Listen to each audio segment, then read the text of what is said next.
It's Week 10 of the NFL, and we've got CeeDee Lamb.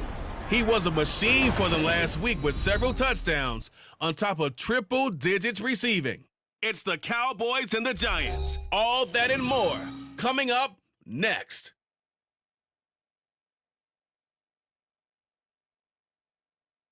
We are across the Hudson from Midtown Manhattan at MetLife Stadium in East Rutherford, New Jersey. Today, boy, what a matchup. Two NFL franchises with so much history, so much tradition, getting set to do battle here. As it'll be the Dallas Cowboys taking on the New York Giants. With Charles Davis, as always, I'm Brandon Gaudin. Charles, you talk about storylines in this one. I think it begins and ends with our two quarterbacks, certainly two of the best in the business. And nowadays, I don't think you can get by for long periods of time without a top-flight quarterback. The way the game is played, with all the responsibility he has and how the game flows through him, if he's not on the top of his game, your team's not going to benefit at all.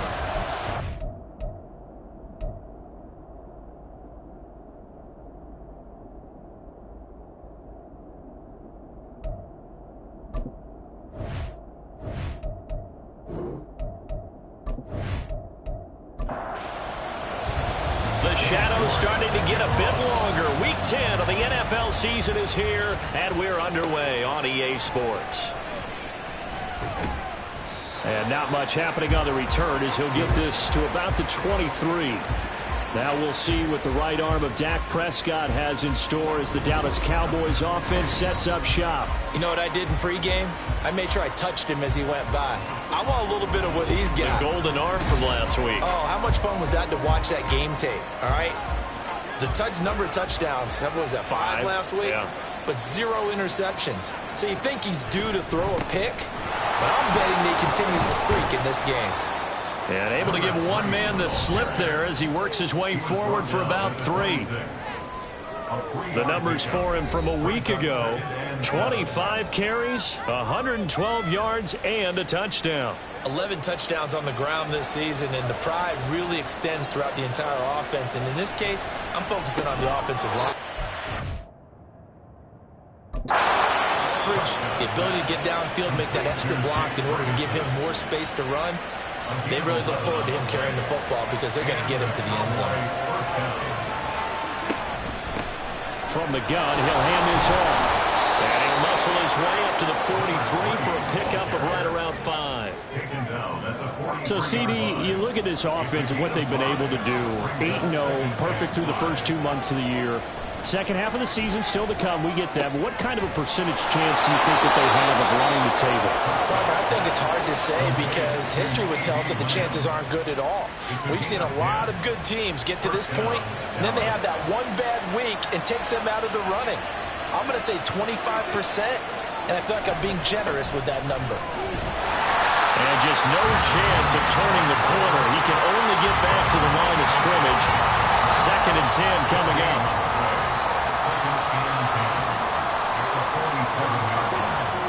Looking to throw. Prescott. Left side to Lamb. And they're going to have another first down as the tackle's made at the Giants' 34-yard line.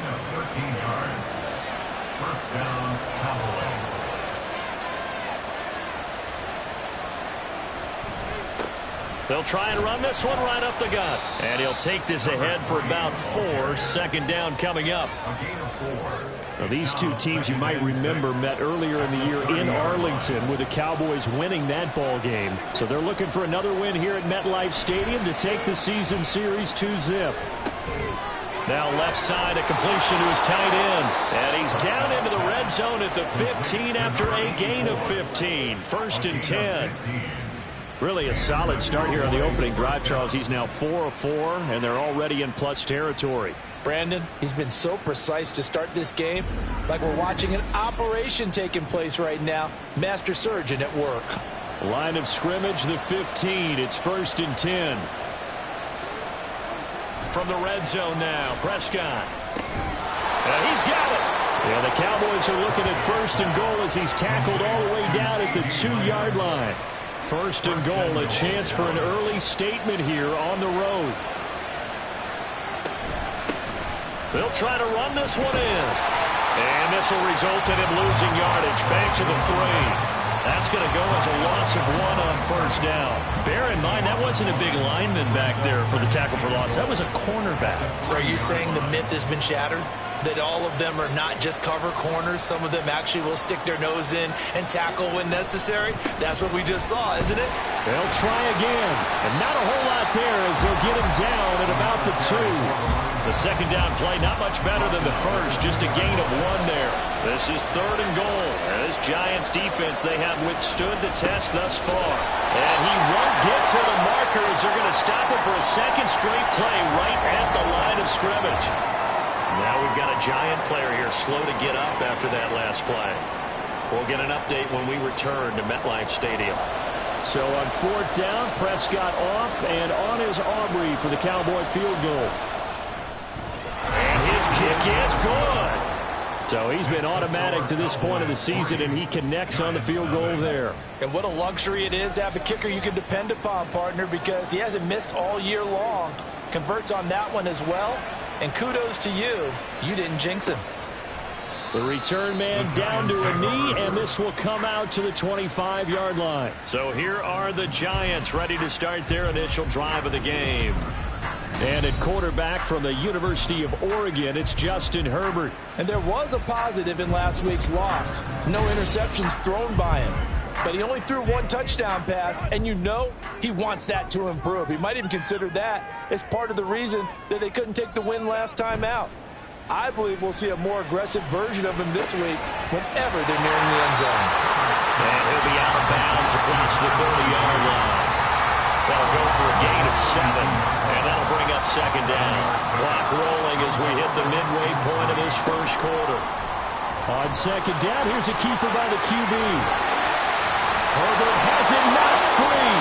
It's picked up by the Cowboys.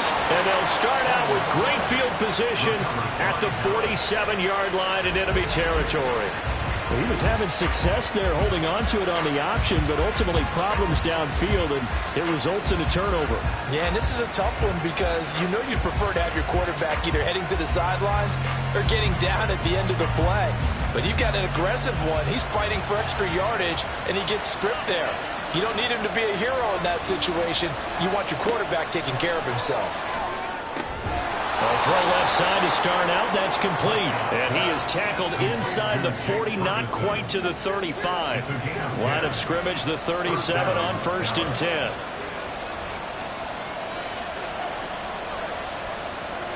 Prescott to throw it.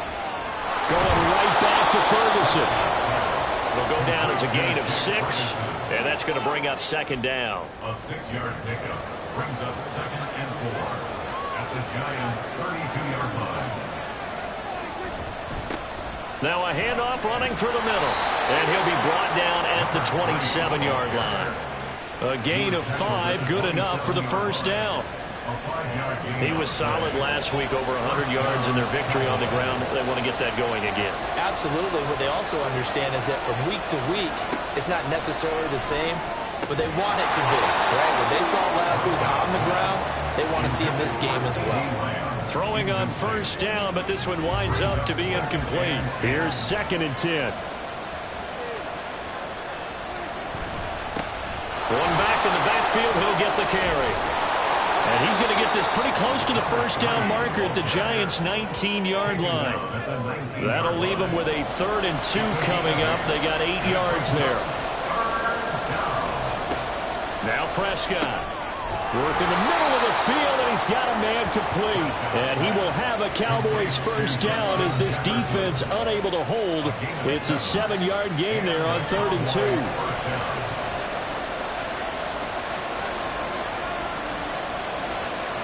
Here's Prescott. And it's caught. And he's tackled a yard short of the marker. Good gain of 9 on 1st down. But it appears that they read man defense and went to the out route. And what you have to do on that one is the receiver's got to make sure he works the defender towards the middle of the field to give himself space to cut to the outside. And this is caught front, Cowboy touchdown. Jake Ferguson, his 4th touchdown on the year. And the Cowboys are able to stretch out their lead. We're still in the 1st quarter, but it's apparent they're going to have to come up with a different defensive game plan for him because right now he's kind of having his way against that defense and has added a touchdown to the list. How do you slow him down? They're going to have to mix up some coverages, maybe change who's guarding him. Brandon Aubrey now for the extra point.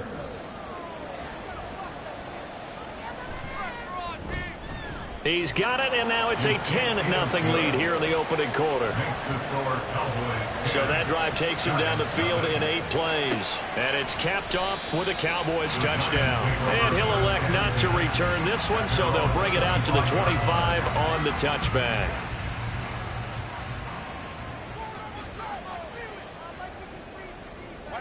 On 1st and 10, Herbert.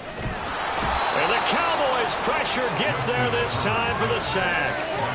Max Crosby, he's the one to get him, and that is sack number 7 for him on the year. Now following the sack, they'll look to make amends on a 2nd down and 17. Justin Herbert looking to pass. Looking to complete it to Pettis, and he's got him. Give him 9 yards on the 2nd down screen play. This defense for the Cowboys, they put together a strong effort last week in the win over Chicago. And what I saw on film was a nearly unstoppable pass rush. 5 sacks last week, plenty of hurries given up.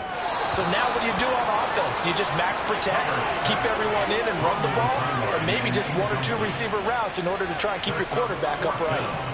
And the Giants send out their punter now, as he's on to punt for the first time this afternoon.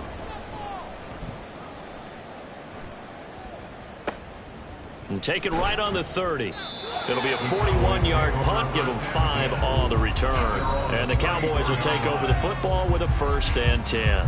There again is the running back as he trots onto the field. A tough challenge here in this one. We'll see if he can duplicate the numbers on your screen that he put up last week, up over 100 and a touchdown. We were watching tape to prepare for this game. One thing you noted that I totally agree with, great complementary piece in the last game. You know, they're able to throw it pretty well. He ran it exceptionally, and they hope to continue that same formula in this game. Complimentary with an E, not an I. That's my English teacher right there.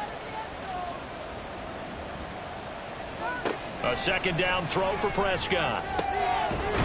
Going right side here, and that's complete. And he's going to get this down to the 35-yard line. A gain of 28 yards there and give him a first down. And defensively, they were in zone coverage there. Do you have to be a little careful? You're losing playing against a good quarterback like he is to not play too much zone? Yeah, you have to be careful about how much time you're giving up. I think it's a good point you just brought up. So maybe if you still want to play zone, you go to a zone blitz scheme. And you can drop anyone out of your defensive front. Defensive end, defensive tackle. It doesn't matter. You just exchange someone to bring more pressure towards the quarterback and still try and cover downfield. 2 yards on the pickup. It's 2nd and 8 at the 33-yard line. 10-0 the score after one on EA Sports. Start of the second quarter, and it's the Cowboys in possession from the 33. Here's a 2nd and 8 as they've got it as we resume action. Taking it right down Broadway. Touchdown, Cowboys. A great play there. His 12th rushing touchdown on the year, and the Cowboys are able to extend their lead. Well, they've done a pretty good job keeping him in check to that point, but he finally breaks off a nice run here and gets into the end zone. And it just takes one, doesn't it, partner? That can undo a lot of good work that a defense has done to that point. You break off one right there, and everything suddenly looks bad for you. Aubrey good with a PAT. And that makes our score 17-0. 17. Giants nothing. Taken at the goal line. And some good special teams coverage as they bring him down just outside of the 15. Back on offense, New York gets set to take over. Not only are they in search of their first score, they're in search of their first down in this ball game as they come up 1st and 10. Here's Herbert. Open man, that's Devontae Smith. And he's brought down, getting this one up to about the 35. 19 yards there on the catch and run. Ball up to the 35 now as they come up on 1st and 10. Now Herbert with it, looking to pass. This is Smith with a grab. And he'll take this to the other side of midfield before going out of bounds. Another first down as he went right back to the same well, this time for 17 yards. Now that's the kind of big play you'd like to see. This first half, it hasn't gone their way, and they could use a shot in the arm, something to perk them up a bit. And they get one here in the passing game. This offense finding its legs now. Here's another 1st and 10. Now it's Herbert. Got his man complete over the middle. That's Stewart. So 5 yards here, 5 on the play. And that will bring up 2nd down. 2nd and 5 at the 43-yard line. Here's Herbert. And it's knocked away and incomplete. And, Charles, you wonder about this defense coming in. I mean, look, it's no secret they're playing a team that's down on its luck right now. Losers of 5 straight. How does that change how you prepare for a game? Well, to me, the first thought is nowhere to go for Herbert, and he's going to go down. It's a loss of 10 on the sack, and it leads to 4. 3 scores down, not even a halftime yet. They're not getting much generated offensively. They've got to figure it out. It's tough because this defense just seems to be playing with so much confidence right now. They really are. They are on their toes, and they're getting at them. And the Giants send out their punter now as he'll kick it away for the 2nd time.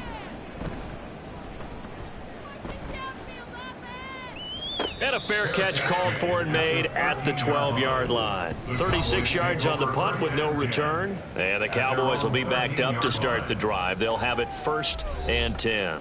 So Prescott and the Cowboys now with a 1st and 10 at their own 13. They'll start this drive out on the ground. Breaks the tackle. He's got room to run. There he goes, left side. Off to the races. Moving inside the 20. Touchdown, Cowboys. A big play there with his 13th touchdown of the year and second of the game. And the Cowboys are able to widen their lead here in this first half. And with that carry, he's already over 100 yards here in the first half. And, partner, you know exactly what he's saying to his teammates right now, right? Especially to the play caller. Give me the ball. Again, and again, and again. It's not that heavy, sir. I'll take it. Aubrey now for the PAT.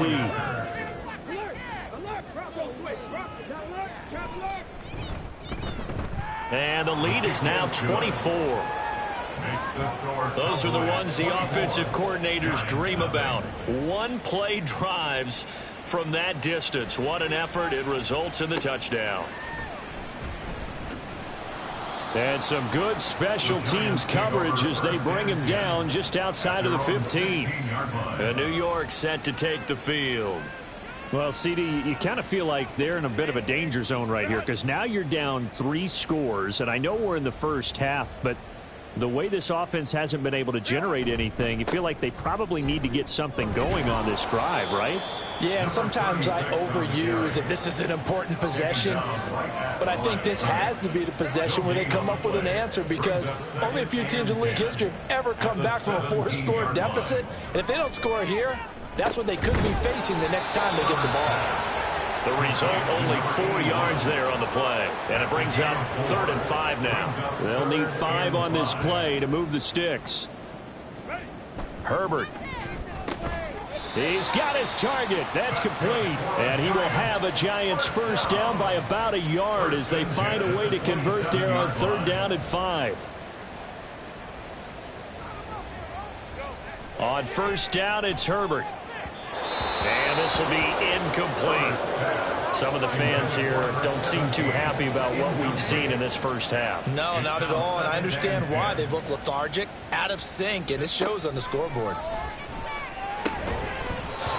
Another throw on 2nd down, and this one incomplete as well. He did a fine job there of not hitting him before the ball arrived, and I've got to tell you, you can often mistime that play because of the angles of approach. When you're going to get him, sometimes you panic as well and think, I've got to be there right now. Instead, in this case, timed it perfectly and knocked it free. A couple of first downs have him to the 40 now on 1st and 10. Herbert throwing again. Looking for a slot man, and he's got him. And they get to him after a gain of 6 to the 46. This 2nd and 4. At the 46-yard line. Now Herbert off the bootleg. That is caught by Stewart. And he's going to have another first down here as the tackle's made at the Cowboys' 32-yard line. 1st and 10 at the 32-yard line. Back to throw here, Herbert. Incomplete, but a penalty flag is down in the backfield. Let's get the call. Holding offense. So following the hold, they're in a bit of a hole here with a 1st and 20. Baylor Tiger. Baylor Tiger. Defense can't stop. Herbert now. And he will go down. A Cowboys sack. Max Crosby. That is now 2 sacks for him here in this first half. Sacks, a growing theme in this first half. This is 2nd and long. Another try after the first down sack. Herbert. Underneath to his tight end, Wilson. Well, hang on a second here because on that last play, it appears one of the Giants shaken up. We'll get an update when we return to MetLife Stadium.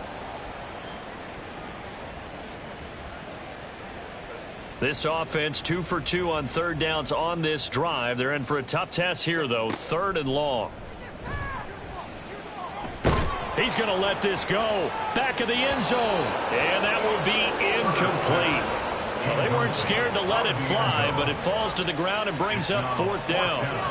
He came through with a big gain on the prior snap, so they drew another one up for him right away. Kind of a momentum call by the offensive coordinator. Might have been a little too soon to go back to him, though. That one's incomplete. York able to send this one through. So that, Charles, a season long right there. And you know who's really excited about that? The special teams coordinator, because he's the one who has to tell the head coach in pregame, this is where we trust him from. This distance, he can hit it, and he repaid that trust by knocking that one right through. And makes it across the 20 as his guys will set up shop at the 23-yard line. A look at the running back, the man out of the backfield as he gears up to go again. He's already cruised past the 100-yard mark. We haven't even gone away for halftime yet. He might not want halftime. All right, why cool off? Keep everybody here. Let's stay out on the field and keep going. But all that being said, everything is really working well for them. The play calling's been excellent, the blocking's been terrific, and obviously his vision and legs have hurdled him to this big number so far. We could be seeing something really special here. And we'll see how much they give him the ball here. On first down, they'll go to the ground attack. And a really good show of force there as he gets through for 4 tough yards. From the 39-yard line, here comes second down at 6. Second and 6. And they'll keep leaning on the running game. Back to the ground. And he'll be stopped right at midfield. 165 yards rushing for him in this one as he starts to draw nearer to a 1,500-yard campaign.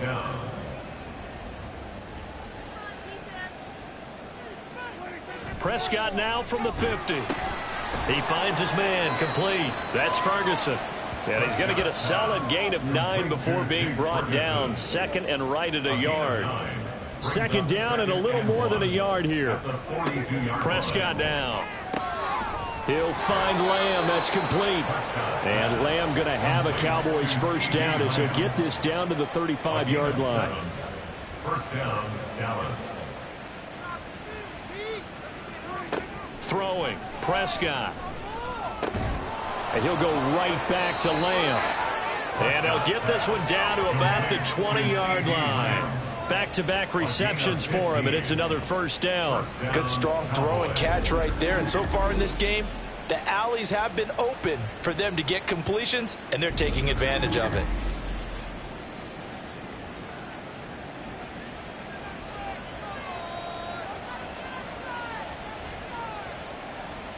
From the red zone now, Prescott.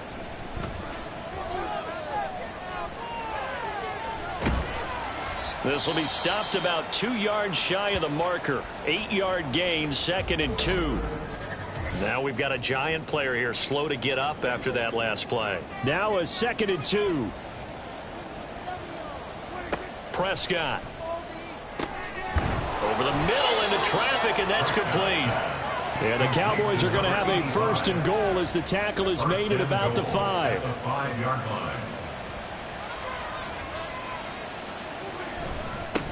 They'll try and run for it on first and goal. And he will take it in for a Cowboy score. A great effort there.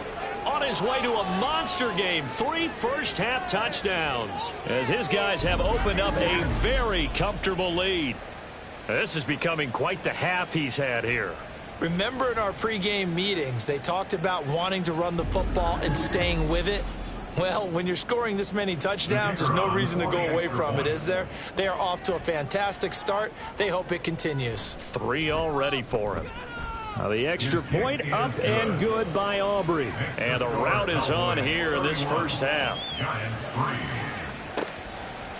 And he'll decide to not bring this one out as their drive will begin at the 25. And the Giants ready to come out now. Last time out, you remember their drive stalled, but thanks to their kicker, booted a long field goal to at least get them 3. Now here they'll try to do better and find the end zone. And in our experience, how much fun is it for coaches to know that they've got a kicker who can nail it from long distance? Now the hard part is, as an offensive play caller, you don't want that in your head too much where you're relying on it, and he goes out and gets the job done for them. But I'm quite sure he would be content to just kick extra points from here on out. Yeah, absolutely no question. I think his teammates would be okay with him just kicking the extra points as well. Herbert Able to find the open man. That's complete. And he'll be taken down, but not before they reach the 50. They're going to need to get up and set in a hurry. From the 50, here's Herbert.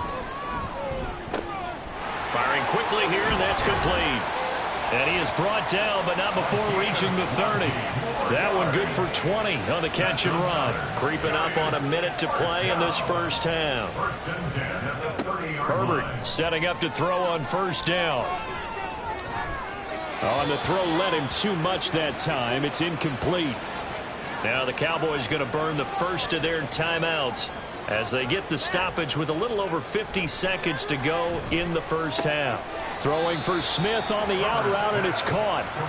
They get 6. That'll leave them with 3rd and 4. The Giants going to go ahead and use the first of their timeouts as the clock stops here with 46 seconds remaining in the first half. Here's the 7th play of this drive. This is 3rd and 4. Herbert back to the air. And it's complete right back in the hands of Smith. And he will have a Giants first down, although it doesn't appear to be by much. He needed 4, and he got 4 on 3rd down. Now the Giants will use the second of their 3 timeouts. So that means they're down to 1 remaining here as we head toward halftime. So here's a 1st and 10 now down inside the 20. Justin Herbert looking to pass. Looking end zone, but it's incomplete. Zone coverage there, and they were playing deep. That makes it obviously a little bit harder to run by guys. And that time, there was not much of a window to get the ball in there, and it winds up incomplete. Now Herbert. Oh, it's intercepted. A drive killer there. Picked off by Greg Newsome.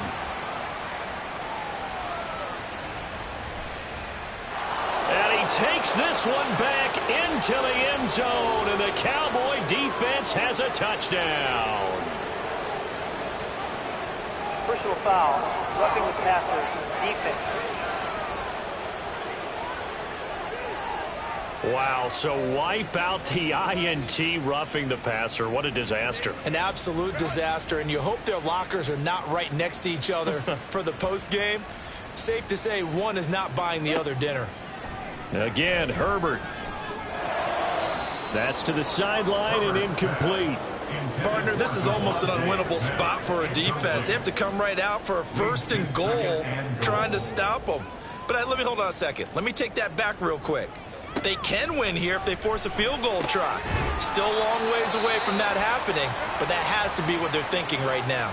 Now a timeout signaled for, and they'll get it with 10 seconds to go before halftime. And he's got it. Touchdown, Giants. Devontae Smith in the final seconds of the first half. And the Giants are able to cut into this lead in the final seconds of the first half. Until that late score here in the second quarter, they only had the field goal, so that's just big to see that football get into the end zone. Yeah, and when you look at the scoreboard now, nothing seems out of reach. They've been outplayed in the first half, but when the clock hits zeros as they head into the half, you know what I do as a head coach? What? I tell my team to sprint to the locker room to show that we've got the momentum and show that we're right back in this game. And now we'll get a late timeout as it comes in the waning moments of quarter number 2.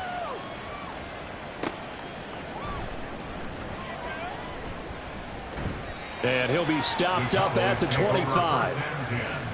At their own 25-yard line. All that remains is to snap this once, and that'll do it for the first half of play. So we reach halftime in what's been a fairly one-sided game so far. As we'll get you down the coast to Orlando for Jonathan Coachman at our EA Sports Halftime Report. Coach! All right, Brandon, thank you very much. More from you two in a minute, but first, let's take a spin around the NFL and see what's going on here in week number 10. We'll get started up at Lucas Oil Stadium in the capital city of Indianapolis. And it's the Titans on top as that one draws close to halftime. The Titans trying to gut this one out as it would be a good victory for them if they could get it.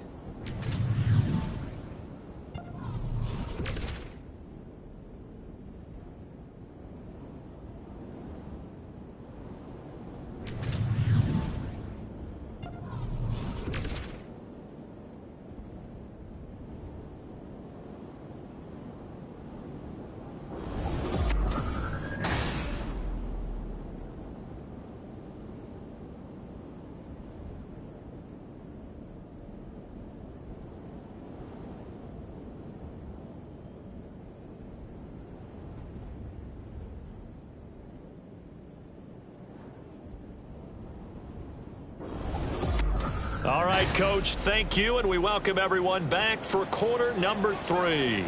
The Giants set to get the football, and they trail here as we get back underway in the second half. And this will not be returned, so the second half begins with a touchback. The Giants offense set to begin this third quarter. And you have to think, Charles, down 3 scores already. They need to play an almost perfect second half to have a solid chance. And that absolutely starts with finding some way to put together a touchdown drive here. They need to be smart, fast, efficient, get the ball into the end zone, and do it again multiple times in order to have a chance to win this game. The last play got just a yard. Here's 2nd and 9 from the 26. Operating from the gun, Herbert. And an off-balance throw there, and it's going to wind up incomplete. And there's another stop. One of the league's best defenses is certainly bringing it again this week. Going to throw on 3rd down with Herbert. Work in the middle of the field, and he's got a man complete. And he will have a Giants first down as they're able to get the 3rd down conversion. And that's well executed there on 3rd down. And I love the confidence that they had to let their tight end try and find some space in the middle of the field, right in their quarterback's line of vision. And QBs love to make that easy throw, and they hooked up there for a first down. The throw over the middle, taken in, and taking it across midfield and just shy of the 40. Just his 2nd catch of the game so far. This one moves the chains. So from Cowboy territory now, here's 1st and 10 at the 42-yard line. To the air again, Herbert.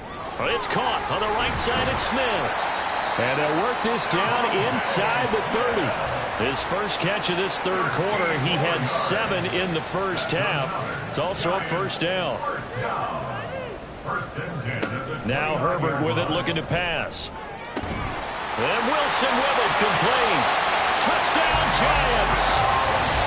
A great play there. 29 yards. And the Giants get a bit closer. That's a score you felt they had to have here in the 3rd quarter to get back in this game. And you know that there was an emphasis on their side. Hey, we know this. We know where we are.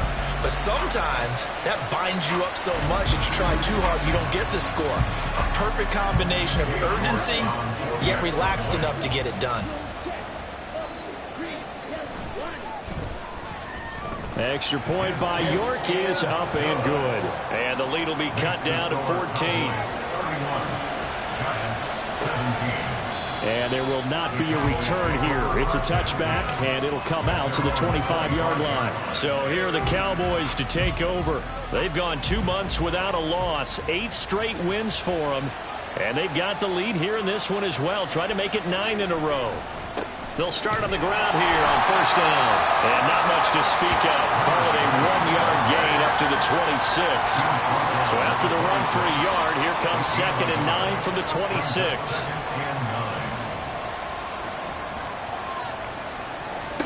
Looking to throw. Prescott. Out of his hands quickly to CeeDee Lamb. That'll give him 8 that time. And now 1 yard to go on 3rd down. So they just need 1 yard here to pick up the first down. On 3rd down, they're going to run for it here. And he will have first down yardage as he's brought down at the 41. Hang on a second here, because on that last play, it appears one of the Giants shaken up. We'll get an update when we return to MetLife Stadium.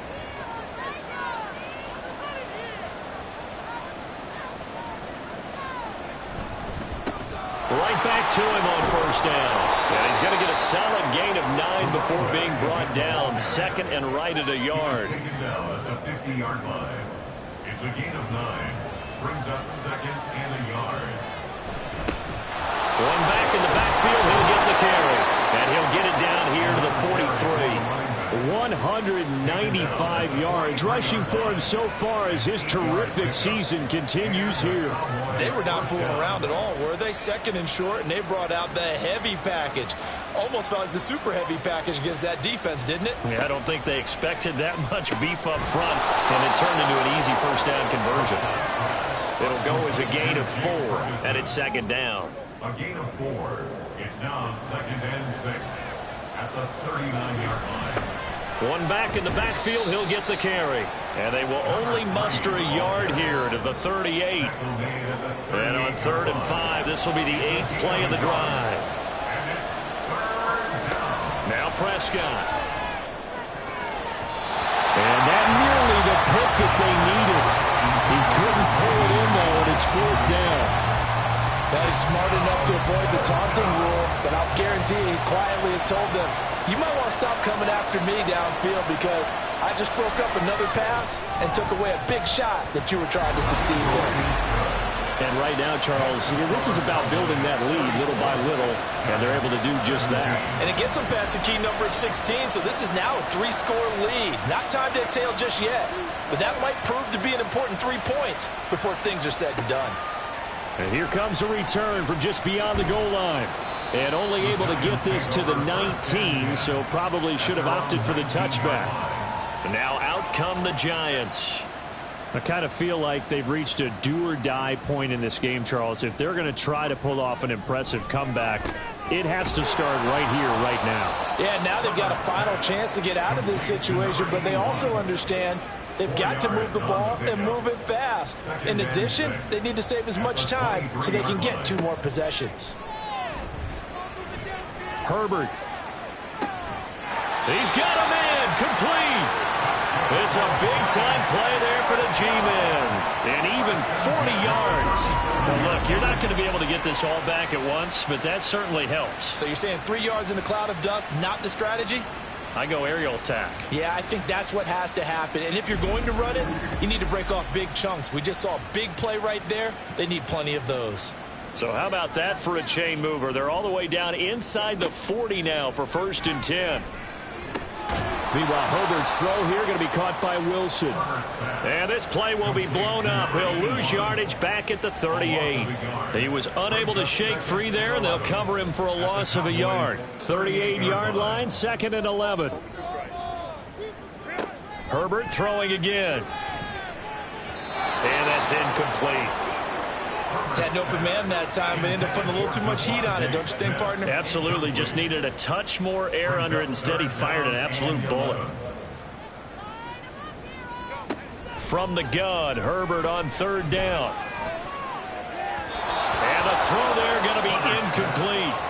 This Cowboy defense looked ready for that 3rd down pass. Brings up 4th. Nice back-to-back plays defensively. They're stacking momentum now. 1 incompletion, 2 incompletion. They're going for more.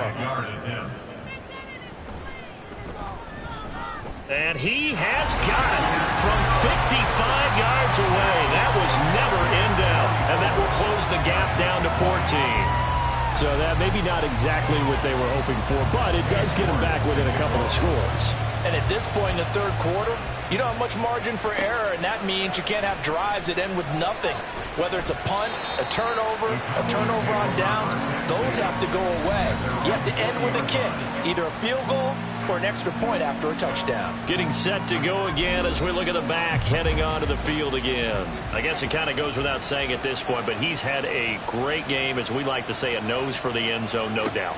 Continues to find it throughout this game, and I'm sure he's got a nice place to live. He might want to make an offer on the end zone for a second home, because that's what it's been like throughout this contest. He knows how to get there, and boy, he looks happy when he does. He's already bought all the property in the end zone. That's the problem. He's going to sell to himself now. Prescott looks to throw on 1st. Complete. Jefferson to target. And he's brought down. A good-looking drive for the Cowboys so far. It's a 1st down. 1st down, Cowboys. Now they try the right side here. And he'll go down here at the 35-yard line. 202 yards for him on the ground now, as he has been terrific here this afternoon. Brings up 2nd and 4.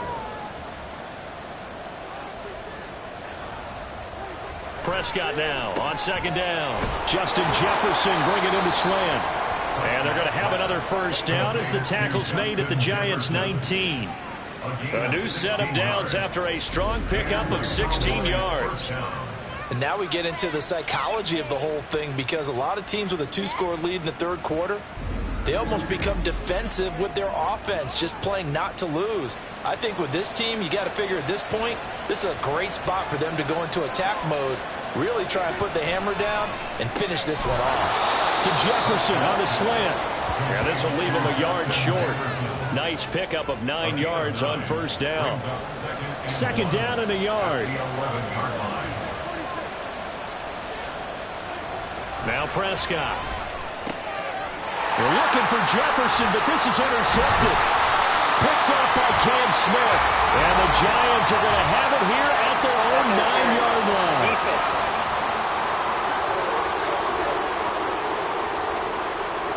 So the ball's moved to about the 1 after the penalty. First and goal. To throw is Prescott. To the goal line, but it's incomplete. Something we haven't really seen much of from him. An incomplete pass. Yeah, last week he finished at 70%. This week he's up over 80%. I don't know how you slow. There he is into the end zone for a Cowboy touchdown. Taking it in from a yard out. And the Cowboys are able to strike quickly to add on to their lead. So the rushing touchdowns continue to stack up, CD. That now 15 for him on the year. And give him a ton of credit for staying healthy, being a smart runner, and it's showing just how important he's been to his team. He's got to be their MVP at this point in the season, and those votes may have been turned into league MVP votes when it's all said and done. Aubrey good with a PAT. And the lead now to 3 touchdowns at 21. Set now to kick this one away, and off it goes. And he'll just sit on this one as their drive will start at the 25. Here's the Giant offense now as they get ready to take over here. They're down 3 touchdowns to this point, needing to put something together as they have it 1st and 10. Here's Herbert.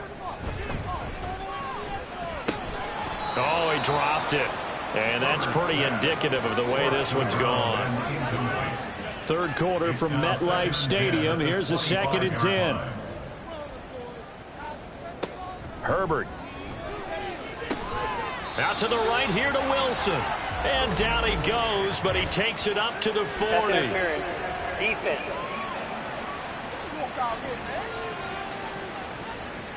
After the penalty, a fresh set of downs. It's 1st and 10.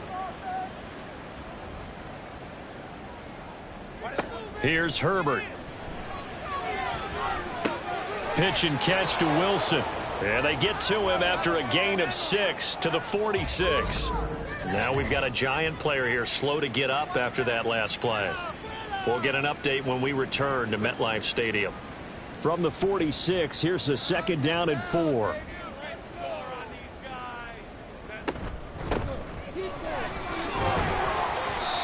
Seven yards there and a first down. But they've certainly been successful throwing it around in this game. That's allowed them to move the ball on offense. But I've got to tell you, to watch them run the football and successfully, I'm not taking sides. But to see the ball in a running back's hands, oh, that's football for me. Now a toss left side into the hands of his tight end. And he's got this down a yard or 2 shy of the 40 before he's out of bounds. 2nd and 5. Brings up 2nd and 5.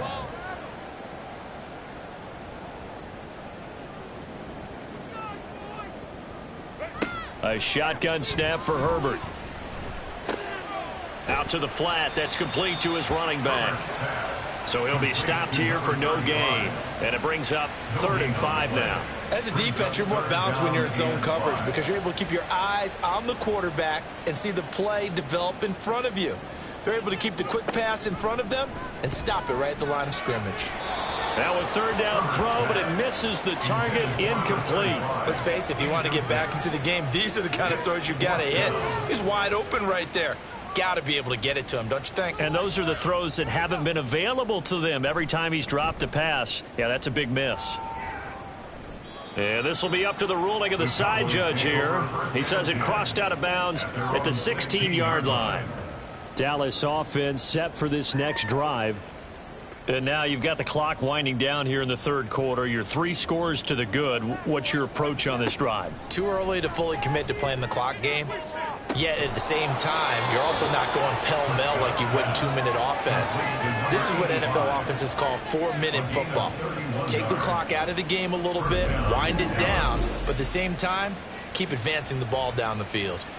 Everything's been going right here in this one. This offense, they've been in complete control from the outset. And here's another big play. These kind of routes have been open all game long, and they continue to take advantage. The big play has them all the way out near midfield for a 1st and 10. A handoff as they run the counter play. And he's down right around midfield after a gain of 2, maybe 3. Call it a gain of 2 as time has run out on this third quarter of play. And that is going to do it for this third quarter of action. We'll return with more after this break. You're watching the NFL on EA Sports. This is 2nd and 8. Back now here at MetLife Stadium. A lot of folks starting to make their way to the parking lot. Their guys trail big here to begin quarter number 4. Now they nearly sprung him that time as he takes us all the way down to the 37. 218 yards rushing for him now as he has been tremendous all day long.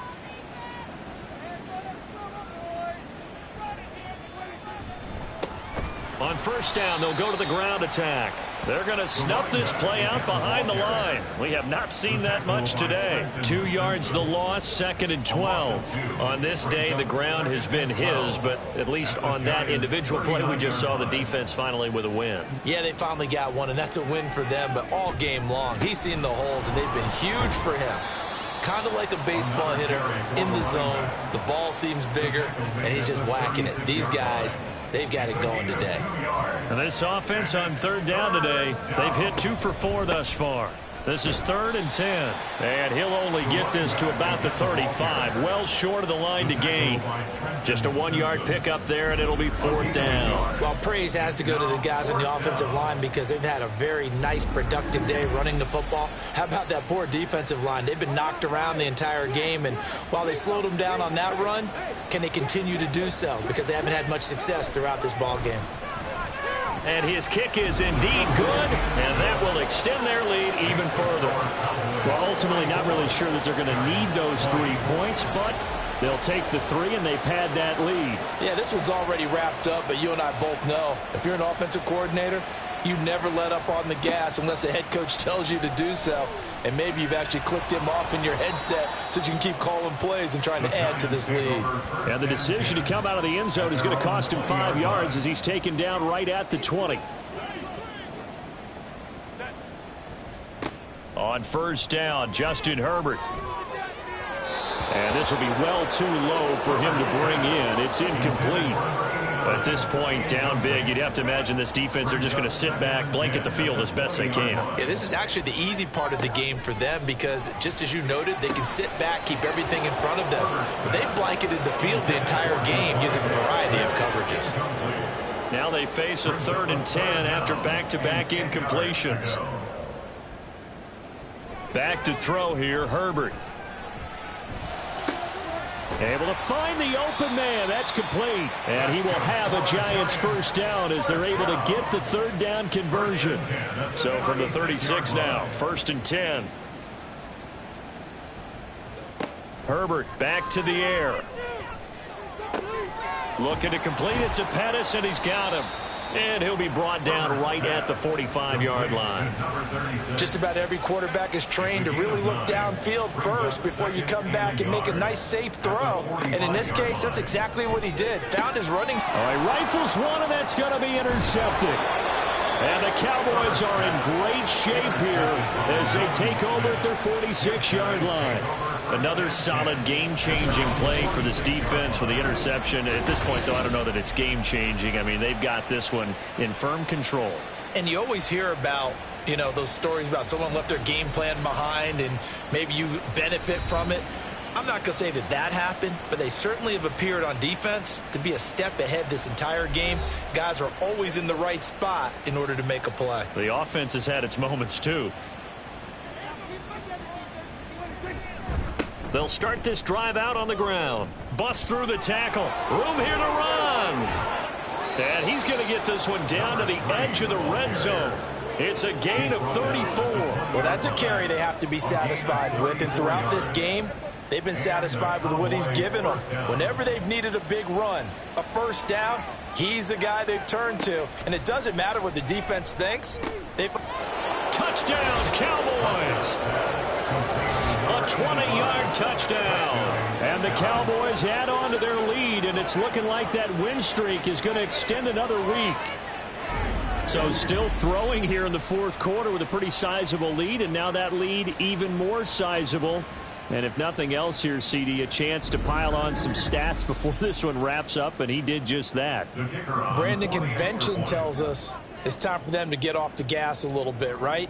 But you and I both know the receivers don't want them to because, as you noted, this is their chance to pile on the stats. If they got their way, they try to get every single spot in the depth chart points before this game is over.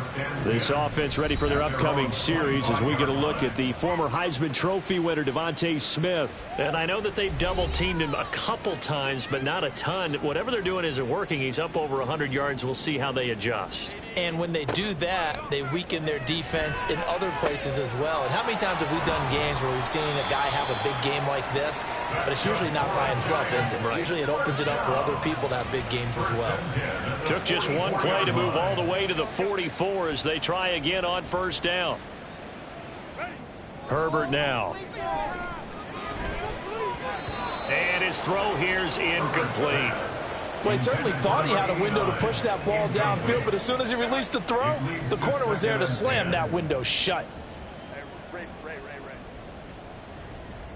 Back to the air. Herbert on second down. And this time he's got the hook up. It's complete. Another good completion on the drive as the Giants have a first down.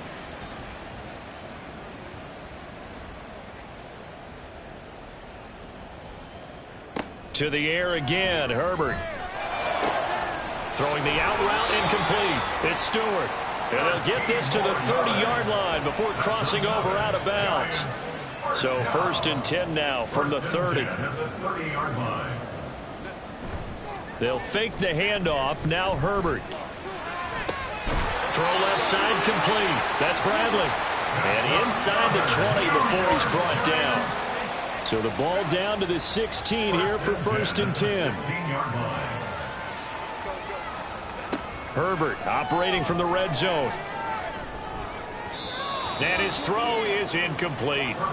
Well, the trials and tribulations of being a quarterback in this league, it's tough. It's got to be wearing on him out there. Well, he has been sacked a number of times. He had an interception, so I'm going to give him a skosh of credit for hanging in there and trying to make something happen, despite the amount of pressure he's been under this entire game.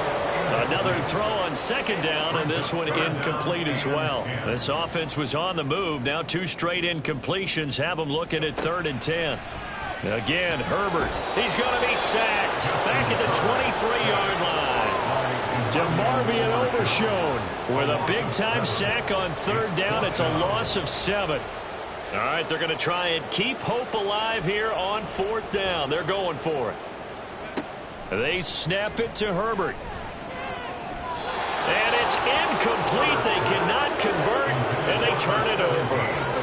The Giants go on fourth, but come up empty. And the Cowboys defense is going to get them the football back. So the defense has to stay out and get one more stop. They were able to do it, forcing the incompletion. So on their record, that goes down as a successful play. Doesn't matter how they got there, how it happened. They got it done. They're the ones that are jubilant. They'll start on the ground here on first down. And they'll get him down after a pickup of 8, second and 2. That's it. That's what you want. Straight ahead positive gain. Just keep that clock ticking. A second down throw for Prescott. Open man right side, it's Lamb.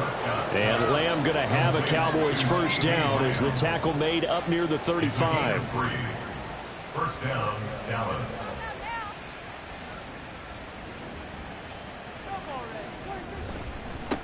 And now here's a carry heading left. He'll get this to about the 38.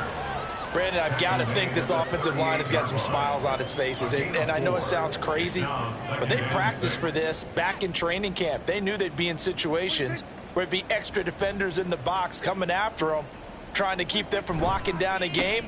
Right now, they want to show the world they're up to the challenge. And he'll go down right around the 47 this time. 9 yards to pick up there, and it's a first down. At carries like that, that's how they're going to continue to salt this thing away here, Charles, in the fourth quarter. Yeah, how about that? A new set of downs. Clock continues to move. No better way to close out a game than to tap those mastodons you have up front and say, guys, keep pounding them. Let's keep the ball, keep their offense on the sidelines, and let's close this one out. Here's a 2nd and 8. Brings up 2nd and 8. Just 2 minutes remaining here in the fourth quarter of what has been a one-sided affair. So the Cowboys in possession of the football here as we get you reset. They've got a 2nd down now as they look to salt this one away. They'll try and run some clock here as they keep it on the ground. And they'll get him down as he's inside the 40. It's a gain of 12, and the Cowboys pick up the first. No doubt those are the types of carries they're looking for here, Charles. The lead in the fourth quarter. This is when coaches that have a reliable running game, they breathe a little easier on the sideline. Yeah, they love the idea that they can take the air out of the football at this point of the game. That means they're really counting on that offensive line, counting on the runners, taking care of the football. Because you're going to tell your quarterback, hey, no time to be a hero. We're not going to throw it here. Just eat up that clock. And if you have the ball, they can't score. One back in the backfield, he'll get the carry. And this will be a gain of 5 as he gets it to the 30. Can we just take that run and turn it into a kind of a clip and save? Because that tells you everything you need to know about this drive. They've been moving the ball awfully well. So this one will end in a victory for the Dallas Cowboys. And we talk so much about the turnover battle determining who wins and who loses. This game, no exception. They didn't turn the ball over at all, and they go on to victory. They look like a smooth operation in this one, didn't they? Because you look at every facet of the game, they handled their business. Offense took care of the football, converted it into points. Defense took the ball away, gave it back to the offense. Special teams, right there with them. That's the type of game a coach is going to really love and value. And when they show the film, they have to be careful not to give out too many kudos and kill their motivation going forward.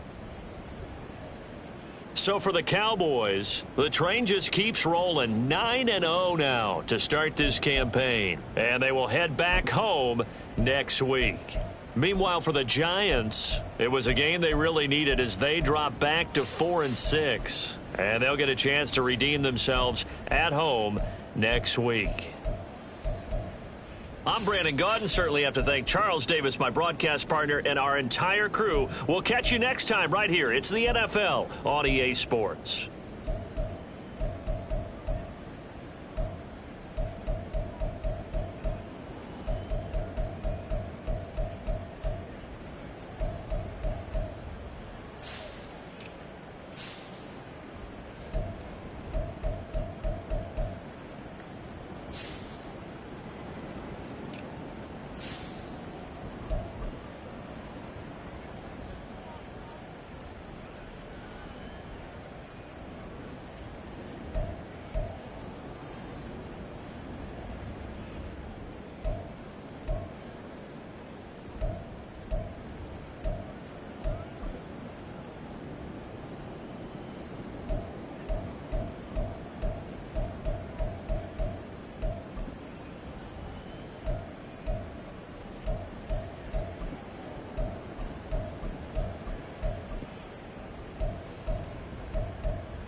It's week 10 of the NFL, and we've got the Dolphins leader at quarterback.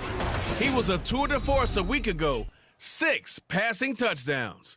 It's the Dolphins and the Jets, and it's all up next.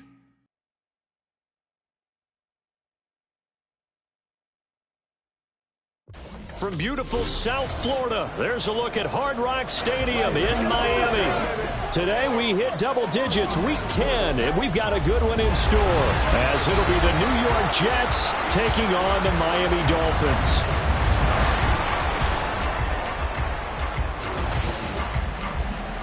Hi, everyone. Brandon Gaudin, Charles Davis. Charles, you look at the Dolphins as they enter play in this one. They were winners last time out, so they'll be looking, Charles, to make it 2 in a row.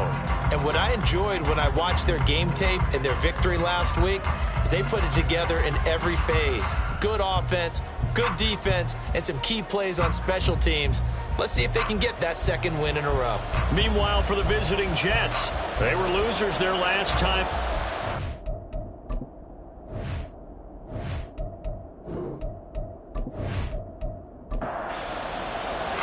The shadow's starting to get a bit longer. Week 10 of the NFL season is here, and we're underway on EA Sports. And we will not see a run back on the opening kickoff. This will be a touchback.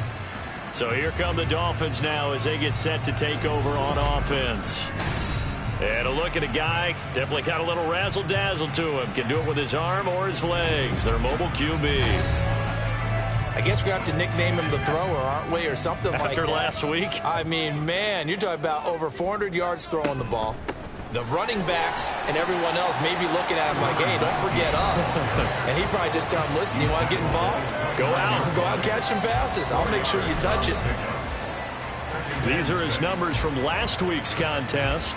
21 carries, 138 yards. Just an excellent performance from them on the ground last week, and that speaks to an offense that is operating at a high level on all fronts. Of course, that man running the ball, he's just seeing the field so well. But don't forget about his offensive line. They've really asserted their will out there and are confident they can repeat it again this week. Third play of this opening drive as they're looking at a 3rd and 3.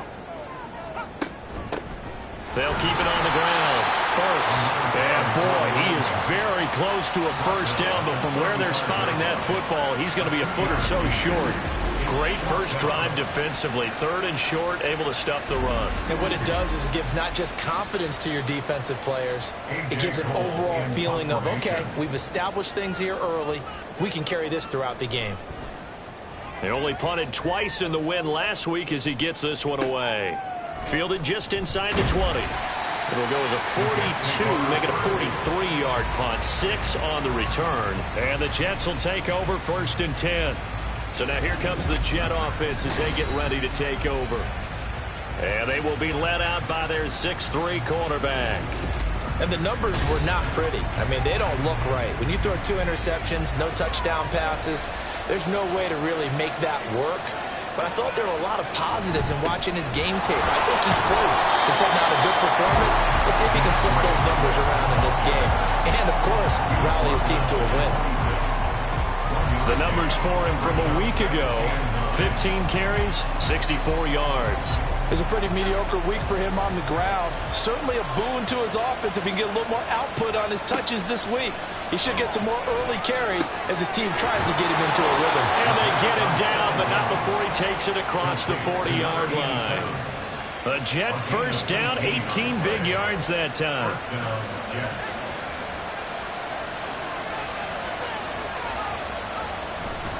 Now a give right side Swift. And nothing much materializing there on the first down run. He'll get a couple, and that's it. You talk about this Miami defense. They were strong last week, CD, and that went over New England. And the big difference in the game, their ability to force turnovers. Multiple, in fact. Being able to take the ball away, give it back to their offense, the big difference in the game. It was impressive. Now the question, can they duplicate it? So now 1st and 10 as they've crossed into Miami territory at the 44-yard line. Now a throw here, hauled in. And they're going to be set up down around the 15-yard line. The catch and run pays off for 29 yards. Doesn't matter whether it's a zone coverage or man coverage, the drag route can be effective when it's run well.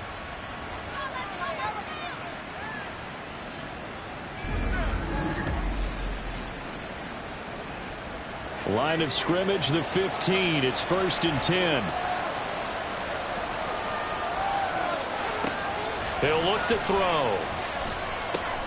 And he's got his man in stride, complete.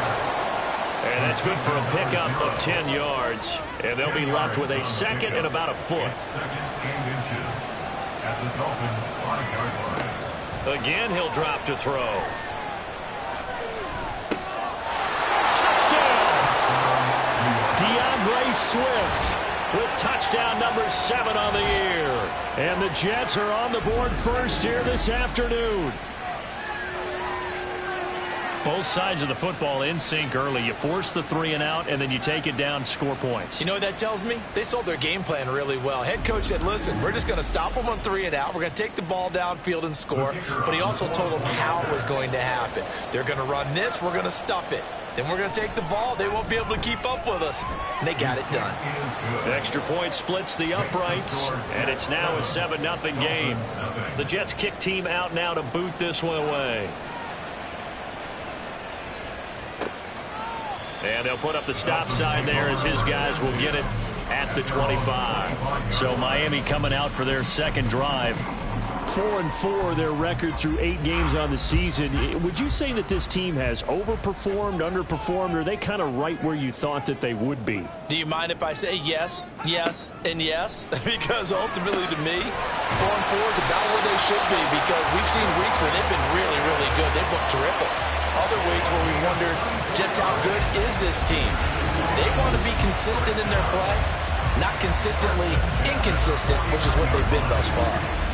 Certainly no settling into the drive there. They came right out on the first play and attacked the middle of the field for a big gainer and a first down. They'll look to throw now on first down. He gets this one to Burks. And he is down at the 48. A pickup of 4 that started at one 48-yard line and ended at the other. 2nd down and 6 now. At the Jets' 48-yard line. Off the play fake, he'll look to throw. He finds his man, complete. It's Gonzalez. And that's going to be another first down as the tackle made at the Jets' 28.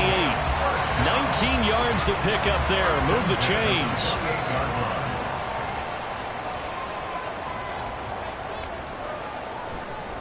They'll run on first down. Burks.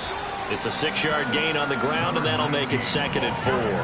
The Dolphins at 500 now, 4-4 on the year. And they were winners their last time out, so they'll be looking to make it 2 in a row. And so much about football, partner, comes down to mindset. Being in the right frame of mind, and the best way to get in that good frame of mind, winning. So they come in feeling good. They've got the home crowd behind them. I think they're going to be tough to beat in this one. So from the 17 now, here's a 1st and 10.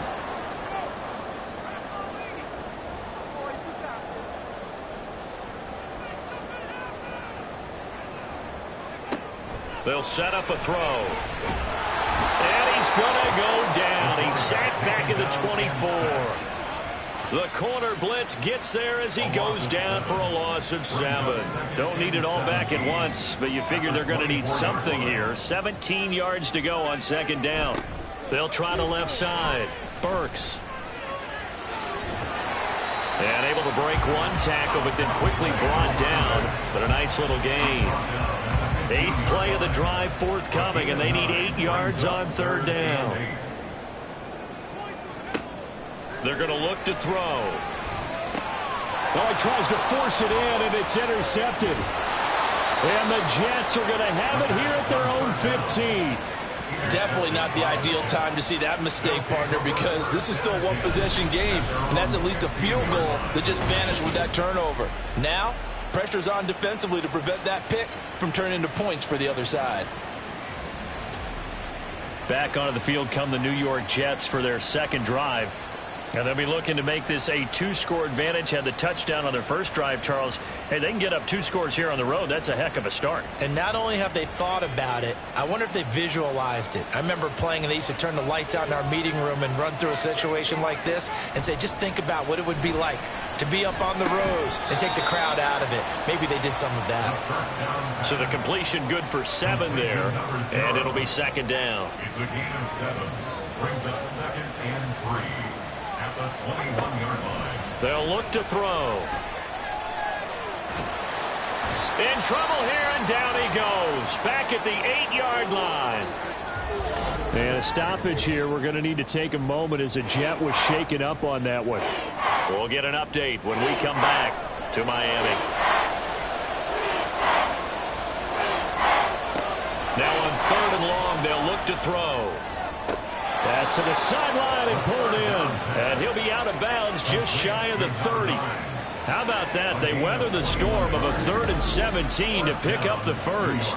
Well, as a coach, you absolutely love seeing your offense find their rhythm early, and that's exactly what we've seen so far. They had a touchdown on their opening drive, and now they connect here for another nice gain for a 1st down. This offense is moving the ball well, exactly as he drew it up in practice. Here's a throw over the middle. It's taken in by his tight end.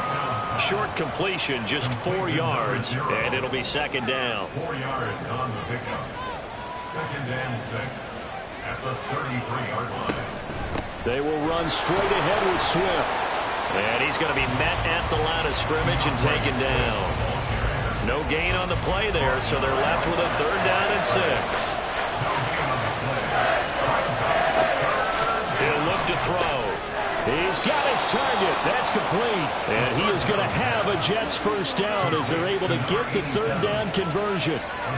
Well, it's almost as if they didn't leave the field after their first drive. They picked right up where they left off. Another good throw there. And this offense, humming here in the early going. And a missed tackle there as he pushes forward for a gain of 4. Well, they certainly had success throwing the ball on this drive, and not as much running it as we just saw once again on that last play. Stopped after a very short gain. But I wouldn't abandon the run totally, because otherwise, pass rushers toward the sideline, intercepted. And the Dolphins are going to get the football here as he gets this up past the 20-yard line. So problems with errant passing continuing. Remember, he threw 2 picks in the loss last week, and now another here in this 1st quarter. And sometimes, partner, this is the result of a quarterback who's simply trying to do too much. Feels like he's trying to make up for what he did last week, and he can't do it all on one throw. Miami's offense set and ready to go. They are back to 500 on the year, got the win last weekend, and it's one that kept their playoff hopes alive. And if you do have those hopes, 500 is not where you want to be at this point of the year. Now, we know they've battled through some rough patches this season, so it now comes down to how they're going to finish. Not out of it, can't afford any more missteps, though. A nifty bit of scrambling there. 12 yards, 1st down.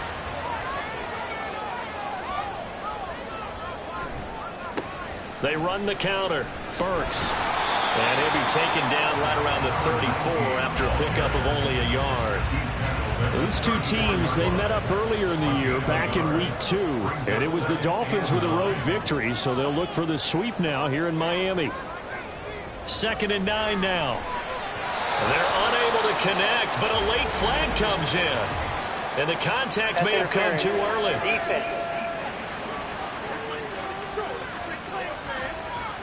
So the yellow flag came out, and that leads to a new set of downs for this offense. 1st and 10.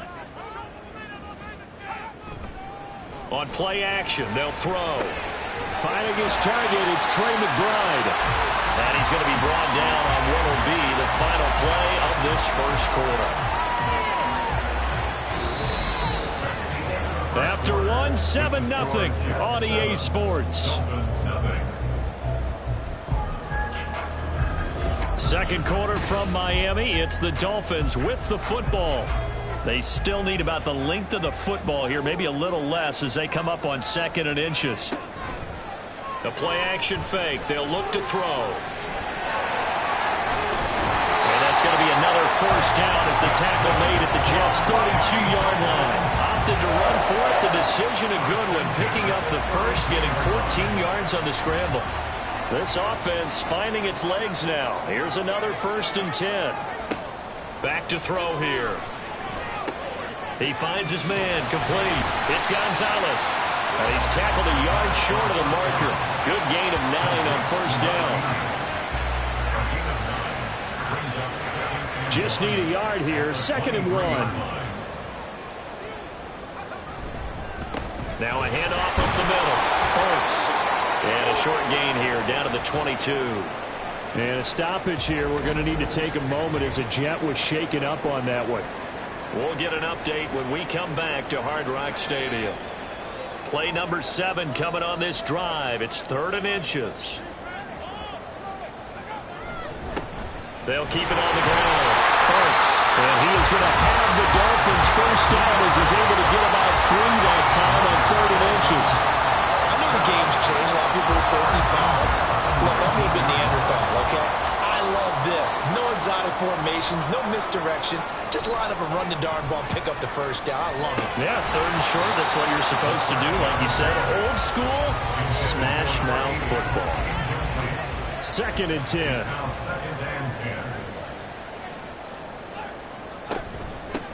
Now a give right side. Burks. And just a couple yards there down to the 17. And a stoppage here. We're going to need to take a moment as a Jet was shaken up on that one. We'll get an update when we come back to Miami. The Dolphins on 3rd down. Just 1 for 3 thus far. This is 3rd and 8. Looking to throw. And that is incomplete.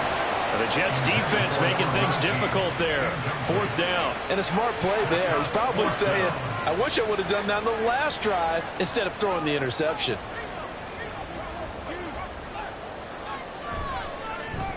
Patterson's kick is good.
but still trailing. It's 7-3. So, Charles, they get to them with their first turnover of the game and then make it hurt a little bit extra with a field goal. And anytime you give the ball up, what's the first thing a coach tells his defense?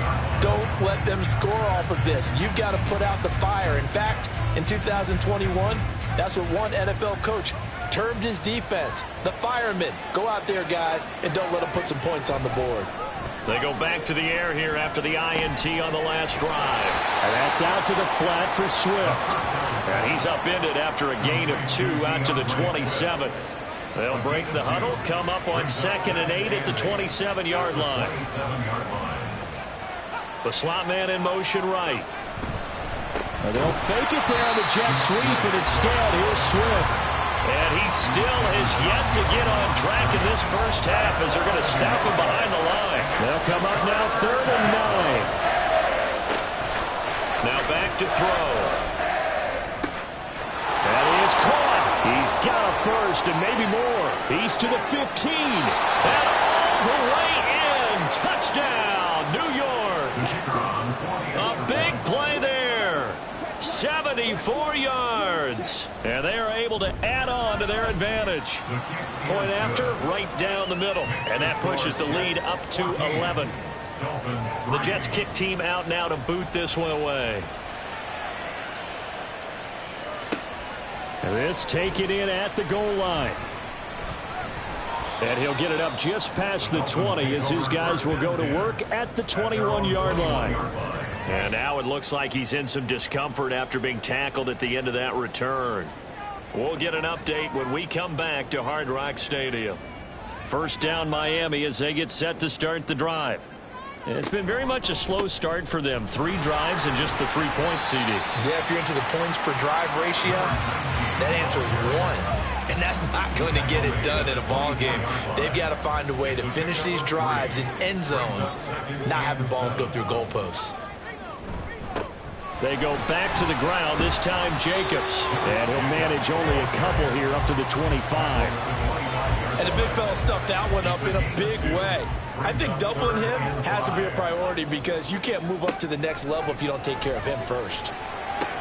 Able to find the open man. That's complete. And he is going to have the Dolphins first down as they're able to get the 3rd down conversion. Yeah, these are the types of plays they're going to need to hit on if they're going to get back into this game. It hasn't been the greatest of first halves, but this is a nice throw here on 3rd down, and they keep the drive going. Line of scrimmage, the 37 on 1st and 10. Back to throw. That pass taken in by Burks. And he'll go down right around the 47 this time. Still a few inches short of a first down as they come up now on 2nd down. Running straight ahead is Jacobs. And he'll be brought down at the 48-yard line. 6 yards the pickup, and that's a first down. I know what you're thinking out there. I know a lot of you are thinking, take a shot downfield. It's a great spot for it. I'd say maybe later in the game, definitely in the second half. But right now, I think they were just trying to get some momentum built. Get a first down, pick it up, and keep moving. Pretty solid run here on first down. Almost picked up another first, but he appears to be a few inches short. In need of only about the length of the football here on 2nd down.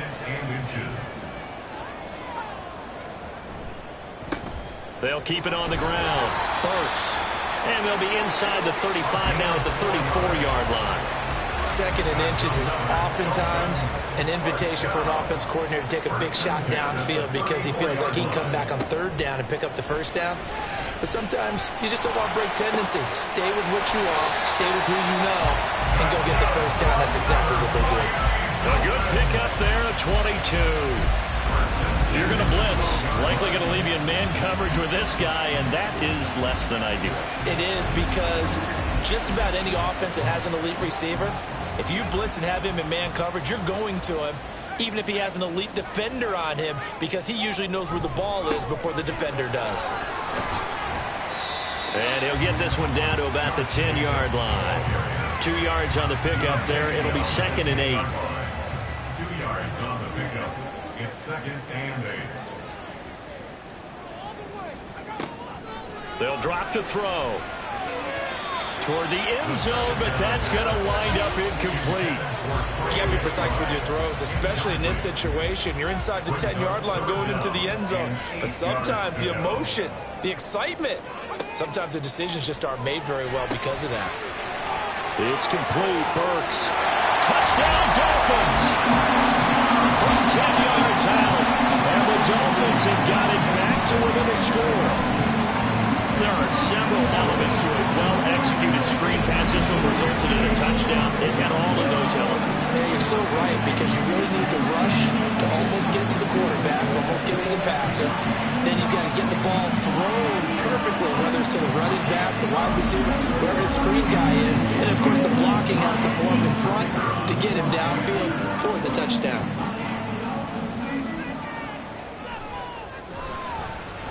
Extra point by Patterson, up and good. And that makes it a 14-10 ball game. The kicking team out for Miami as they will send this one away. From a yard or two deep, here comes a return. And only able to get this to the 19, so probably should have opted for the touchback. And New York set to take the field.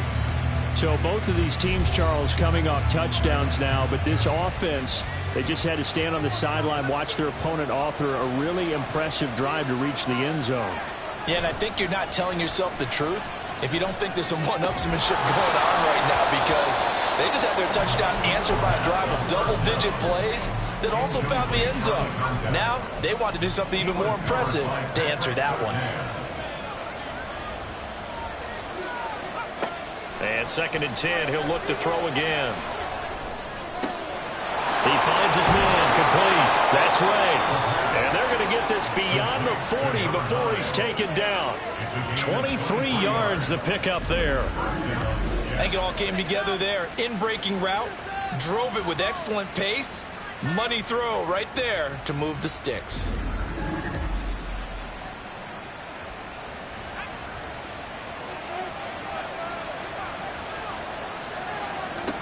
Back to throw now on 1st down. That's complete to Swift out of the backfield. And a good stiff arm there before he's brought down on a nice little gain.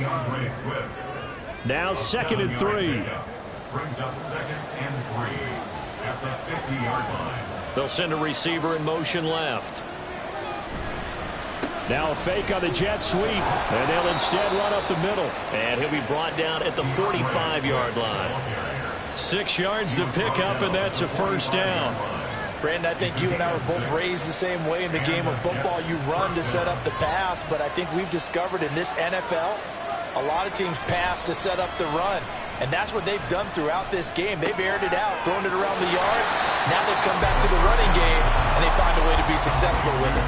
He was unable to shake free there, and they'll cover him for a loss of a yard. That play was well covered. Just tried to check it down.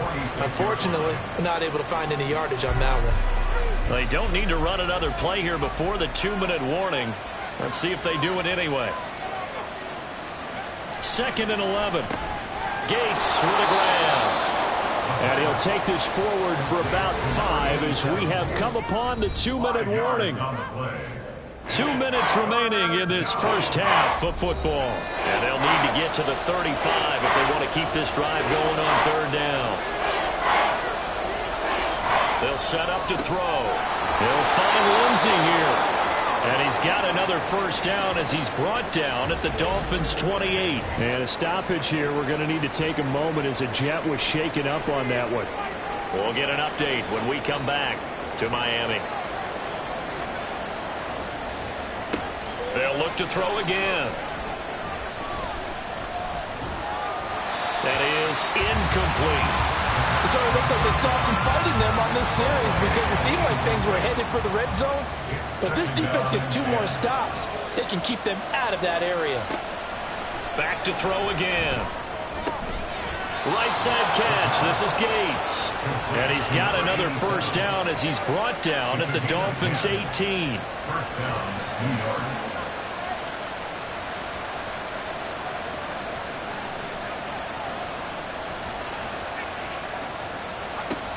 They'll stick with the passing game as he looks to throw.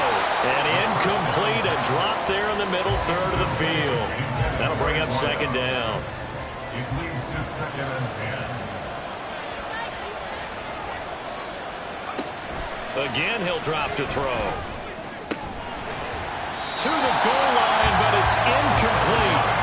Well, every point certainly counts at this stage of the game, but after dropping so far, you absolutely know they want to finish it with 6 instead of 3.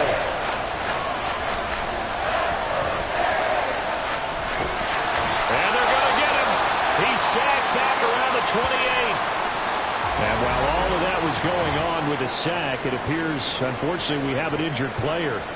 We'll get an update when we come back to Hard Rock Stadium.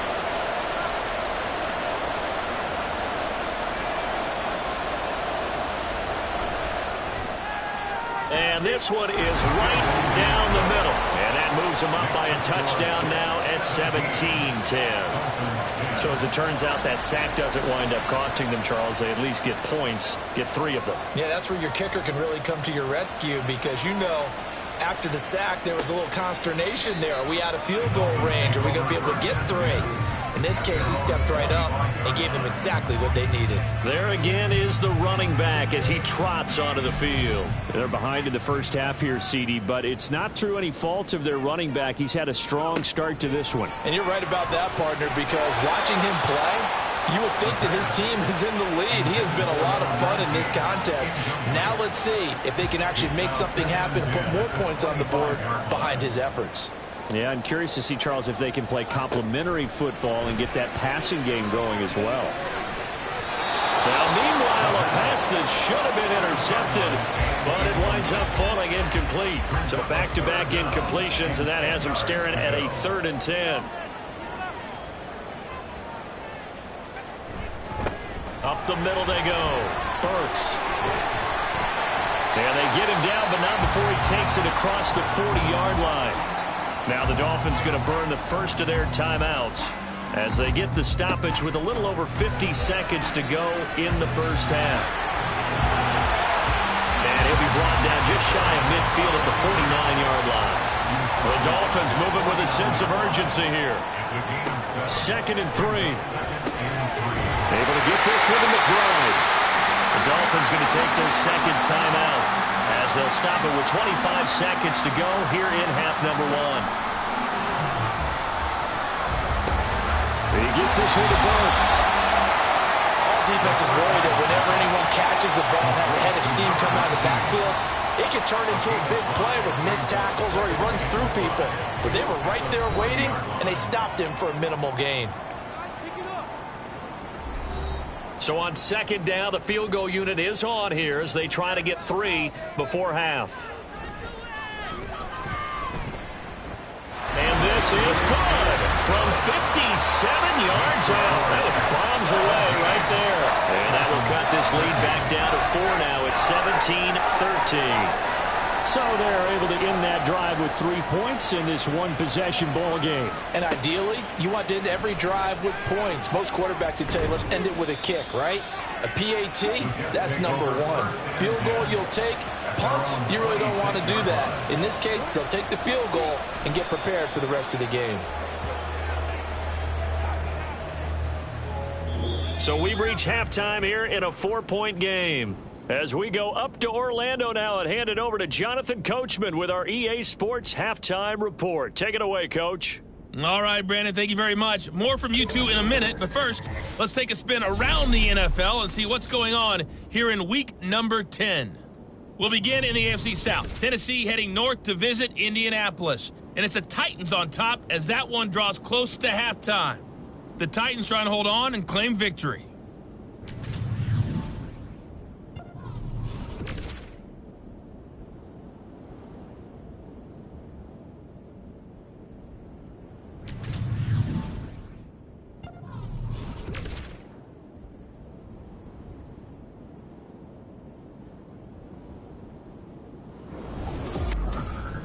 We watched a solid performance out of running back DeAndre Swift. He had 4 catches in those first 2 quarters, one of which wound up a touchdown. This has certainly been a fun one to watch so far. We knew this was going to be a battle, and we have not been disappointed. This is the kind of game that could wind up hinging on which side can play mistake-free football the rest of the way. Okay, Coach. Yeah, adjustments likely going to play a big role in this third quarter in what's been a tight contest so far. And the Jets set to receive this third quarter kickoff, and they have the lead as well as we are underway in the second half. And the decision to bring it out, not a good one, as he's tackled at the 15. And the Jets going to take over on offense to begin this third quarter. And they've got the lead. CD, what do you think the message was at halftime? I don't think the message was too drastic, I think, at the half, or that they need to change things too much. I do think the offensive line could play a little bit better. I think they'll try and help them out more. They'll probably keep a tight end in a few more times and maybe add a running back to the formation and pick up those pass rushers, because they probably allowed a few too many sacks for comfort in the first half. Here's a throw to his running back. It's complete. And he's upended after a gain of 4 up to the 25-yard line. A yard all they need, but it's third down. They'll try and run here with Swift. And he'll have a Jets first down as the tackle made just shy of the 30. Running lanes were at a premium in the first half, but he's able to find some room there, and he's hoping that that's a precursor of a big second half. Love now to pass on first down. And this throw a bit late as he couldn't reach back for it. Not sure what happened out there, but it looked like the timing was a little off on that throw. Well, you know I'm a defender, so what am I going to say? Great defense. Darn right. They did something to disrupt that timing. 4 yards the gain, and it'll bring up a third down.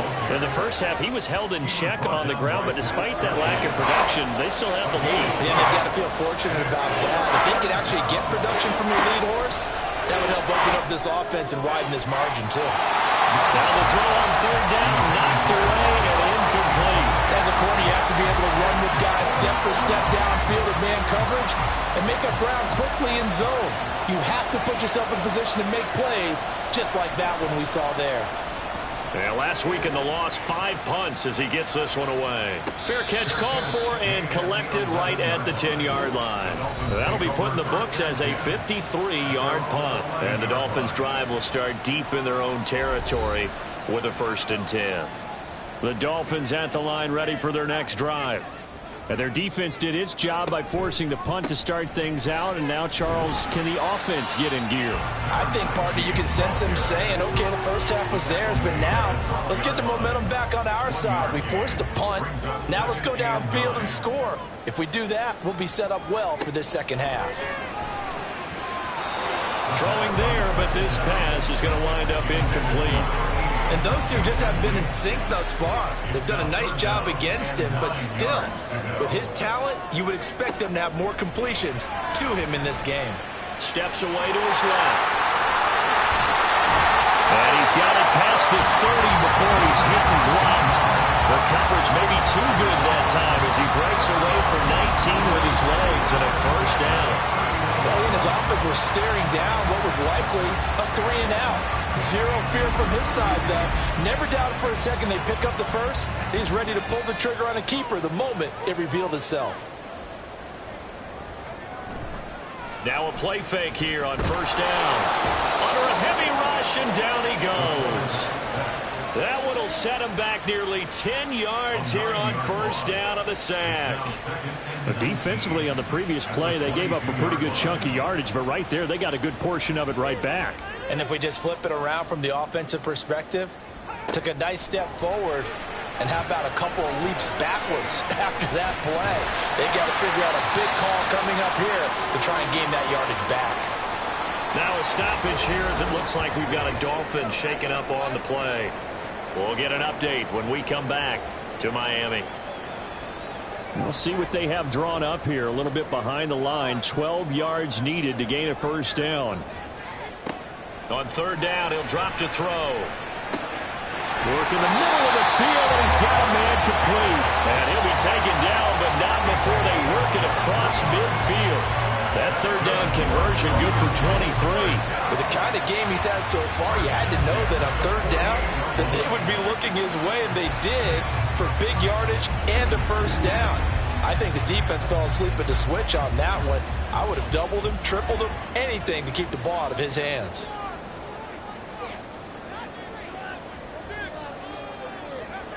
They'll look to throw here on first down. Short one here, caught by McBride. And he is tackled inside the 40, not quite to the 35. Line of scrimmage, the 37 on 1st and 10. Now a handoff up the middle. Burks all able to avoid him. And they're going to be set up down around the 15-yard line. 93 yards rushing for him now as he's carried it 16 times. Line of scrimmage, the 15. It's 1st and 10.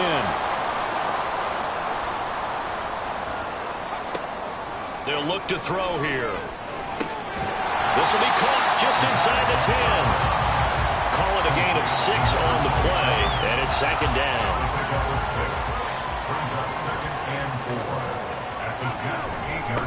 One back in the backfield, he'll get the carry. And tackled down after a gain of 3. Leaves him with 1 yard to go on 3rd down. Holding. Offense.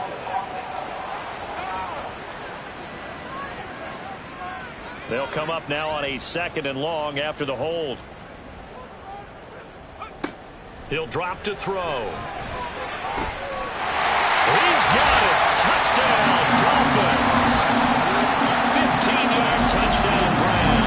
And the Dolphins have taken the lead here in this 3rd quarter.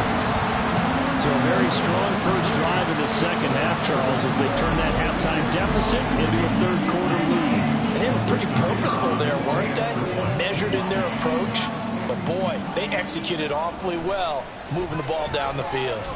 Extra point by Patterson, up and good. And that gives them a 3-point lead.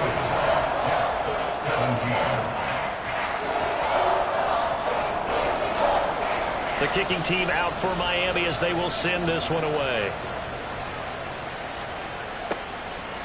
No run back here, down to a knee, and this drive will start at the 25. New York ready to go again offensively.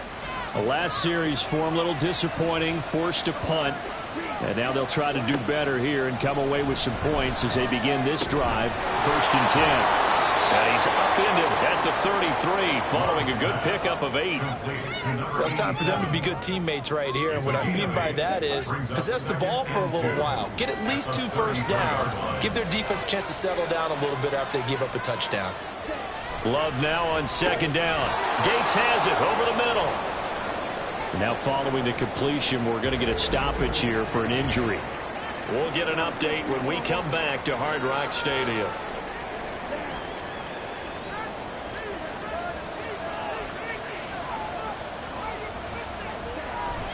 On play action. Love to throw. He's got his man, Gates. And he's brought down. The Jet passing game in rhythm. They've got another first. That's the 3rd time on this drive that these two have connected with each other. They've got a real rapport going. And right now, it's paying off with big chunks of yardage, as shown by that last play.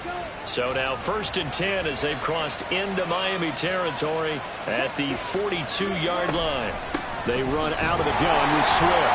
And this has been a familiar sight all afternoon as they stop him behind the line. Officially, it's a 1-yard loss. That's going to bring up 2nd and 11. At the 43-yard line. Out of the shotgun, it's Love. Caught by Gates, left side. And we've seen him have success earlier on with the ball in his hands because he is a get it in space and make a play kind of a receiver. But that time, they closed on him quickly and held him to a short gain. To throw now, here's Love. He's got his target. That's complete. And he's got another first down as he's brought down at the Dolphins' 25-yard line. The Jet passing game in rhythm. They've got another first.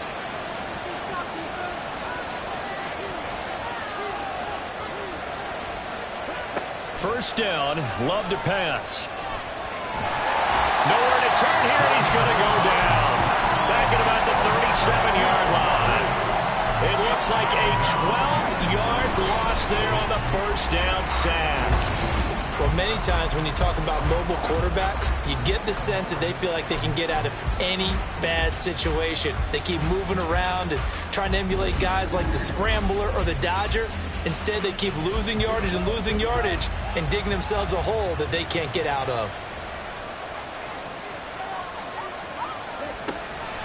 On second down, Swift. Give him 5 yards on the run there, but it'll leave him with a definite 3rd and long on the horizon.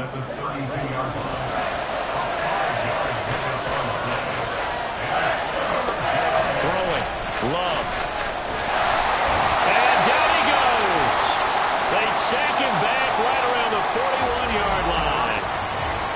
And a stoppage here. We're going to need to take a moment as a Jet was shaken up on that one. We'll get an update when we come back to Miami. Here's the Jets punter now as he'll punt it away for the 2nd time. And they'll play keep away from the returner as this one will be marked out of bounds at the 13-yard line. Pretty good spot.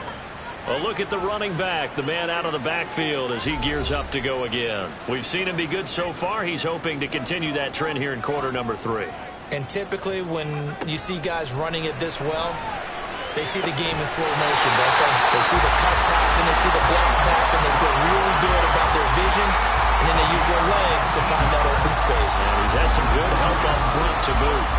As they began this drive, I was wondering how they were going to attack since they're playing with the lead. Would they continue to try and push the ball downfield? Well, after one play, it appears that the answer is yes.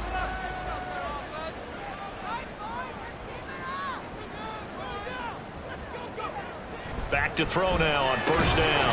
Throw left side, hauled in by Pickens. And he'll take this to the other side of midfield before going out of bounds. It's another 1st down as this time they get an even 20. Brandon, what's even more impressive is that came against double coverage. He gashed them with that reception, even with the extra focus that he drew from the defense. Now a toss left side into the hands of his tight end. And he's corralled at the 40, but not before picking up 8. So much goes into a successful play, doesn't it? How about that play action there, freezing the defense just enough to bring the tight end free downfield for the completion. Up the middle they go. Burks, and he gets it down to the 32. Hold on here, because on that last run, it looks like we have a player who was shaken up. We'll get an update when we come back to Hard Rock Stadium. From the 32 now, here's 1st and 10. They'll run right here with Jacobs. And he'll go down at the 26, following a gain of 6. Well, you certainly have to give a little credit here because they're playing this game now at their pace. This is ball control football, sustained runs, taking their time, and making it work. There's a throw over the middle. It's taken in by his tight end. And he'll be brought down in what's going to turn out to be the final play of this 3rd quarter. 3 quarters in the books. We'll return with more after this. You're watching the NFL on EA Sports. Back now in Miami. So the ball down to the 16 here for 1st and 10. It's been a very hotly contested game to this point. Just a field goal separating these two teams. That's going to be caught by Gonzalez. Touchdown, Miami. A 16-yard touchdown. And the Dolphins are able to build on to their 4th quarter lead. That's certainly going to bump up the old win probability index because now it's a 2-score game here in the 4th quarter. Yeah, you're taking me to that deep water now. Win probability index. This game's definitely not over. We're not looking at a 0.5% or something. It's just 2 scores. But the way that this team has played, to me, what I've seen, they absolutely deserve to win this game. They've been the better team by far throughout. Extra point by Patterson, up and good. And his guys will take a 10-point lead. The kicking team out for Miami as they will send this one away.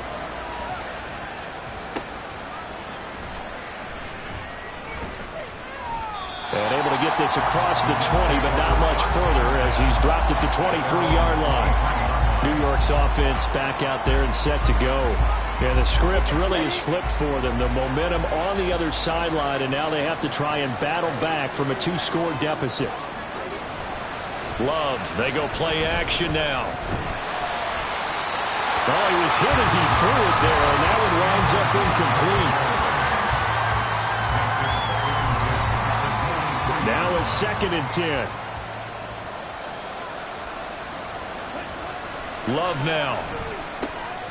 Quick hitter here, it's complete. 4 yards the gain, and it'll bring up a 3rd down. gain. They are in need of 6 yards here if they hope to move the chains. On 3rd down, Love. He's got his running back out of the backfield. And he is going to have a Jets first down as they're able to get the 3rd down conversion. All right, this is the time of the game where they're down a couple scores, and they've really got to get some yards in chunks. And they know the defense doesn't want to give those up, but they've got to find a way to take them anyway. Now the question is, can they string a few of those together? So signs of life in what's been a dormant offense in this second half. Here's 1st and 10. To the air again, Love. Throwing middle, and it's complete. And he's going to get a solid gain of 9 before being brought down. 2nd and right at a yard. Now that's staying ahead of the chains. Really good pickup on 1st down, hitting the tight end there. Now it brings up a 2nd and manageable. Just found a hole in that zone. And he'll be brought down at the 45-yard line. 2 yards on the pickup, and that's all they needed to move the sticks.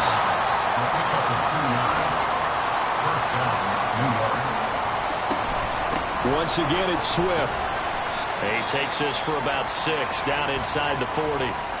Now a stoppage here as it looks like we've got a Dolphin shaken up on the play. We'll get an update when we come back to Miami. Ball on the 39. Here's 2nd and 4.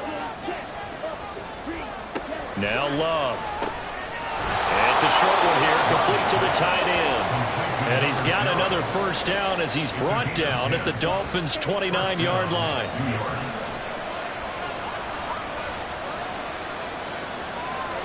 To pass, here's Jordan Love. Well, a momentary speed bump there with that throw partner. The defense had other ideas, and they're trying to mount a small stand before this drive reaches the end zone. Back to the running game with Swift. Stopped short of the 25. The second effort couldn't free him. He'll get only 3 there, so it leaves him with a 3rd and 7 ahead. Here's Love. Able to find the open man. That's complete. And he is going to have a Jets first down as they're able to get the 3rd down conversion. In a 2-score game, obviously, every play, every 3rd down, like we saw there, magnified. Big pickup. It was a huge pickup. What they really want, though, is to not even get to 3rd down. They've got to maximize time and conserve as much as possible. And the Jets are going to be looking at 1st and goal as they move this down to the 4-yard line. Well, every drive from here out is definitely crucial and critical. They know that they need to get at least 3 here to get it back to a 1-score game. But I can't imagine that in their huddle that they're thinking at all about getting a field goal. They want to get into the end zone and then try and get the ball back again. And he is out of bounds here. 3 yards is the gain that time. 2nd and goal. He's been a busy man here in this one, and they're showing off some nice footwork to stay in bounds. And with those types of catches and the volume that we've seen in this game, wouldn't you keep him busy? And this is caught by Gates for a Jets touchdown. A great effort there. With his 2nd touchdown of the game, number 8 on the season. And the Jets have made it a 1-score game again here in the 4th. So how about that for an answer? They get the touchdown there, and it's back to a 1-score game here in the 4th. And that's what these guys have done all game long because they've scratched and slashed their way to stay in this game. And by now, we should all realize they're not going away. Now the pressure again swings to their defense because they're going to need to find some way to get the ball back. The kickoff team on the field now as they will send this one away. From a couple yards deep, he'll bring it out of the end zone. And he's up past the 20 to the 22-yard line. Out comes the Miami offensive unit now. They get set to take over. They've been rolling the last couple of drives, each inning in touchdowns. So this game is flipped. They were down. Now they're up with the football. We'll see how they handle it. Can we get a spy on the headset now between the head coach and offensive coordinator? Because they've been in attack mode. How to get back into the game. Now they have the lead. Do you stay on the attack, or do you dial it back a little bit to try and protect this lead? Well, my cop-out answer would be somewhere in the middle. I think it's going to be a fine line, is it not? I think you're exactly right, but I do think if they can stay aggressive and keep them on their heels, they'll be best served that way. After the sack, it's 2nd and 19, and the road gets a bit tougher from here. Out of the gun, they'll look to throw. On the out route, he's got Burks.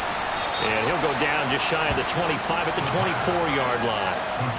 And we see another pitch and catch there to the running back. This position just continues to evolve. They become just as critical to the passing attack as a lot of receivers, tight ends, because their ability to make people miss in the open field can really generate big plays for an offense. Now a 3rd down throw, but it misses the target, incomplete. Here's A.J. Cole now as he's on to punt for Miami. 46 on his first kick, this one in that neighborhood as well. And he fields it cleanly. He stiff arms him, breaks through the contact. A very nice job on the run back there. He'll get 23 yards all told. And the Jets will have a short field to work with as they take over 1st and 10.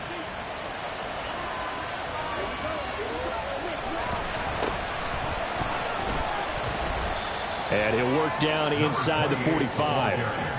Give credit to the defense for stringing that play out, and they gave up no cutback angle. You know he was trying to dart through. No place for him to go. A nice job there, only giving up a 3-yard gain. They try to throw on 2nd down, but this one is incomplete.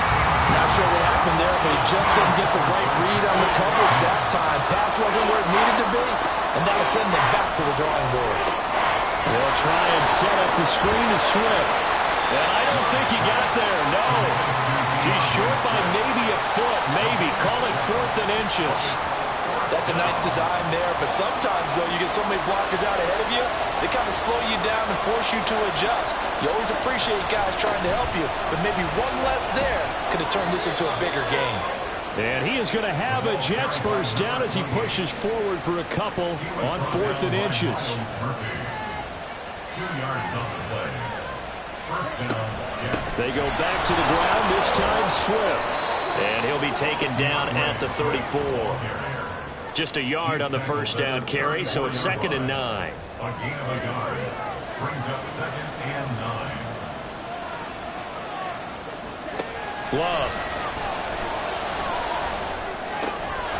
And this throw incomplete. And the defender all over him that time, and it's going to lead to 3rd down. They'll come to the line here needing 9 yards to pick up the 1st. On 3rd down, here comes Swift. And he's going to get this to the 31, but that is still well short of what he needed. Call it a gain of 3, and it'll bring up 4th down. This has been an up and down, back and forth type of a game, hasn't it? Maybe this long drive take a little bit of the wind out of their sails, kind of settle things down a little bit. So the field goal unit is on the field as this is a big spot right here. He hit his first. Now this one from 48 yards away. And his kick is absolutely perfect. And in the 4th quarter, this game is tied. Well, you talk about clutch. That one was right down Broadway, and this game's all even here in the 4th. Yeah, he didn't leave any doubt, did he? Good snap, good hold, dead center. Almost like a big-time golfer in a major, firing at a pin from the fairway, trying to win the tournament going down the stretch. Dolphins offense returning to the field.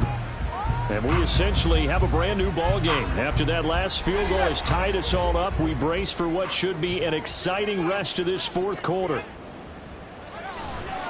Now a play fake here on 1st down. And he's going to get a solid gain of 9 before being brought down. 2nd and right at a yard. Maybe a good spot to take a shot. Here's 2nd and a yard from the 34.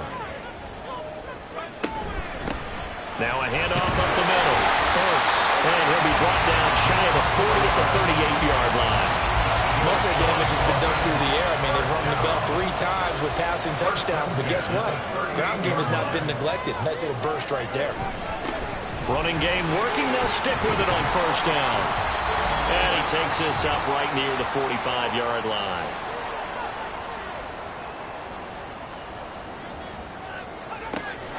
Now they'll switch it up here and look to throw. He's got Pickens complete. Certainly worth noting he's now 1 catch away from 600. He's at 599 in his career. Plenty of time. All 3 timeouts still remain. Here's 1st and 10 now. Now a quick slant as the throw's complete. It drives some people crazy to see those short throws underneath. They got to find a way to gash the defense downfield. Second and 4 at the 42-yard line. 2nd and 4. They swing that out wide to Jacobs. Yeah, he'll be out just a yard or two shy of the 30. Well, they've certainly done a nice job spreading the ball around on this drive. This time he gets it out to his back, and it's another nice play and another first down. They got the defense on their heels a little bit. They're reacting instead of being aggressive and making plays. The Jets are going to use the first of their timeouts as the clock will stop with 1:06 left to go in the game. And he gets it inside the 10 to the 9. Now the Jets going to use the second of their 3 timeouts as they get the stoppage with just over 1 minute to go in the game. And that's a touchdown as they've broken our tie here in the final minute of the 4th.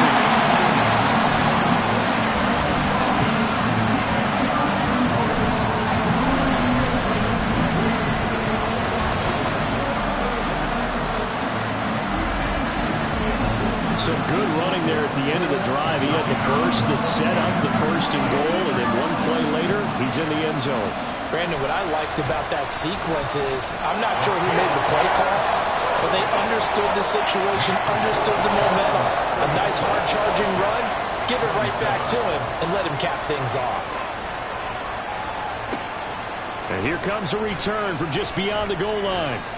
And not much happening on the return as he'll get this to about the 23. So the Jets now down by 7. 54 seconds to go. They've surrendered a double-digit lead but can rescue themselves late as they come up on 1st down. And this will leave them a yard short. Nice pickup of 9 yards on 1st down. And a stoppage here. We're going to need to take a moment as a Jet was shaken up on that one. We'll get an update when we come back to Hard Rock Stadium. Love looking to throw it. And he can't get a throw away. He's taken down. This crowd turning up the decibel level. It's 3rd and long. Throwing there, but this pass is going to wind up incomplete. They've got one chance left to keep this one going, and I think for you and me, let's look along with the offensive coordinator now. Has to think back, cycle through every play of this contest, and remember what's worked and what hasn't. Because right here, he needs the best play of the game in order to keep this one alive.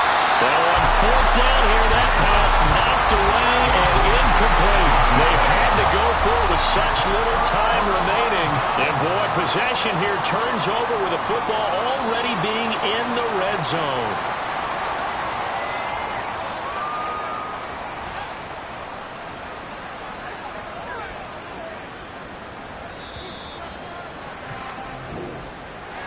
Well, somebody lit a fire under that offense during the break, Charles. Remember, they trailed at intermission. They come out, they have the big second half, and that lifts them to the victory. And Brandon, trailing at halftime, we always talk about teams making adjustments.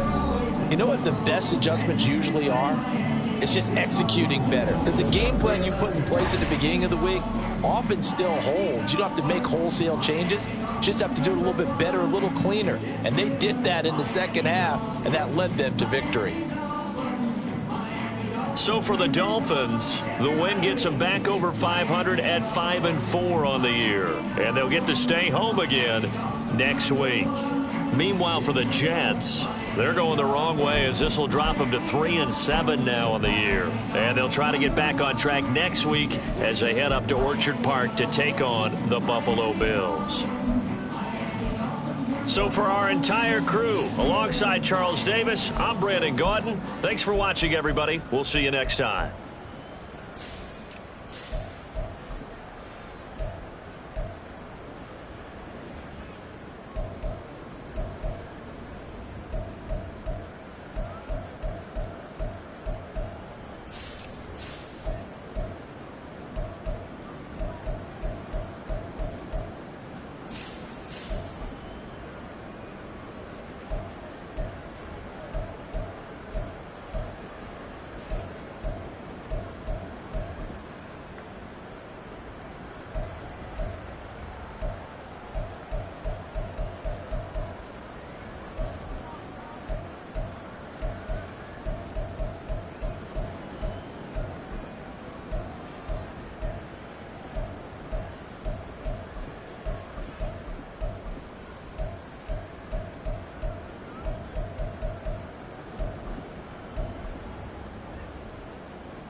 It's week 10 of the NFL, and we've got the Bengals leader at quarterback. After his last game, he's now across 3,000 yards for the season. It's the Bengals and the Browns, and it's coming up next.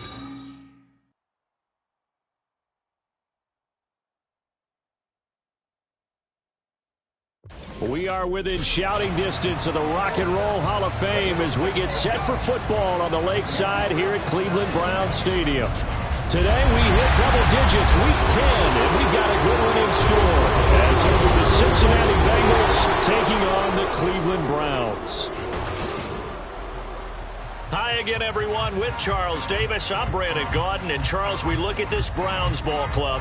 They come in mired in a brutal stretch right now, losers of 8 straight games. Can you imagine going 2 straight months without winning a game and still trying?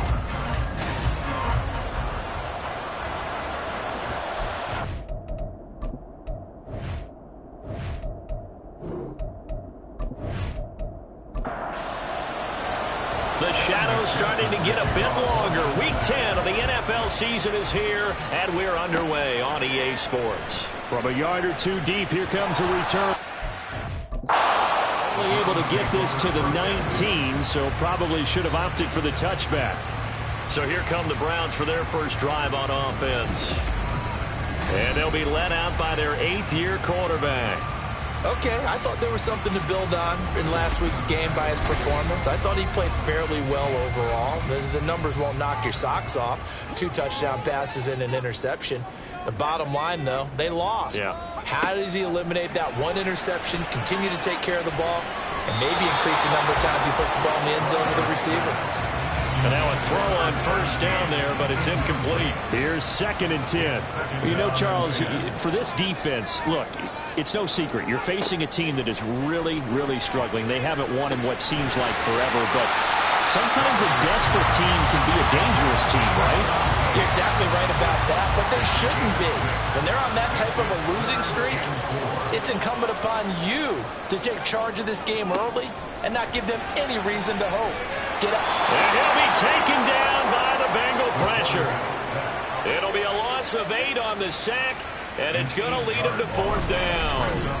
It always helps for a visiting team to come in and set the tone on defense. In fact, when we talked with them prior to the game, they said they wanted this home crowd to feel like they had to hide their valuables when they were in town. Well, the home crowd quiet now early. See if their offense can take over and get some points on the board.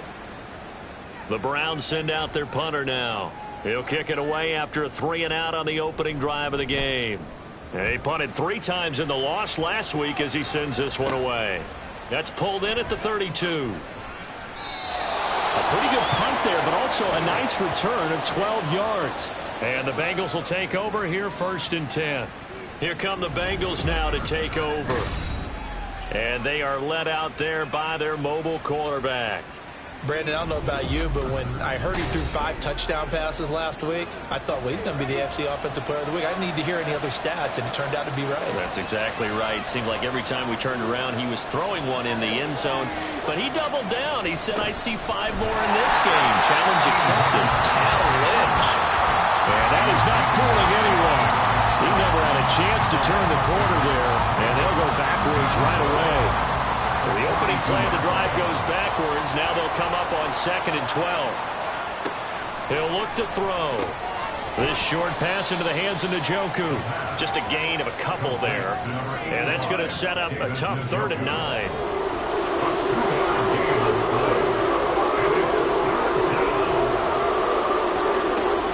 He'll look to throw.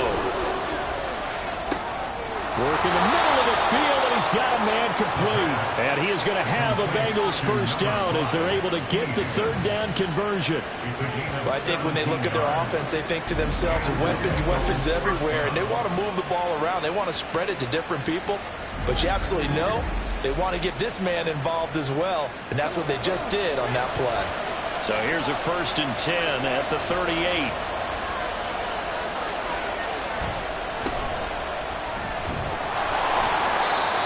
Gets it down to the 32.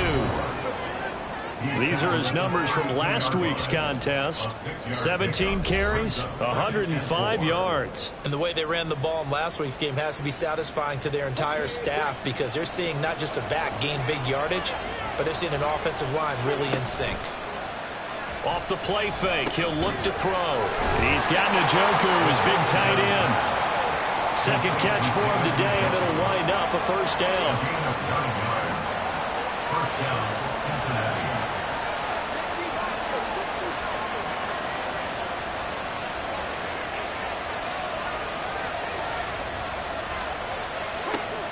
From the shotgun, he'll look to throw.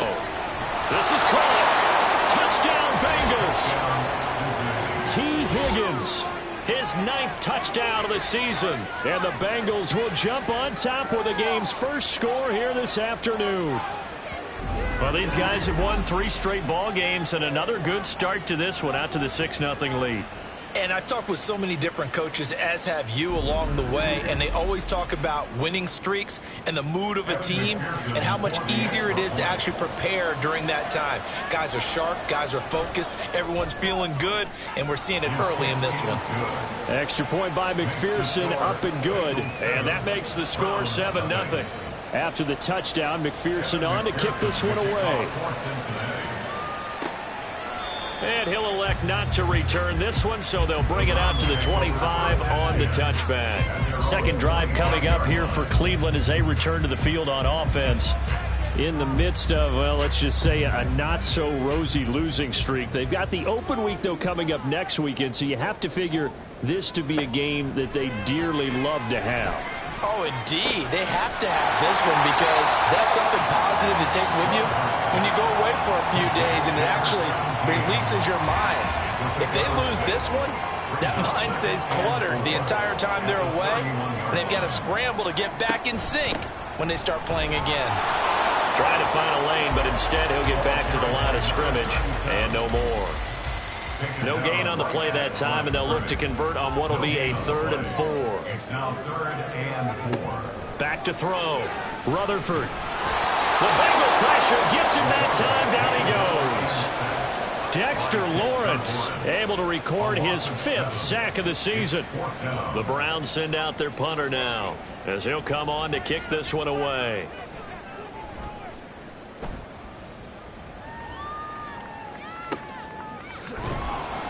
That'll be a 48-yard punt, 1 yard on the return. And the Bengals take over 1st and 10. Cincinnati coming back onto the field here for their second drive. Just the one misstep for them in the first half of the season. 7-1 is the record at the midway point. And in terms of whatever power rankings you want to go by, they're at or near the top of the list in terms of best teams in the National Football League. And for me, in my little bit of rankings here, I've got them at the top. I know there's still 2 months to go, and we've seen teams get off to hot starts and then fade away due to injuries or the schedule or whatever. But unless there are a rash of injuries on this team, I'd be surprised if they aren't a 1st or a 2nd seed come playoff time. He had the touchdown on the opening drive. Now he's got a 1st down. 2nd and short, that's a rundown, so it's definitely a good time to go play action if you're feeling it. And they do so and pick up a 1st down. Back-to-back good plays have them on the move on 1st down.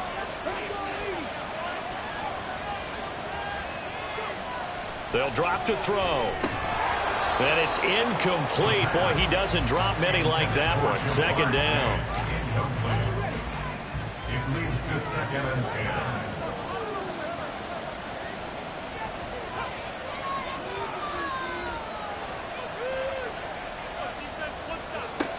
Back to throw again. This pass complete to Higgins.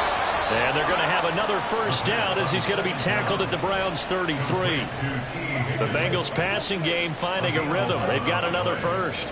And the Bengals 1st down. And he'll manage to pick up about 4. It's 2nd down. The Bengals at 7-1 now on the year. And they've been playing their best football of the year. Winners of 4 in a row. And I thought that they played pretty well last week. Their execution, their discipline, their resilience, all on display in that victory. A 2nd down pass play there, but it's incomplete. Well, that was his first target of the game, and it's going to take at least one more target to get him on the board. Took a nice substantial hit to draw that catch loose from him. Incomplete pass. Out of the gun now on 3rd down.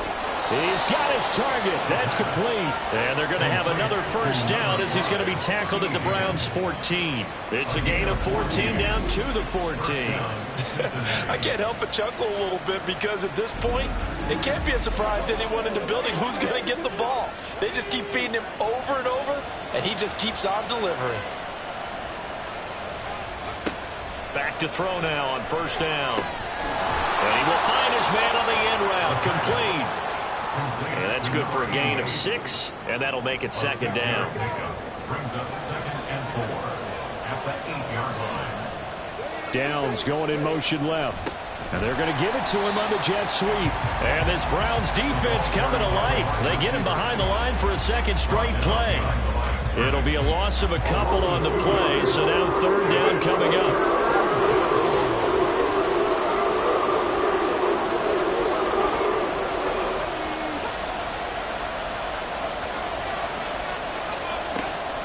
Now they'll throw here out of the gun. That's to Chase. He's got it. Touchdown, Cincinnati. 10 yards on the touchdown pass. And the Bengals lead this now 13-0 here in the opening quarter of the ball game. Well, this has been a flawless start for them. They score, they get the stop, and they score again, Charles. Complimentary football at its finest. You've just mentioned how they got it done. They scored.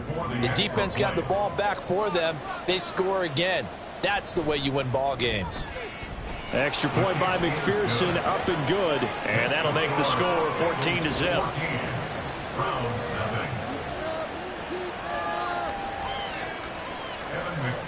After the touchdown, McPherson on to kick this one away. And he'll just take a seat, and the drive will begin at the 25-yard line. With the football going back over now to the Cleveland Browns. And they have the game here followed by the open date on their calendar next weekend. And Charles, this is a crew that you have to think really is relishing the opportunity to be on the couch for a few days. Yeah, they certainly are, but let's face it, partner, they can't get caught looking ahead to that couch time while they're playing this one. They've got to take care of business first. He'll try again with the arm here on second down. And this one is going to be off the mark, too far out in front. You talk about this Bengals defense. Currently #1 in the NFL against the run. Most of their challenges have come in the passing game because against the run, they've been pretty darn good. Now they've got to figure out a way to slow down. And he'll be taken down by the Bengal pressure.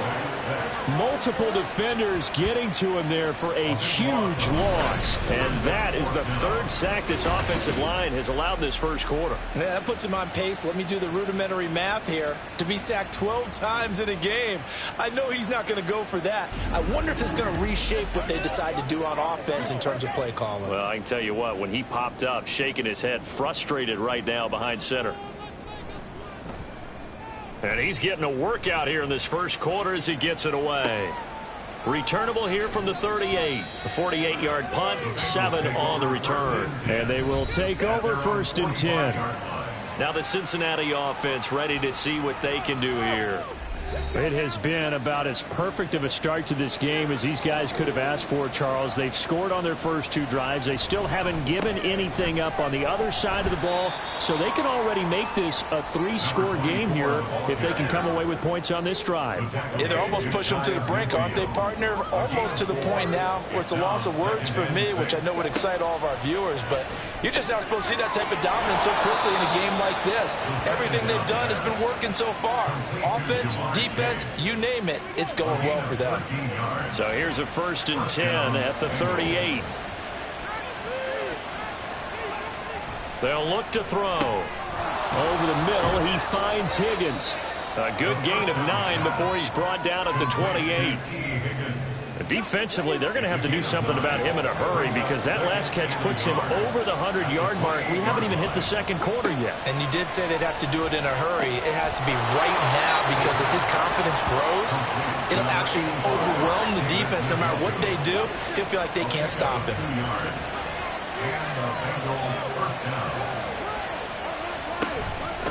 On first down, Downing. Down to the 22-yard line. He'll get 4 yards on the carry there, and we will get to the end of the first quarter of play. 14-0 the score. This is the NFL on EA Sports. Start of the second quarter, and it's the Bengals in control of the football as they are looking at a 2nd down and 6 coming up. And that's going to be caught. T. Higgins. And brought down, but not before they get it inside the 10 to the 7. That one goes for 16 yards and sets him up 1st and goal. So in the second quarter, he's already up over 100 yards receiving now. And isn't 100 the magic number for a really good game for a receiver? So he got a chance to really shatter that and have a profound effect on this game. They'll set up to throw. To the end zone, but it's incomplete. I see the surprise in your face there, partner. That is a rare incompletion from him. He's been on point this entire game. He has percentage completion-wise way up. Not that time. He's got it. And he'll be brought down right on the edge of the goal line at about the 1-yard line. This offense so far on 3rd down, a perfect 3 for 3 as they look to keep that streak going. They're looking at a 3rd and goal here. And he is in. Touchdown, Bengals. A great play there. His 8th rushing touchdown on the year. And the Bengals have moved out in front by 3 touchdowns. Everybody in the stadium knew what they were going to do right there, CD. 3 tight ends on the field, all that extra bulk, and they run it in. And you saw where that one went, right? You run it over your best blocker. I can just see the head coach right now. I want to run this one over the big boy. And they got it done. Extra point by McPherson, up and good. And it's now 21-0. After the touchdown, McPherson on to kick this one away.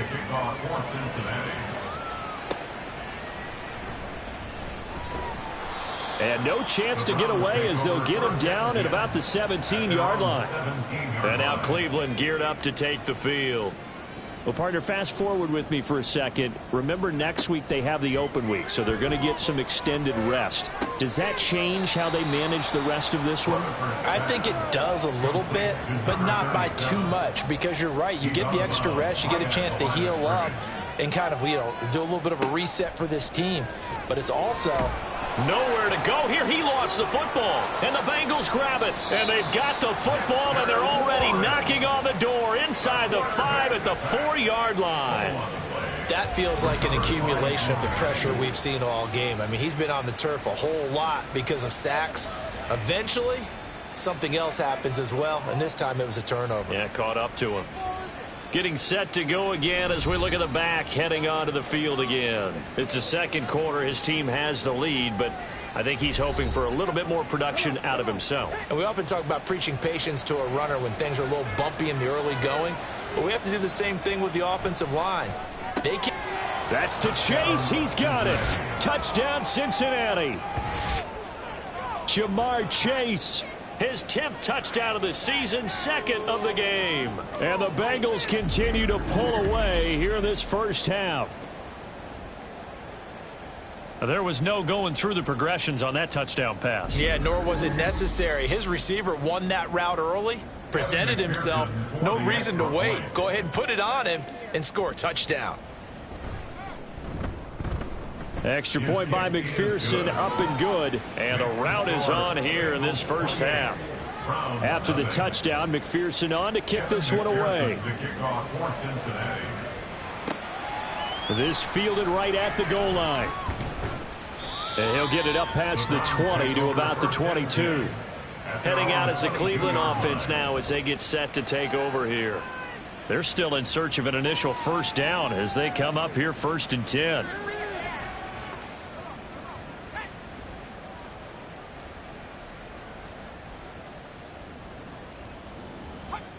Throwing to start the drive. Rutherford.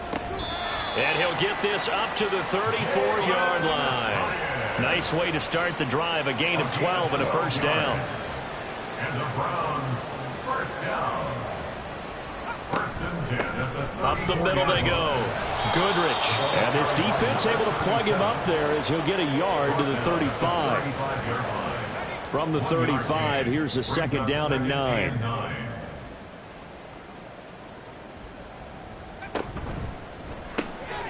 Here's a quick throw out left. That's caught. And he'll maybe get back to the line of scrimmage, but no more than that. So they'll get nothing out of that play. And that's going to set up a tough 3rd and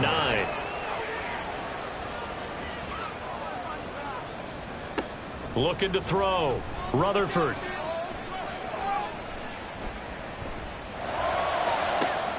And that's caught inside the 35. And he'll be brought down at the 21, just shy of the 20 in the red zone. A big play that time for Cleveland. 44 yards. So the big play gets him all the way down to the outskirts of the red zone here for 1st and 10.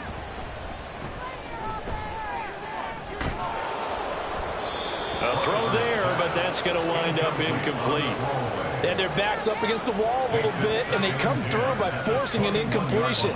Now they've got to continue to ratchet up the intensity a couple of more times and get off the field before giving up any more yardage. And he's going to go down. They sack him back right around the 30. Taken down for the 5th time this game. Multiple defenders there to get him. But, Charles, this has been something to watch so far. This is where you really feel for a quarterback. He's been running for his life in this first half. Brandon, that's 5 sacks already, so you know he's got to be saying, can we get some more guys in here to block, please? Because if we don't, we're going to need another quarterback. 7th play of this drive coming up, but a long way to go on 3rd down. Back to throw. Rutherford. The throw here right sideline falls incomplete. And that'll bring up 4th down as his Cincy defense stands up on 3rd. And based on my math, they've only converted 1 time thus far in this game, so you can see the frustration starting to come out a little bit. 3rd downs, they've been a problem for them all game. They've got to start becoming solutions. So the 3rd drives the charm. They are on the board, albeit with just a field goal. Yeah, 3 points from 3 drives. That's not going to win you a whole lot of football games. Hopefully the fact they were able to move the ball a little bit can wake up their offense. Taken at the goal line. And makes it across the 20 as his guys will set up shop at the 23-yard line. There's a look at receiver Jamar Chase as the Bengals get set to go on offense. We're in the 2nd quarter. He already has 2 touchdowns. We know how good he is. That's well documented. How do you contain him? We know he's a nightmare. So in this situation, I would go ahead and double him, maybe even have a 3rd person in the area, and try and dissuade them from throwing him the football. Make someone else beat me for a while, because I don't know that their talents are his, because when he gets his hands on the ball, he breaks down my entire D. Someone else, they may not make the same type of a play. Well, we know his talents are very good. And he's got a Bengals 1st down as the tackle made just shy of the 40. For a lot of guys playing this game, there's no better feeling than running right through a tackle. He's able to lower his center of gravity and churn his legs for a really nice pickup. Right back to him on 1st down. And he's going to get a solid gain of 9 before being brought down. 2nd and right at a yard. Tackle made at his 48-yard line. A gain of 9 brings up 2nd and 1. Here's a play fake as they set up to throw. And he can't find anywhere to go with it, and he goes down. They get to him for a loss of 4, and it brings up 3rd down on a sack. Traditionally, as a defense, your #1 job, stop the run. But in today's football, it's impacting the opposing quarterback. Make him uncomfortable. And so far, they've not been able to do that. Not at all. He's been really comfortable in the pocket. 3 touchdown passes already. So that could be an important 1st sack if they do want to turn things around. And for the Browns, a nickel set here on 3rd down.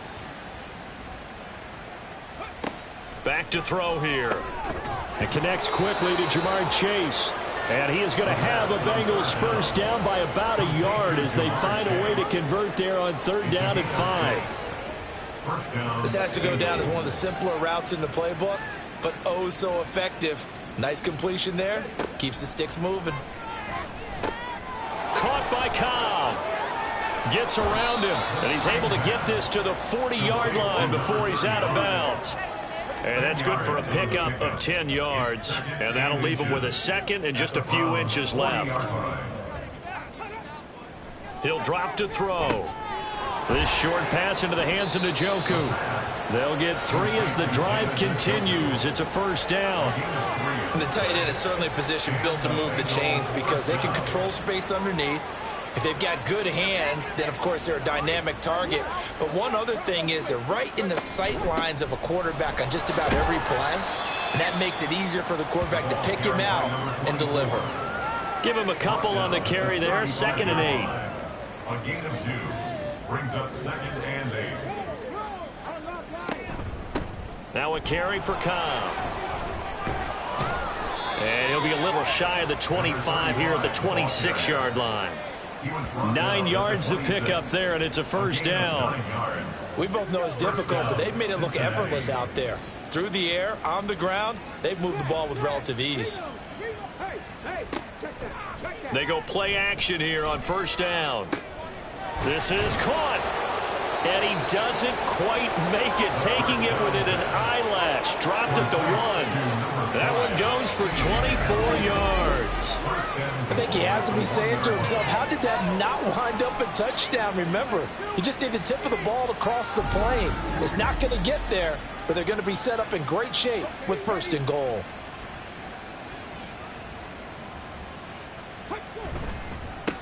They'll try to run this one in.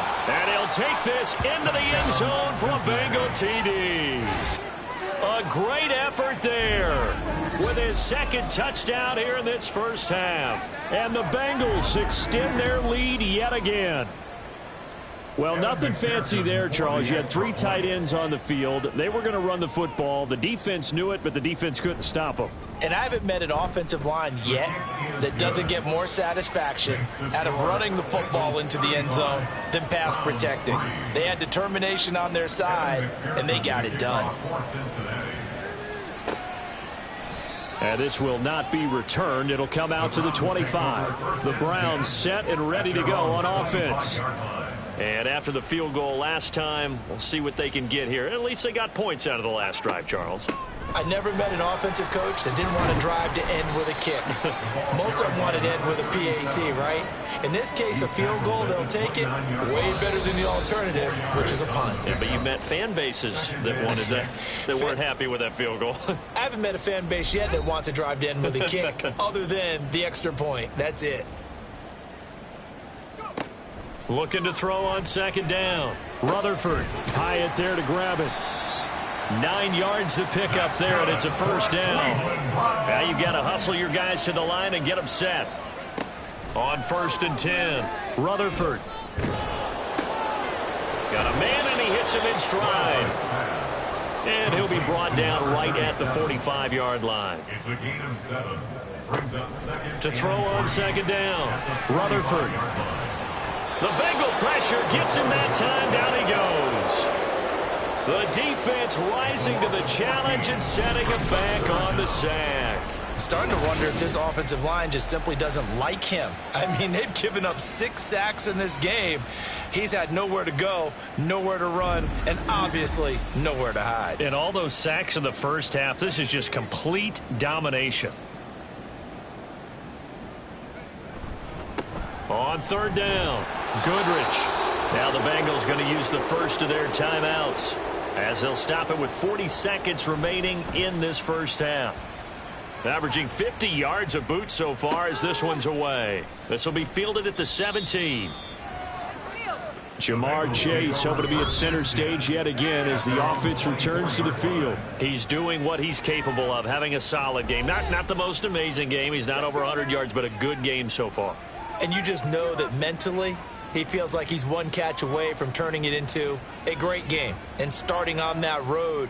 And the defenders are well aware of that, too. They've got to figure out a way to not let that escalate.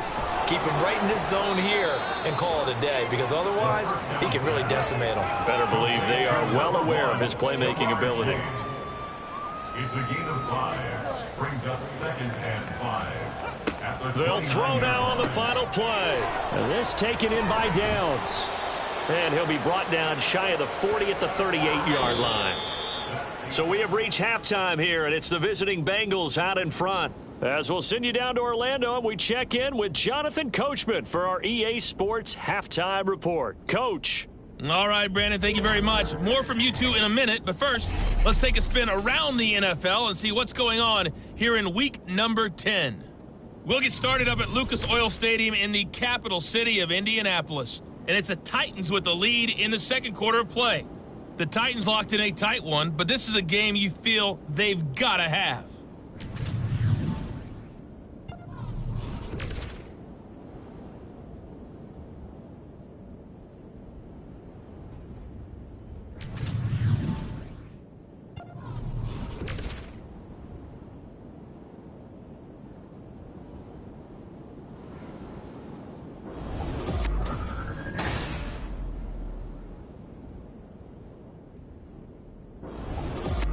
The highlights from the first half. Thank you, and we welcome everyone back. This one got out of hand early, and now you have to wonder how these teams will approach this second half, because this one's already close to being in the bag, if it's not already. From a couple yards deep, he'll bring it out of the end zone. And only able to get this to the 19, so probably should have opted for the touchback. T. Higgins out on offense with the rest of his teammates for this next drive. Good day for him so far here in the third quarter. He's hit pay dirt once, over 100 yards, but hey, it's the third quarter. He's thinking, I want more, right? He wants more, and it just increases the confidence of his team, because every play he makes, that means his quarterback is really feeling good about throwing the football. Probably feels like he can't throw an incomplete pass when he throws it to him right now. Yeah, he's looked really, really sharp. From the 25, here's 2nd and 3.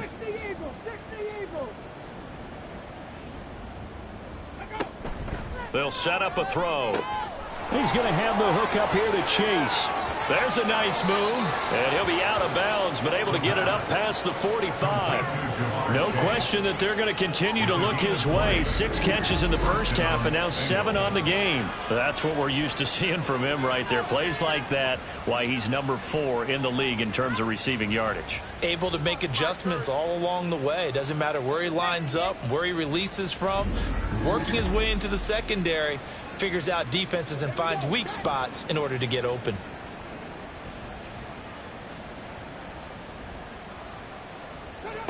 They'll look to throw now on first down. Another one into the hands of Jamar Chase. And they're well past midfield, just a yard or 2 shy of the 40. Another connection between the two. This one good for 12 and a first down.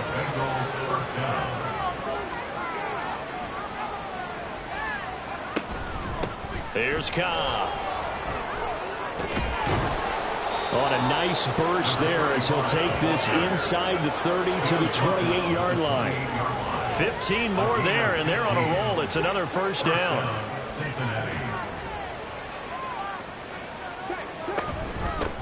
Now a handoff up the middle.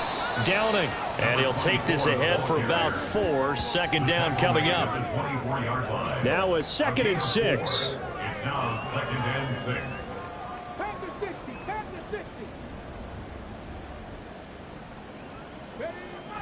He'll look to throw. Open man is Higgins.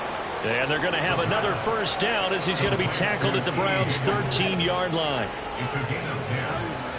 First down, Bengals.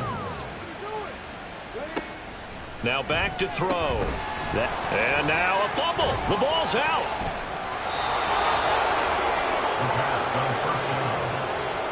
And the defense not able to get it. From a defensive perspective, what's that moment like when you realize the ball is loose? It is a moment where all concentration goes right to the football. This is something you've talked about in all your preparation for the game.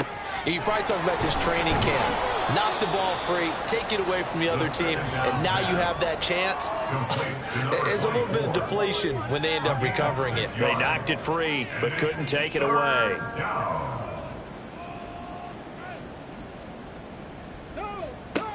They'll look to throw again. Touchdown! A 7-yard touchdown grab. And the Bengals take the opening kickoff of the third quarter and drive right down the field to extend their lead. Boy, he has been fun to watch throwing the football in this one. It's certainly not fun for that defense, though, Charles. Now up to 4 touchdown passes in this ball game. Yeah, we're supposed to be neutral, but I'm feeling their pain right now because he has absolutely carved up this secondary. A clinic on how to attack a defense and take them out of the game. Extra point by McPherson, up and good. And the lead grows even larger here in the third quarter. After the touchdown, McPherson on to kick this one away. And here comes a return from just beyond the goal line. And he's able to get this across the 20, but not by much, as he's marked down officially at the 21. And we got a pause following the play because it appears a member of the Bengals in some discomfort. Well, hopefully, obviously nothing serious here. Medical staff, though, going to take a peek, and we'll take a break. The Cleveland offense ready to go. Now a throw right side taken in here to start this drive. And he's got this almost to the 40 before going out. From up near the 40 now after the big play to start. Here's another 1st and 10.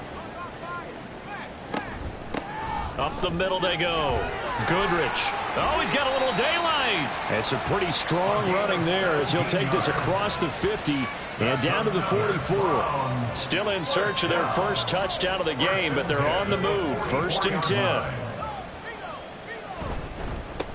They'll keep it on the ground. Goodrich. And he edges forward, but only gets a pair of yards out of it. And it's 2nd down. And now timeout is whistled as it appears there's a Brown shaken up on the play. So as the medical staff takes a look, we'll step aside. Looking to throw on 2nd down. Rutherford. And he's going to be sacked. They sack him back right at the midfield stripe.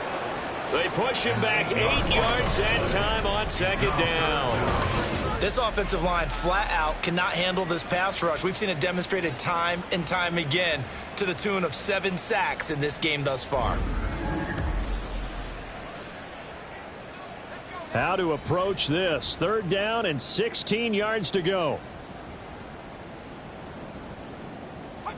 From the midfield stripe, they'll look to throw. And that is incomplete.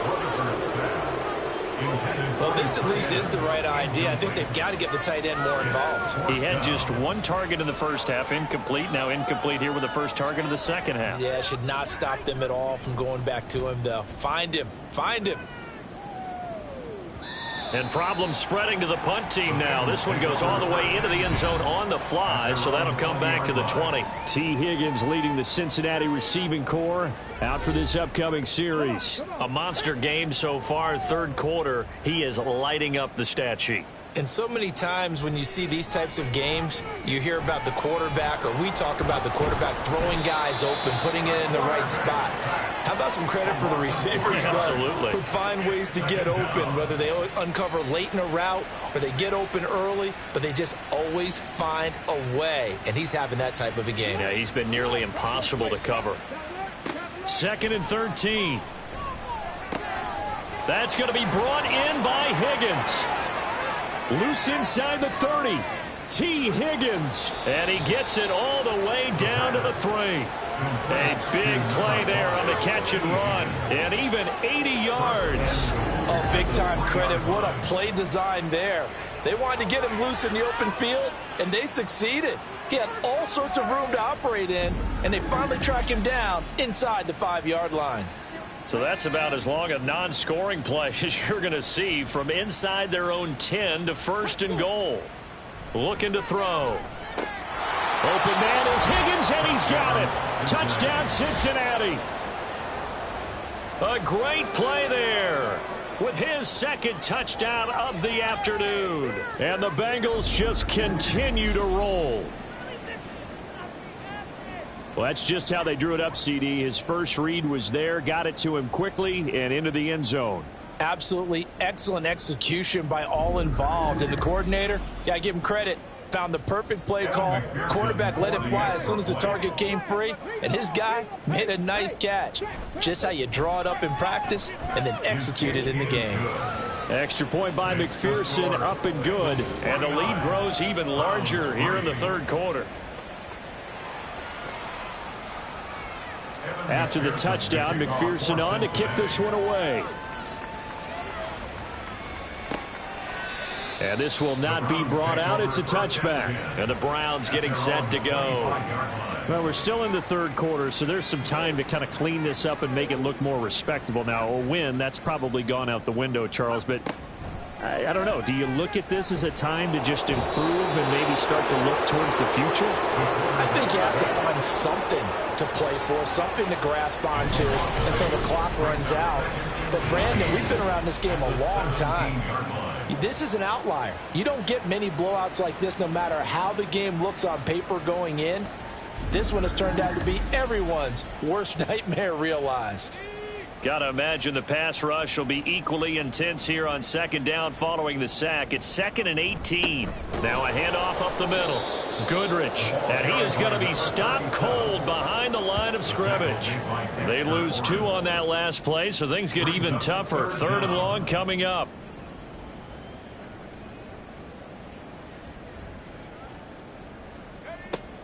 Looking to throw. Rutherford. And this is going to be incomplete. But the passing windows are just not there. That's just another example of how great this defense has been all game long. And that's exactly what a top 10 defense can do. They can really change the game tempo and frustrate you as you try to execute offensively. Now fair catch is called for and taken at the, we'll call it the 37-yard line. So possession goes over here on the punt. And it will be 1st and 10 as they take over. Now a play fake here on 1st down. And he slides and covers up at the end as he's going to be able to pick up decent yardage. He'll get 5 out of the scramble. It's 2nd down. At the 43-yard line. Now they'll throw here out of the gun. This pass complete to Higgins. And they'll get this well past midfield before being stopped just before the 35. A gain there of 21 yards. And if anyone thinks they're just going to tuck their horns in and pull back off the throttle a little bit, you can forget it. Even with this big third quarter lead, I think this team's going to continue to take their shots downfield, and there's another completion. They'll run on 1st down. Downing. And down right around the 32-yard line. 4 yards on the pickup. And that was a quality play to start a new set of downs. That was simply an offensive line winning the battle up front and winning it in a big way and giving their guy in the backfield a nice lane to hit. And he gets stopped up at the 31 after a gain of maybe a yard. Watching that play unfold and watching him complete it brought back memories of doing all those pursuit drills to make sure you don't over-pursue and let a guy get a cutback lane on you. He did that very well. You praised him on tape yesterday for the angles that he takes to the ball. Took a great angle right there. He's been big. 2 touchdowns earlier. Now he's got a 1st down here.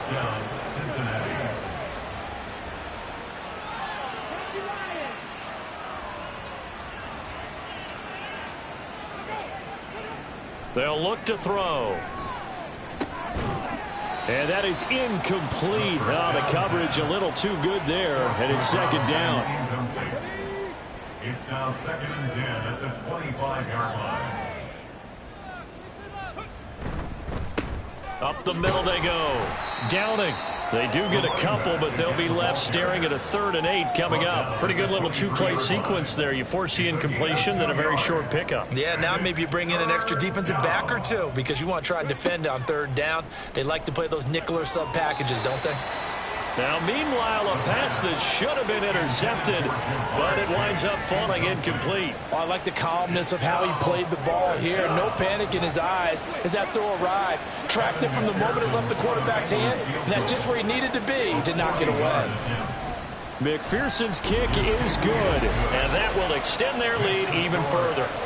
So tack on 3 more, though this, it's just a rare drive where they did not find the end zone. Yeah, you're right about that, partner. But at this point, I don't think you're too concerned about that. You just want to possess the football for a while and drain the clock.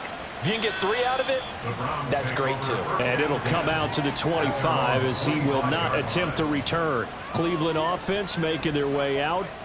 See if they can put this drive in the end zone, Charles, because it's been a little bit of a rough go at times. They've had to punt the football a ton in this ball game because of stalled out drives. So are you saying that you're kind of tired of seeing the punter run out there and do his thing during this game? Is that what you're trying to say? Well, I mean, I'm okay with it. I have a feeling that this offense, they don't want to see the punter again. And frankly, the punter doesn't want to run out there anymore himself. He'd love to see his offense put together a drive and give his leg a rest. No gain on the play. Brings up third down and 9. On third down, Rutherford. And he's going to lose yardage here, as they will switch ends as time has run out on this third quarter of play. We have played 3 quarters. You're watching the NFL on EA Sports. And we're back now here in Cleveland. And this is a blowout so far as we get set for the fourth quarter. A very one-sided affair. He's averaging just under 50 yards a punt as he gets this away. So a change of possession here on the punt. And out will come the offense as they take over. So here are the Bengals set to take over. They're working on a 4-game winning streak, and they lead this one as well right now as they start 1st and 10. They'll start this drive out on the ground. And he's tackled a yard short of the marker. Good gain of 9 on first down. And hold on here, because on that last run, it looks like we have a player who was shaken up. Now, the medical staff is going to come out here and take a look, and we will take a short break. 2nd down and a little more than a yard here. The play-action fake. They'll look to throw. Over the middle, he finds Higgins. And he is tackled inside the 40, not quite to the 35. His record-setting ball game just continues. I mean, we're getting into silly territory here. He is closing in on 400 yards. Tell you what, partner, the way he's been slinging it in this one, I think he should be ticketed for a baseball cap and a set of headphones for the next drive. He's been absolutely sensational. The one thing we both learned about quarterbacks in this league, they often stay on the field longer than you expect. And he'll manage to pick up about 4. It's 2nd down. From the 32-yard line now, here's a 2nd down and 6. Now whistles and a flag. And I believe a Bengal got going a little early there. This O-line's been great. They've got the big lead, so give them a pass there, I guess. Yeah, I would think so, because if we were grading them on their performance in this game, a lot of pluses in their boxes so far. They'll keep it on the ground. Downing. And he'll be a little shy of the 25 here at the 26-yard line. 71 yards rushing for him now with a couple of touchdown runs to boot.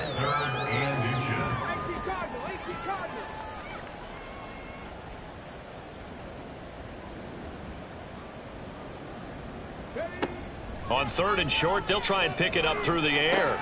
He's got his running back out of the backfield. And he'll be taken down, but he does have first down yardage.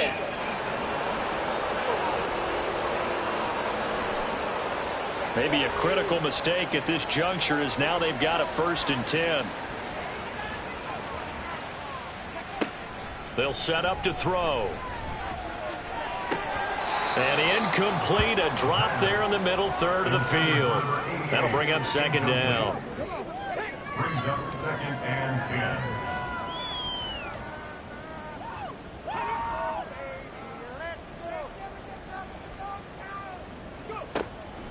They'll look to throw here. Over the middle, complete. That's Higgins. He's down inside the 10 to the 8. And it comes on a gain of 8. The Bengals on 3rd down. They've been outstanding. 7 first downs and 8 tries. Here it's 3rd and 2. They'll drop to throw. And he'll be taken down, but he does have first down yardage. It's an 8-yard pickup and leads to a new set of downs. He's been the go-to guy. They needed a big play there on 3rd down. Went his way. It worked out. Doesn't matter whether they've scouted it or that they think he's going to get the ball. He has a knack for finding his way open and completing the connection. And they'll let the fullback try and take him home. And he will take it on in for a Bengals touchdown. A touchdown run there from a yard out. And the Bengals add another 6 points to what's going to be a blowout victory. When coaches come into a game preaching total team effort, CD, I think this is the type of ball game that they're dreaming of. It was pretty apparent early on that they were clicking in all three phases. It's been fun to watch. Yeah, sometimes in the NFL you end up with matchups like we've been watching here. And when you go back through the early drives, you can just see that one squad was on a different level in this game. Safe to say, we have been disappointed in watching their execution throughout this contest. And this will be a touchback, so they'll bring it out to the 25. And now Cleveland geared up to take the field. It's now appearing that this losing streak is going to continue. You know, the coaching staff was confident that this was going to be the game to stem the tide, but that just has not been the case. Throwing to start the drive, Rutherford. They lead big, and a major part of that has been how they've taken their play to a whole new level this second half. No points allowed since the break, and you can add another incompletion to the total number that they forced in this runaway contest. Now a throw here to his running back. And he'll get it up near the 35, right at the 34 here. 9 yards, not quite enough, and they'll be left now with 3rd and 1. Back to throw. Rutherford. Pass taken in by his big tight end. And he is going to have a Browns first down as they're able to get the 3rd down conversion. 1st and 10 at the 48-yard line. On 1st down, Goodrich. And great blocking downfield as he's got this almost to the 35-yard line. So on the other side of the field now, it's 1st and 10 as they've got things rolling on this drive. Looking to throw. Rutherford. And he'll be taken down by the Bengal pressure. It'll be a loss of 7 on the sack, and it brings up 2nd. Brings up 2nd and 17 at the Bengals' 43-yard line. Operating from the gun, Rutherford. Throwing middle, but it's incomplete. At this point in the game, they've got to continue to try anything they can. They're still working at it, even though this one feels like a lost cause. Now on 3rd and long, they'll look to throw. And he comes back with one complete. And he'll be out just a yard or 2 shy of the 30. It'll be a gain of 12, but it will also lead to 4th down. So now the Browns will turn it over to their field goal unit here. He hit his first. Now this one from 48 yards away. And this will split the uprights. It's right down the middle, and they'll get back 3, but this remains a large deficit. Well, in the grand scheme of things, those 3 points likely not going to matter much, but I guess they get a little closer, a little more respectability. Yeah, you're exactly right. They've been outplayed all game long, but like my mom used to tell me all the time before I went out, dress up a little bit, son. Make yourself respectable. And that's what they're doing here. They're just dressing up the final score. And he'll be dropped at the 21-yard line, so bringing it out of the end zone proves not a good decision, loses him about 4 yards.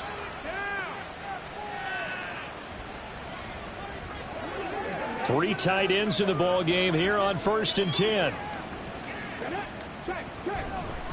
They'll start this drive out on the ground. And he'll take it ahead to the 28-yard line. 78 yards rushing for him now in the ball game. 2nd down and 3. A 7-yard pickup brings up 2nd and 3. On play action, they'll throw. And this taken in by Downs. And they get him down, but not before he takes it across the 40-yard line. That one good for 15, and the Bengals get a 1st down.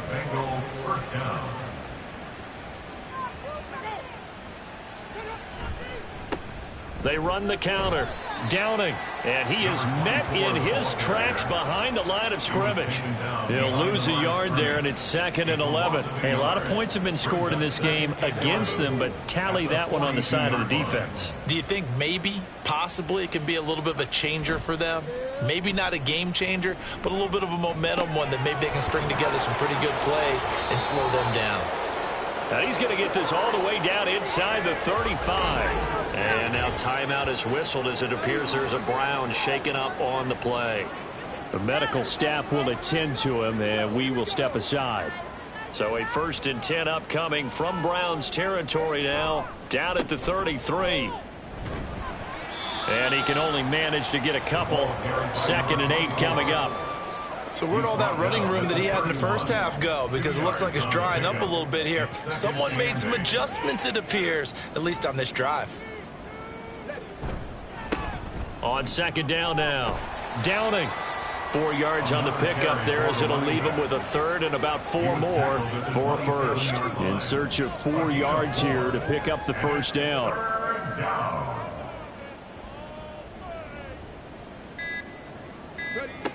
They'll set up a throw. That's complete to Cobb. And he is going to have a Bengals 1st down as he'll be marked down a yard or 2 past the marker following a gain of 6.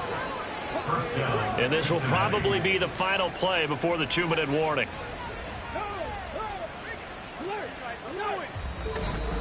Just 2 minutes remaining here in the 4th quarter of what has been a one-sided affair. So the Bengals in possession of the football here as we get you reset. And they have just about put this one on ice as they've got it here 1st and 10. And he'll get it down this time to the 17. And we got a pause following the play because it appears a member of the Bengals in some discomfort. Well, now they're going to come out and take a look at this injury, and we'll be back in a moment. Now 2nd and 5. Back to the ground, this time with Freeman. And nothing doing. He's immediately taken down at the line of scrimmage. They'll say no gain on the play there, and now it'll be 3rd down. And it brings up 3rd down. Freeman again. And oh, he's just going to be short here, barely. Maybe by a half a foot. It'll be 4th and inches. At the 12-yard line. A 5-yard pickup. It's now 4th down.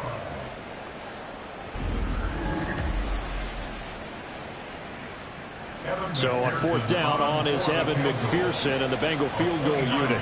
From the left hash, should be a fairly easy one here. McPherson's kick is good. And that will extend their lead even further. So they're content to take the 3. Somewhat of a conservative call there, opting not to go for it on 4th and inches. And that's from a team that you and I know is not usually playing it close to the vest. It's a little bit of a surprise that they opted for the 3 instead of going for it. From a yard or 2 deep, here comes a return. And only able to get this to the 19, so probably should have opted for the touchback. Heading out as the Cleveland offense now as they get set to take over here. Well, I think that the folks here had hoped that maybe this home atmosphere would carry their guys to a surprise victory, but it does not appear that that's going to be the case. There's too much to handle on the other side of this one. Buried by multiple defenders on the drive's first play. Partner, my vocabulary isn't that great, but to me, there's only one word that fits this front 7 today, and that's dominant. 4 and 5 sacks is already rare in one game. Getting to more than 6 in one contest while winning by this many points, an absolutely astounding effort by every player involved. Well, this was a blowout supported by both sides of the ball today, Charles. It would be easy to look at the offense and say, man, they were clicking, and they were, but don't forget about the effort by this defense as well. Yeah, they weren't going to let up just because the lead was safe. They wanted to play as big a part in this game as their offense did in making this blowout. They needed to be noticed as well, and they played accordingly. So for Cincinnati, they're setting themselves up as a major contender as they move to 8-1 now on the year. And they'll get another road test next week as they have to go to Lambeau to take on the Packers. Meanwhile, for Cleveland, add one more loss to the column. That drops them to a woeful 1-9 so far. And they'll get a late bye next week, which might be coming at the right time. And they'll be back in action in Week 12. Thanks for tuning in, everybody. Alongside Charles Davis, we thank our entire crew. I'm Brandon Gaudin. This is the NFL on EA Sports.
It's Week 10 of the National Football League, and the spotlight is on these Chiefs' creative quarterback. After his last game, he's now across 3,000 yards for the season. It's the Chiefs and the Lions coming up next.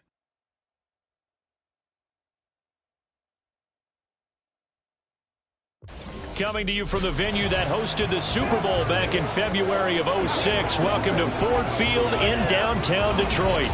Today we hit double digits, Week 10, and we've got a good one in store, as it'll be the Kansas City Chiefs taking on the Detroit Lions.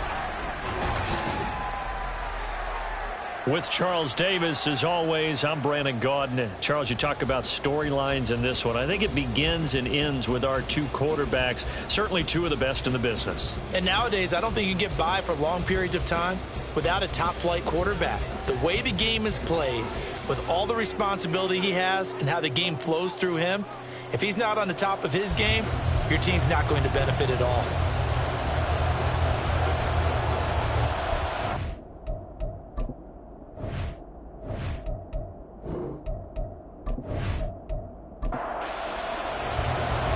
Here's the kicker, Harrison Butker, ready to get this one started. And we are underway from Ford Field. This will go as a touchback, and they will begin things at the 25.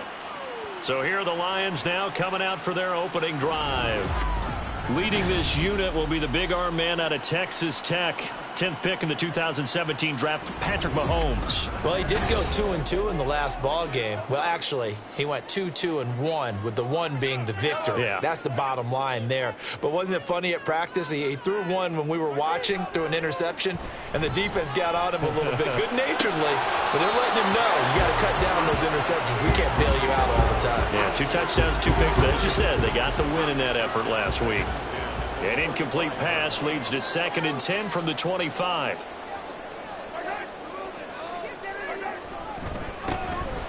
Now a handoff up the middle. Allison. And he's going to be dropped following a pickup of 7 past the 30 to the 32. Third play of this opening drive as they're looking at a 3rd and 3. They'll keep it on the ground.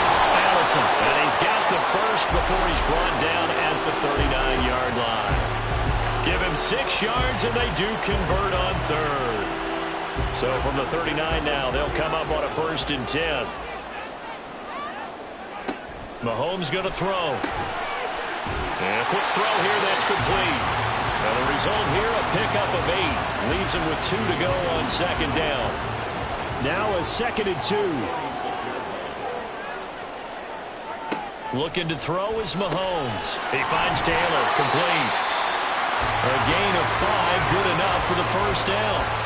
First drive of the game. We did see this in practice, didn't we? Because they allowed us to stay and watch and see what their opening script would be, even though we don't know the exact play calls. That looks a lot like what we saw them execute, doesn't it? It really does. And in practice, it wasn't about a lot of big shots on that opening drive. They wanted to put together a series of plays, sustain it. They've done that. The defense now on their heels a little.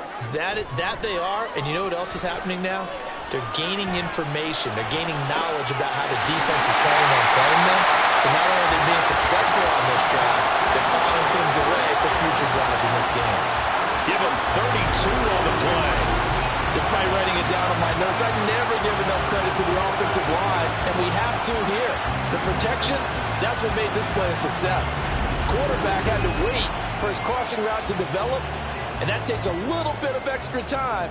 Excellent job by the big fellas up front.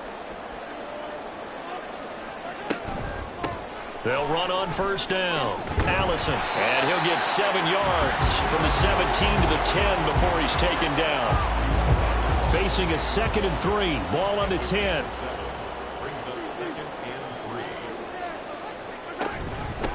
3. And they'll give him another shot here on the ground. They got 2 of the 3 they needed there. It leaves them with 3rd and just a yard. If they're going to get a first down out of this, they're going to have to earn it because there's been tough going in the interior there. And here we are on 3rd and 1. Be prepared. Brace yourself. Going to be some contact going on. Able to find the open man. That's complete. And the Lions are going to have 1st and goal coming up as they're able to convert there on 3rd and 2. Well, only their first drive, Charles, but they talked to us about needing to convert on 3rd down, in particular not letting 3rd and short opportunities slip through their fingers. Well, they were successful right there. And he is into the end zone. Touchdown, Detroit. A great effort there. His 3rd rushing touchdown of the year. And the Lions get the upper hand as they're on the board first here this afternoon. Like what we saw right there, good running down near the goal line because that was a really good drive. They were able to possess the ball, have some early success moving it downfield, and then clearly the most important thing, finishing things off with the ball in the end zone. Extra point right down the middle, and it's now a 7-0 game. A pretty long drive that time, 11 plays all told. And it's culminated by a 2-yard touchdown run. Out is the kickoff unit as they run up and send this one away.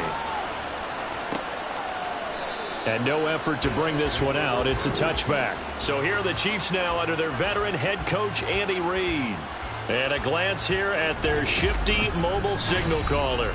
We're seeing it more and more in this league, how teams love to have athletes back there taking the snaps, guys who can throw it and move around and get yards with their legs if needed. He's one of the best examples that we see out there right now. He can throw for hundreds of yards one week and then run for 100+ the next. He adds an extra dimension that really confounds defenses when he puts it all together. Yeah, this will leave him a yard short. Nice pickup of 9 yards on first down. Maybe a good spot to take a shot. Here's 2nd and a yard from the 34. Off the play fake, he'll look to throw. That throw taken in by Jamison Williams. And they've got it well across midfield down to the 40 before it's all said and done. That one good for 26 and a first down. And we're going to see the ball in the air quite a bit here. This is a top 5 passing offense in the NFL. And they certainly like to get everybody involved. So this defense, they're going to have to be able to counterpunch somehow. They couldn't there, and it's an opening drive, first down. Now on first down, he'll drop to throw it. A quick throw, but incomplete. The Chiefs at 7-2 here on the year. Their head coach, he's got them believing in themselves. They've won 7 of their last 9 games now. And the offense last week, they certainly have things humming because if you can run up 40+ points a game, you certainly take a lot of pressure off of your defense, and you're not going to lose very often. And he gets this to the 35. Good for a gain of 5. They'll come up facing 3rd and 5. They'll stick with the passing game as he looks to throw. And he fires one, but incomplete. I don't think either one of us is surprised about who they just targeted on that one. I mean, they're going to try and get to him as much as possible. Off to a nice start, but unable to haul that one in. Yeah, already looked his way a couple of times on this opening drive. Can't connect there. Butker's kick here is good. And they are on the board, but still trailing. It's 7-3. So both teams come away with points on their opening drives. Now they still trail. They answered the touchdown with a field goal, but at least able to break that goose egg here early. And that is what's important, right? Because they didn't let that initial touchdown go unanswered. Took the ball themselves, moved it downfield, and put it through the post for 3 points. Game on. Back onto the field come the Lions for their 2nd overall drive.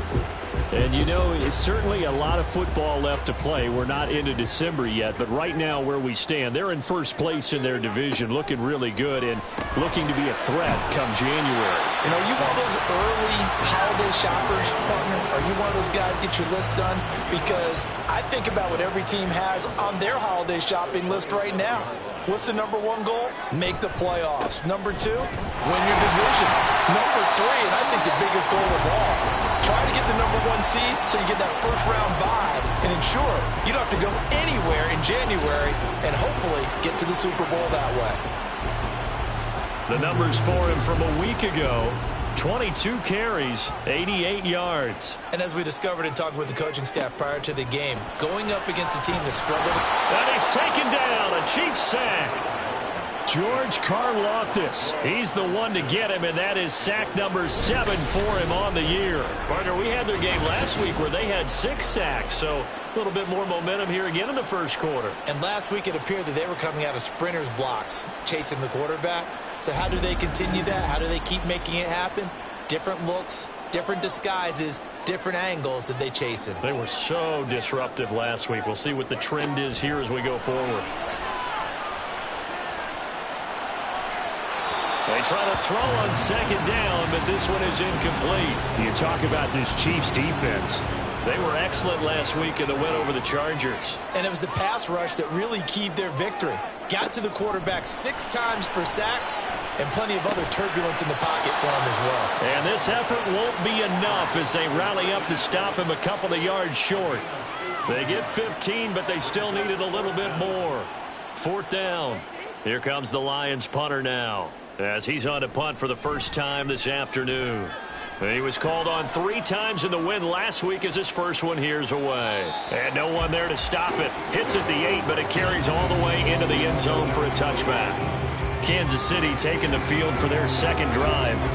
And, Charles, if the season ended today, and it's not going to, we still have December left. More football. We're only in November.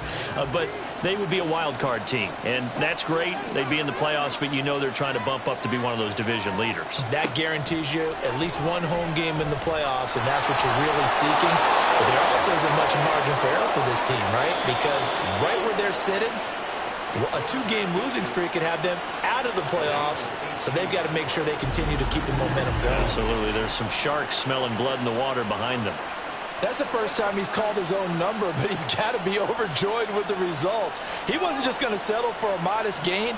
To me, he was determined to come through with a big message to a defense that slept on him in the pocket. From all the way up at the 38 now after a good start to the drive. Pacheco gets it up the gut, and nothing much materializing there on the first down run. He'll get a couple, and that's it. The numbers on the ground for Pacheco last week. North of 100 yards, the 2 scores, and, you know, you got to give a lot of credit to the O-line. We talked a lot about him, but offensive line was good, too. They're obviously in sync with each other, whether it's zone blocking, power running game, no matter what. He understands how to read them and find the creases that they provide. A second down pass play there, but it's incomplete. That was a classic example of trying to run with the ball without securing the catch. He was thinking about those rack yards instead of making the catch first and then taking off. Escaping the pressure right. And they'll get this well past midfield before being stopped just before the 35. Turns out to be a great idea to tuck that one. Good for 24 yards. So the ball moves into Lion territory now. Here's 1st and 10 at the 36. Headed straight, it's Pacheco. And he'll be brought down on the 30-yard line after a gain of 6. This running game so important for them, and they know that. It helped lead them to a victory last week when he was over 100 yards. Let's face it, it's their identity, and that's what they want to play to. They want to be that team that runs the ball really well each and every week, and right now we're seeing a pretty good pattern of that happening. Here's the 7th play of this drive. This is 3rd and 4. They're going to look to throw. He finds his man, complete. That's Black. And he'll go out of bounds inside the 15-yard line. First time they've hooked up here. Good for 17 and a first down. Well, a lot of times when you get a manageable 3rd down situation like this, you have to think about your tight end, and he comes through for him, picking up the first down. They had to settle for 3 last drive, hoping this second go-around ends in 6. In good position, 1st and 10. And here's a look for the end zone, but that one's going to wind up incomplete. That was a nice job defensively of disguising their coverage and making it difficult for the quarterback to lock in on the receiver, and it results in an incomplete pass. Again, he'll drop to throw. And the stop will come inside the 5 at the 4. Now I think we're going to get a timeout here. Yes, a timeout here as it looks like we've got a Lion that's shaken up. While they come out and take a look at him, we will step aside for just a moment.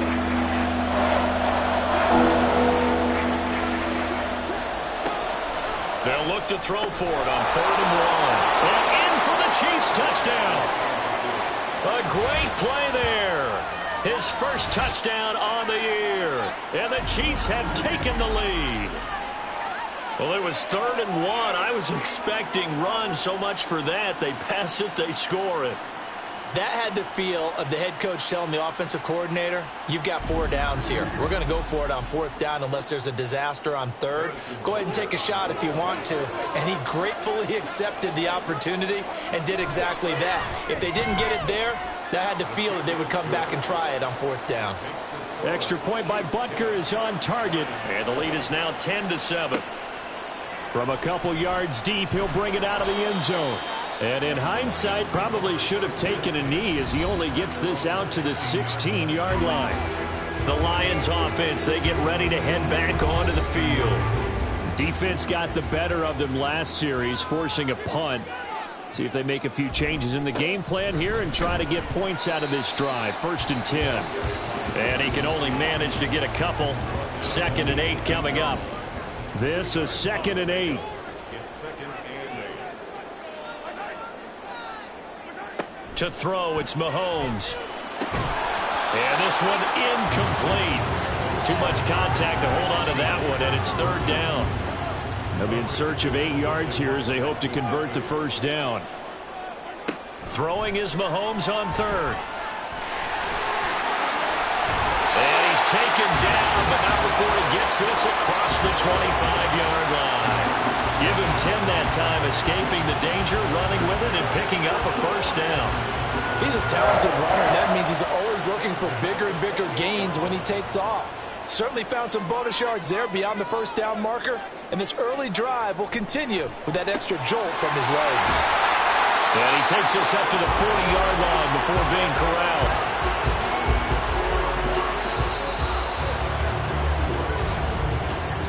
10-7 our score after 1 right here on EA Sports. Second quarter action now from Detroit, and it's the homestanding Lions who have the football. A couple of 1st downs have them to the 40 now on 1st and 10. They go play action. Now Mahomes. And Walker has it. They'll give him 4 yards there, and that'll bring up 2nd down.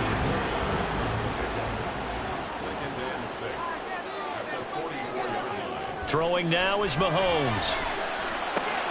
Throwing the out route, incomplete. It's Washington. Well, they just keep marching right along. 1st down on a pickup of 8 there. Many different ways to create space, but on that play, he did it with that big, wide body of his. Didn't get a whole lot of yardage on the play, but it did what it was supposed to. Pick up a 1st down. Shoves him aside. And great blocking downfield as he's got this almost to the 35-yard line. 41 yards now on the ground on just 7 carries. So from the 36 now, 1st and 10. They'll keep it on the ground. Allison, and not able to break away this time as they're going to stop him right around the line of scrimmage. 2nd and 10.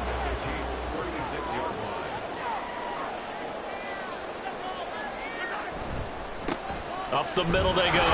Allison, nothing doing. Barely able to muster a yard to hit the 35. Just not a whole lot of room to operate there on that carry. No, not at all. They did a really nice job staying in their proper places and not allowing any lanes to open up. Work in the middle of the field, and he's got a man complete. And they move this all the way down to the 9. They're able to convert on 3rd down, and that sets up a 1st and goal. A field goal helps, but a touchdown gets you the lead. That had to be the message transmitted in the huddle. and they delivered there as that throw is going to keep the drive alive, and even better than that, set them up with a first and goal.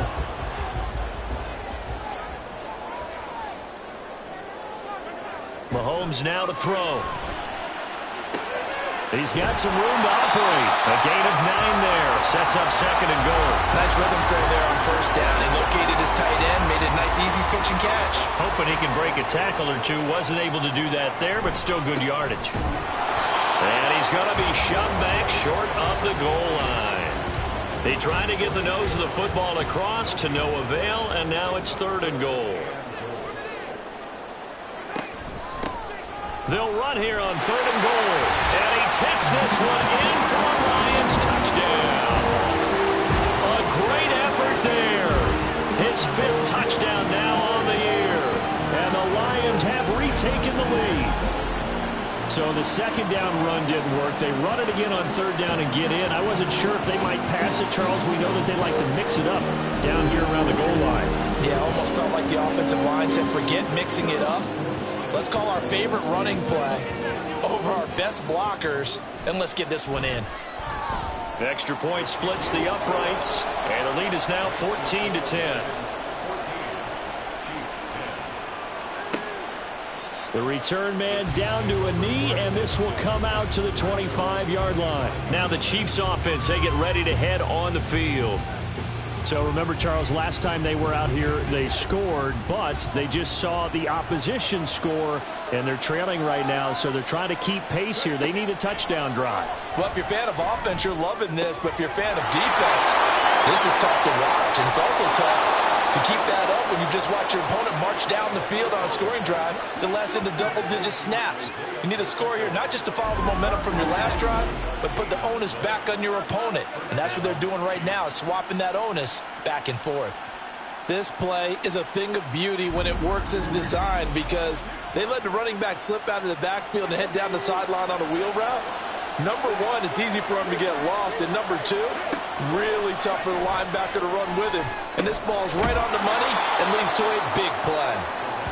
So give him 5 yards there on the pitch and catch, and it'll be second down.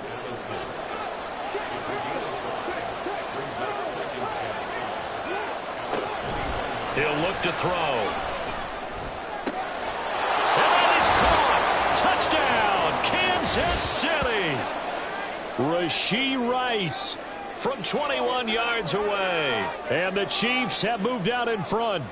And, partner, they found a gap there on the post pattern, and it was in the middle third of the field. And that's really difficult to do, because ordinarily the safeties are back there to prevent that happening. But they found the opening and exploited it.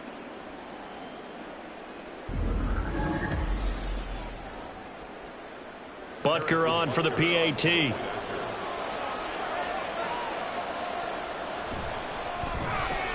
It's good, and they'll take a 17-14 lead.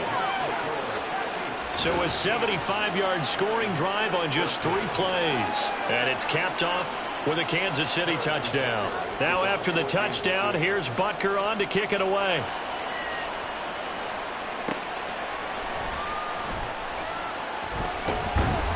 And he'll be tackled just shy of the 25. Detroit's offense ready to take over. And right now, we've got a little bit of an offensive masterpiece going on both sides, moving the football, scoring points. It's almost like somebody put the defense on rookie mode in this one. I mean, we haven't even left the first half, Charles, and we're certainly on pace for a shootout. An excellent start for both offenses. The fans have to be enjoying this, to seeing all these points go up on the board. As a former defender, you know I'm not enjoying this at all. But right now, both these teams just trading haymakers. Let's see if anyone slips up first. Can anyone counter with a nice little jab and get things going in their direction? Now they're staring at a 3rd and 8. That last play backwards a yard. Here's Mahomes to throw. Forced out to his left. And he'll be taken down, but he does have first down yardage. And that gain of 9 buys them a new set of downs. With nowhere to throw it, decided to scramble, and a nice job, CD. Got the yardage that he needed. Yeah, and his teammates are certainly going to appreciate that effort, even if his coaches don't, because they would have wanted him to slide and protect himself. But he chose team gain over personal protection. Throwing on first down, but this one winds up to be incomplete. Here's 2nd and 10 now from the 35. Now Mahomes. Throwing over, and it's Taylor on the out route that completes it. 4 yards the gain, and it'll bring up a 3rd down.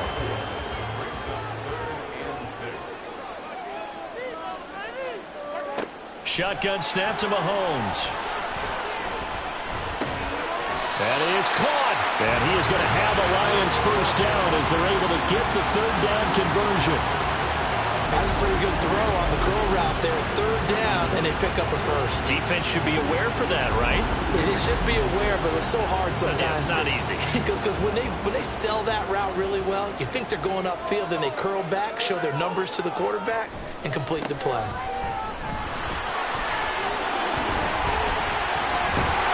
And he goes down, but not before getting this inside the 25. 69 yards rushing for him as he has been tough to stop here this first half.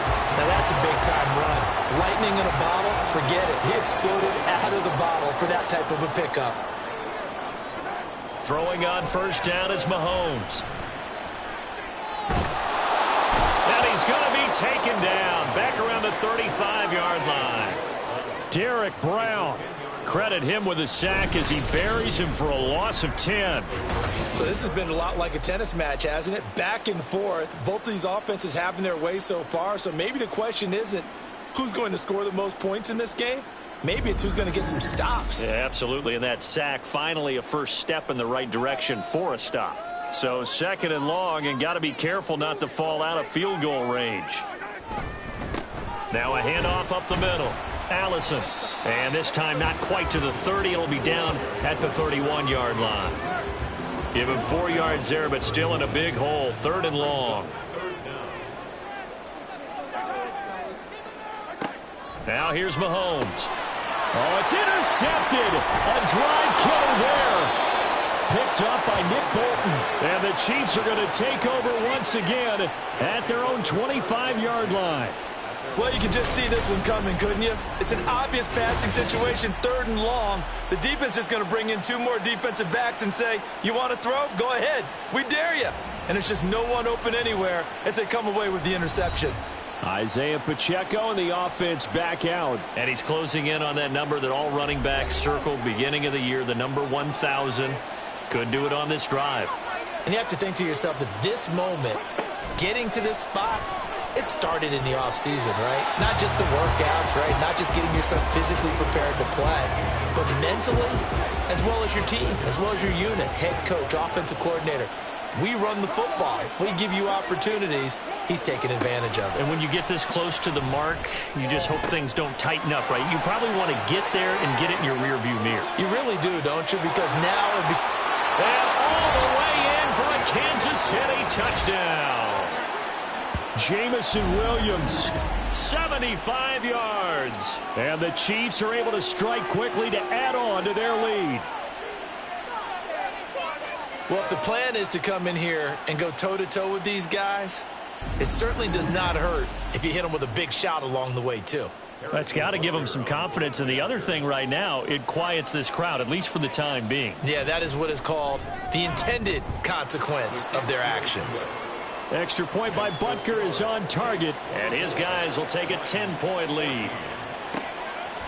And this will not be returned. It's a touchback, and they'll begin at the 25. Here's the Lion offense now as they get ready to take over. And we'll see if they can bounce back from that last drive, in particular, if they can bounce back at the quarterback position, Charles. Oh, and his early struggles continue. Here's another one intercepted. And he'll bring this one back to the 29. And this is so uncharacteristic for him this season. Back-to-back interceptions from the guys taking really good care of the ball so far this season. Got to give credit to the defensive coaches, the players on the opposing sideline. Excellent preparation, even better execution. Jamison Williams out onto the field as his guys take over on offense. He's up over 100 yards, has the touchdown. He's a big-time receiver in this league, so the question becomes, how do you limit him going forward? Well, you know the guys trying to cover him, they haven't had a whole lot of success thus far, and while they will still accept the challenge, maybe you have to change your focus. You have to get after the quarterback a little bit, disrupt his timing. Because right now it feels like pitch and catch. Make sure he's not able to have clear sight lines to him, and maybe that'll slow him down. And this is not the guy you want to let play pitch and catch. And we'll remind you that coming up at halftime, we'll join Jonathan Coachman and the gang in Orlando. Coach will have stats and scores from the early games going on here around the NFL. Throwing again on second down, but this time it's incomplete. He was out there waving his arms saying, throw it here, dropped it, not a good one. But all I can do is just look at him with contempt on that one. As a defensive back, I'm saying, not as an announcer. Just like, really? A little bit of a diva look, isn't it? Yeah, very much so, because I think what happens is he just had too much time to think. He's wide open now. Here comes the ball, and he doesn't concentrate and drops it. It'll go as a gain of 10 and a Kansas City first down. Well, things are definitely going right for them here in the first half. Pick a down, any down, even third down, no problem. They get a connection there and pick up a fresh set of downs, continuing to move the ball. Now a throw to the end zone on first down, but it winds up incomplete. After the incomplete pass, here now is 2nd and 10. Back to throw again. Completes this to Addison out left. And he's got this inside the 10 to the 9 before he's out of bounds. Now 3rd and 6. They'll look to throw again. And that is incomplete, but a penalty flag coming in. This could be a first down. Defense.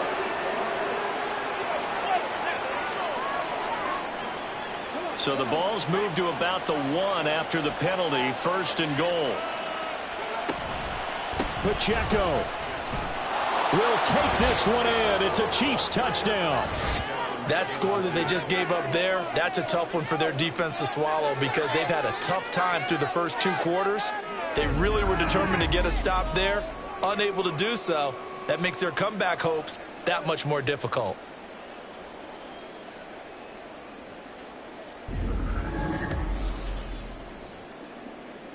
Butker now to add the extra point.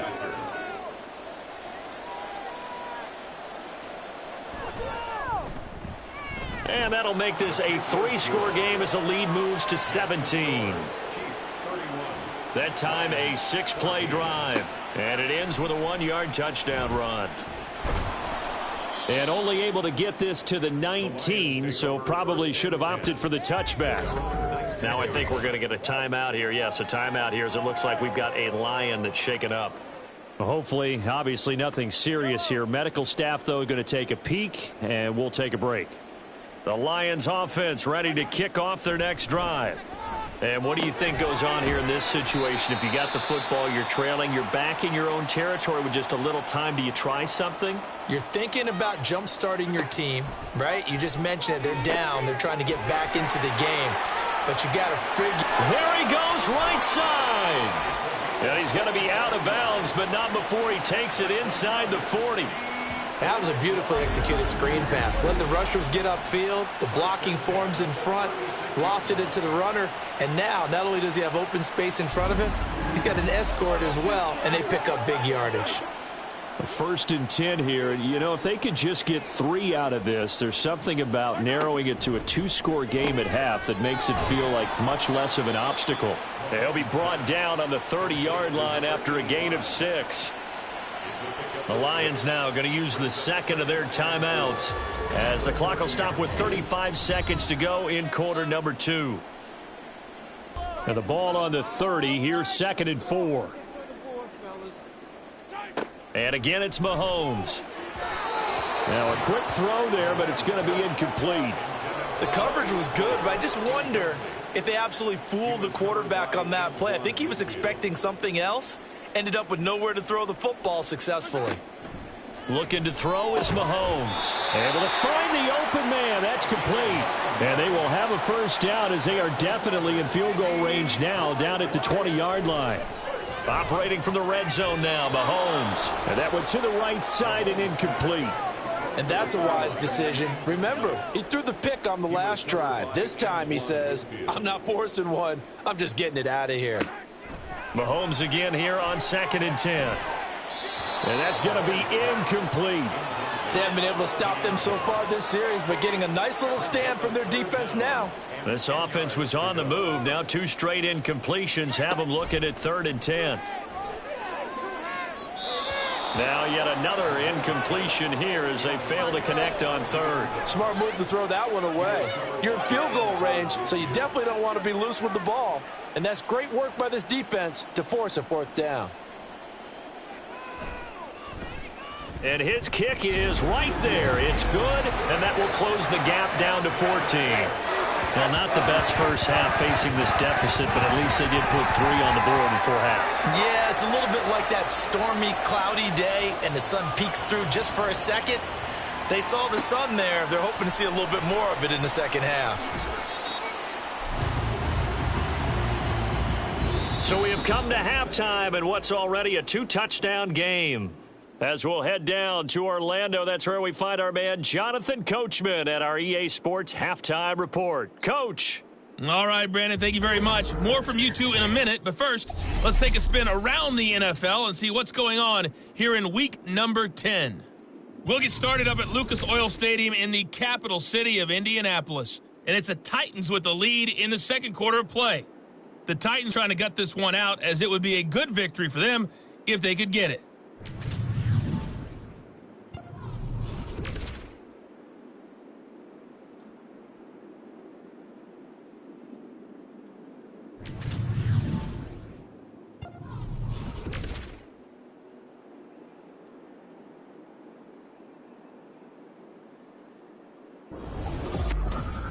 We got a strong first half out of the running back, Isaiah Pacheco. He had a touchdown run that helped get his guys this halftime lead. The highlights are fairly one-sided to this point. It's a 2-touchdown difference here at the break, but I wouldn't call this one over just yet. I think there could still be some fireworks yet to come. All right, Coach, thank you, and we welcome everyone back for quarter number 3. Ready for the start of the third quarter. The Chiefs have the lead and set to receive the football. And he will not bring it out. It's a touchback. Jamison Williams out onto the field as his guys take over on offense. They might want to mix something up defensively because he's been shredding them a bit, hasn't he? That he has, and even with all the changes that you know are going on the defensive side of the ball, he's still finding ways to get open, finding the right spots, and the delivery's been pretty good too. He's over 100 yards, has the 1 touchdown score to this point. Able to find a lot of empty space there, picking up the first down at a 21-yard gain. The play-action fake. They'll look to throw. That'll be caught by Rice. And they'll get to him after a gain of 7 to the 47. Now 2nd and 3. On the handoff, it's Pacheco. He's to the 15. And he gets it all the way down to the 3. 52 yards rushing for him now, and he's only carried the ball 4 times. Yardage-wise, he's in the top handful of backs in the league so far this season. A great run there. He's going to love that standing when it comes to contract time, but even more so, his team loves it because he gives them an identity and sets a tone. After the big play, a chance to finish now on 1st and goal. They'll run here with Pacheco. And he is in. Touchdown, Kansas City. Isaiah Pacheco, his 2nd TD of the game and 16th on the season. And the Chiefs take the opening kickoff of the third quarter and drive right down the field to extend their lead. Nice job of polishing off that drive, but all the credit there goes to that play prior. Yeah, it certainly does, because after that big play, I think resistance almost felt futile at that point, didn't it? And the very next play, they come right back, quick, fast, and in a hurry, and put it in the end zone. Extra point by Butker is on target. And the lead now to 3 touchdowns at 21. And beyond the 20, but not by much. In fact, just a yard pass there to the 21. So we get a look at the Lions offense as they get ready for their first possession of the second half. And their halftime hole now even deeper, and they need a big drive here just to answer the first touchdown of the second half scored against them. They were down at the half. Now, as you mentioned, they're down a little bit bigger, but no time for discouragement. Just got to get back to it, right? Put your shoulder against the boulder and start pushing and try and get back to where you were to start the half. On play action, it's Mahomes. And that will be incomplete. Tried to dial up the long one way out there, but it'll be third down.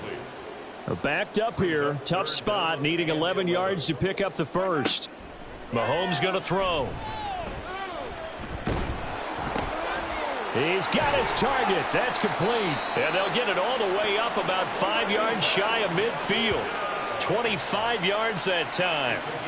He has now hit number 500. Charles, that is his 500th NFL career catch. Definitely worthy of applause, but I remember when 500 meant you were going to the Hall of Fame. Nowadays, in today's football, 500 puts you on the path, a significant number. On 1st and 10, here's Mahomes. Got his man complete over the middle. That's Washington.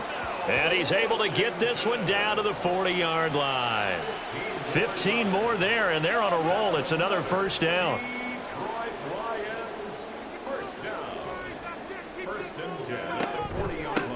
They run the counter. Allison. And he's going to take this ahead for right around 3 yards, but no more than that. Second down. Here's a 2nd down and 7 from the 37. Brings up 2nd and 7. To throw, it's Mahomes. Taylor there to bring it in on the crossing route. And he'll be brought down with a first down as the tackle's made at the Chiefs' 19. A gain of 18 and a new set of downs. So here's a 1st and 10 now down inside the 20. They'll try the left side. Allison, and he is going to be stopped cold behind the line of scrimmage. Officially, it's a 1-yard loss. That's going to bring up 2nd and 11. Brings up 2nd and 11 at the Chiefs' 20-yard line. Throwing now is Mahomes. And he drops it incomplete. And their struggles continue here. As this old brain remembers, when I see 5 wide receivers on the field as a defender, I know the ball's coming out hot. They expected it and got there and popped it free. Now Mahomes. He'll get that one to Taylor complete. And they'll hustle up to stop him well shy of the first, right around the 15. Give him a gain of 5 on the completion. And that'll bring up 4th down.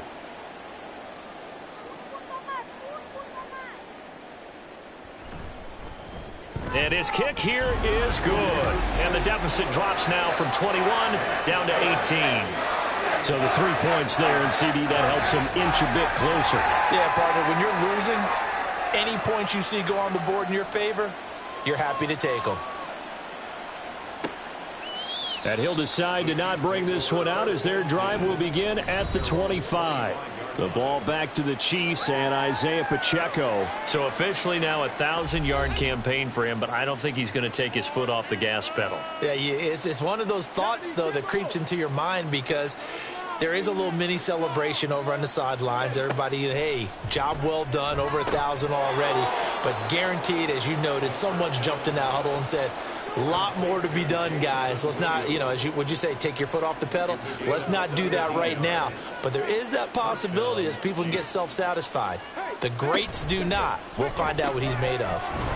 Finding Williams once more, complete. 2 yards on the pickup there, and that will bring up 2nd down. Brings up 2nd and 8 at the 44-yard line. He'll look to throw. He'll check this one down to Pacheco. And he's out of bounds just before the midfield stripe at the 49. Coming up here looking for 3 yards to pick up the first.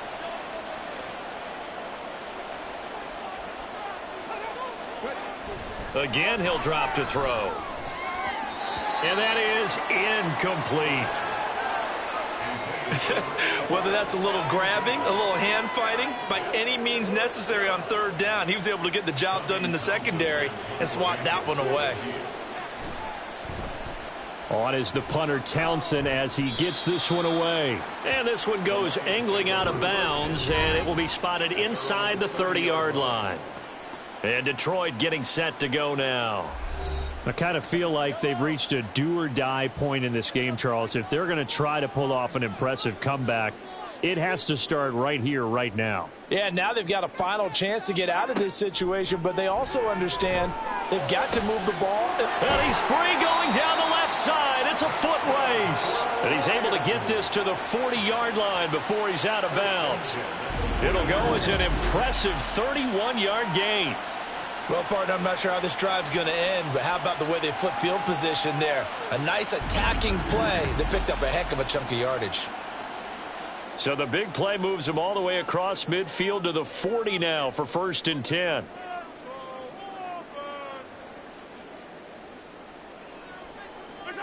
Now Mahomes. Throwing over the middle, and it's incomplete.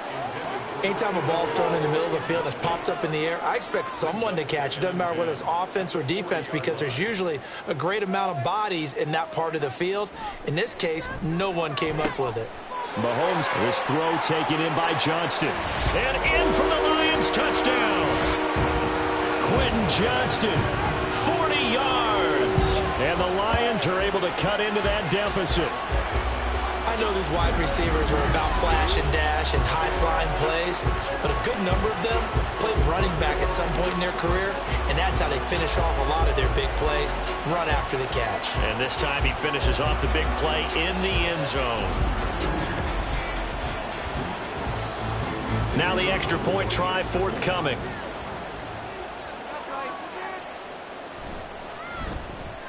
And that one makes this an 11-point deficit now. The drive there only spanning 3 plays. And it was Quentin Johnston who finished that drive off with a touchdown grab.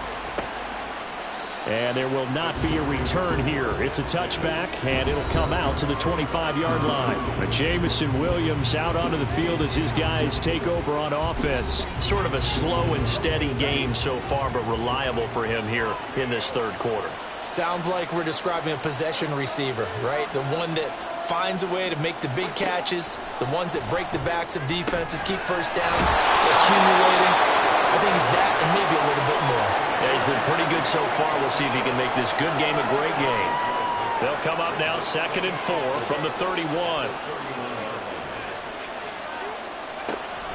Now they'll throw here out of the gun. And his throw's going to be incomplete. Well, you most certainly don't want to go 3 and out here and get the football right back, because your friend, Old Momentum, he's wondering if he should change sidelines about right now. And if you don't convert here, guess what? He's going to make the trek to the opposite side, and all of a sudden, you got a battle on your hands. They call it a loss of a yard there, and that's going to make it 4th down. No surprise they decided to throw on 3rd down. A little bit of a surprise that they completed the pass and lost yardage on the play. Here's the Chiefs punter now, as he'll kick it away for the 2nd time.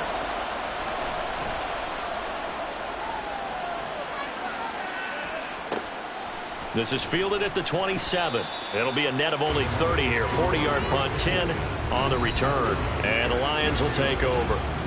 And Detroit back in possession of the football. A strong showing their last time out. They scored the touchdown, but Charles, they look up and they're still down double digits, so you feel like just to keep pace, this drive probably needs to end in the end zone as well. And now off to the races down the right side. Inside the 10. Touchdown, Detroit. A big play there. 63 yards. And the Lions are back within a score. Sometimes running plays hit or break so fast, there's no reaction time from the secondary. So I've got to give credit to the offensive line for creating that hole so suddenly. And how decisive was he to take that cut and just go? No one downfield there to stop him.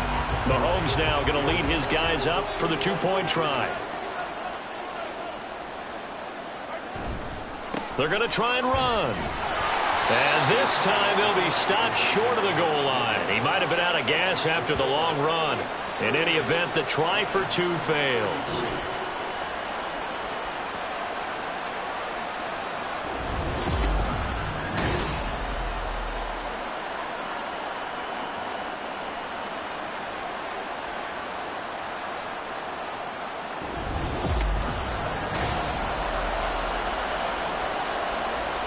The kickoff unit is out on the field, and they will send this one away.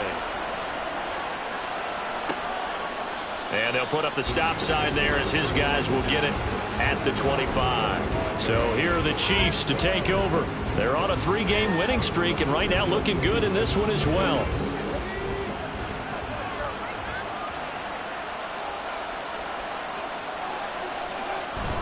They'll start the drive here with Pacheco. And this will be a gain of 5 as he gets it to the 30. If you're a coach, you'll absolutely take that run every time on first down because it really sets you up to go in a number of directions here on second. 2nd and 5. And this one's incomplete. Not his best throw there, but where we sit right now in the 3rd quarter, he's had a pretty good game throwing the football. He certainly has, and it's not exactly the point where we're doing 4-minute offense yet, but they got to think about, I'm not going to say milking the clock, but understanding clock management here on out. 5th catch of the afternoon, and that gives him a first down. So he turned to a trusted, familiar face in that 3rd down situation. It paid off. Yeah, you go to your veteran receiver in that spot, so you can't underestimate him when he's on the field defensively. Make sure you know where he is because he understands how to get open in key situations. On 1st and 10, here's Pacheco. And he can only manage to get a couple. 2nd and 8 coming up. Holding offense.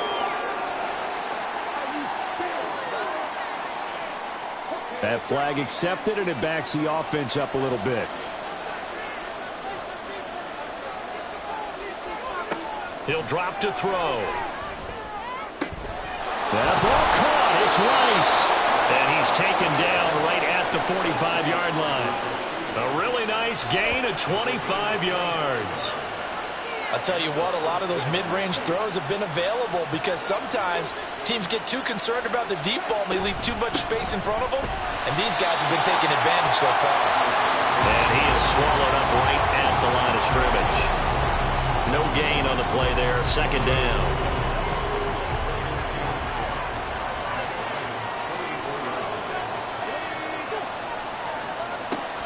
Back to throw. It's complete to Williams.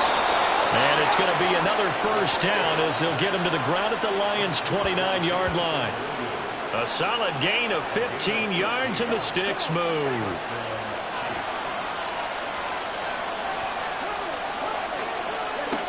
Back to throw now on 1st down. And he's got his man in stride, complete. And he's able to break out of 1 tackle, but then quickly brought down.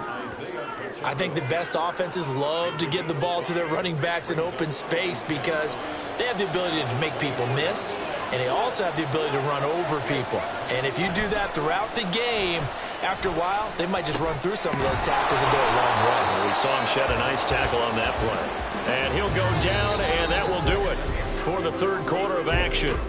So they'll get a little extra time to come up with his 3rd down play as we've played 3 quarters. We'll return with more after this break. You're watching the NFL on EA Sports. 9th play coming up here on this drive. This is 3rd and a yard. Back to throw again.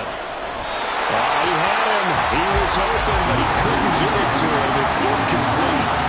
Sometimes the game is pretty simple. Put a few extra defensive backs on the field, give them nowhere to throw the football, force the incompletion, and get off the field on 3rd down. They'll run for it with Pacheco. Still fighting for more. And he can't quite get there. Tackled down at the 1. It's 1st and goal after they rip off a solid chunk of yardage in the ground game on a risky 4th down call. As I take a look at the clock, I realize that this drive has eaten up a good portion of the 4th quarter already.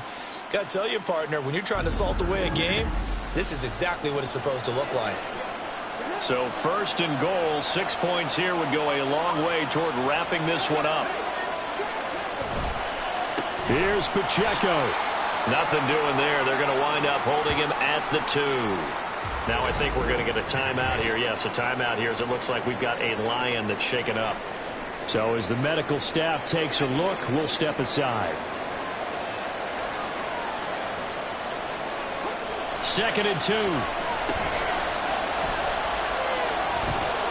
And this one will wind up with him losing yardage back to the 4-yard line. It'll be a loss loss of 2 on the play, and that'll bring up a 3rd down and goal. Well, if you're going to turn things around in a game like this, Charles, those are the kind of plays that you need. And I just love the way that defense rallied to the football on that one. They got the completion, but he was smothered by. That is caught by Rice for a Chiefs touchdown. A great play there with his 2nd touchdown of the afternoon. And the Chiefs are about to make it 4 straight as they add to this 4th quarter advantage. But that's certainly an important touchdown there. It makes this a 2-score game. But as we've seen, no lead is safe in this one with the way these two offenses have lit up the scoreboard.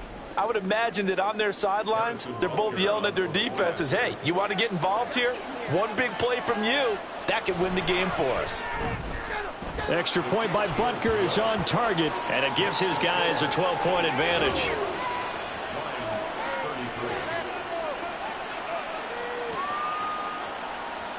Now after the touchdown, here's Butker on to kick it away. This taken in at the goal line. Now a crease here as he's past the 30. He might take this all the way. He will take this all the way. Touchdown, Lions. And that big 4th quarter return, Charles, makes this a 1-score game. And now it all comes down to philosophy. All right, they just had the big return for a touchdown, so the momentum is high. Do you want to ride that and go for 2? Or do you just go ahead and kick the extra point and come back and rely on your defense? Now they'll line up to kick the extra point.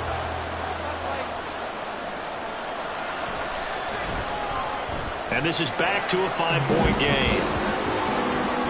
And no doubt one of the most, if not the most exciting play we'll see in this game. The kick return all the way to the end zone for 6 points. So now the other return teams out there as they'll try to duplicate what they just saw. And we will not see an attempt to match that return touchdown as this will be a touchback and bring it out to the 25. Isaiah Pacheco and the offense back out. He's toppled the century mark already receiving the football, closing in on that on the ground too. They've really had trouble handling him. I think from what we've seen in this game, his success through the air has started to open things up for him on the ground because now he's loosened up the defense, right? They've got to play just about every snap as if another receiver can get downfield on them, and he's been that receiver. Now they bring him back to the backfield. I think his yardage running the ball will increase as this one goes on. Well, they might need to devote some extra attention to him, something just to stop the momentum he has. 7 catches for him now, and this last one, a 1st down.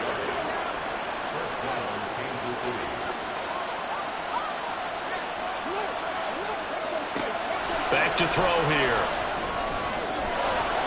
And his throw is going to be incomplete.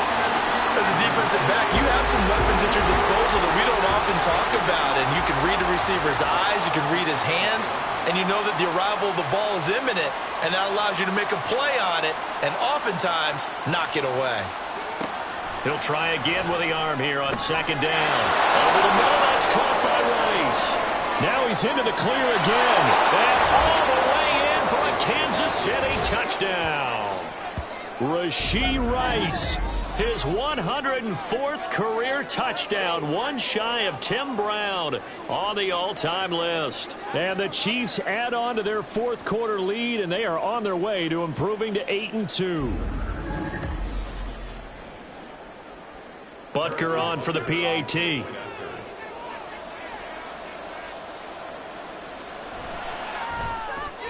And this one gives his guys a 12-point lead.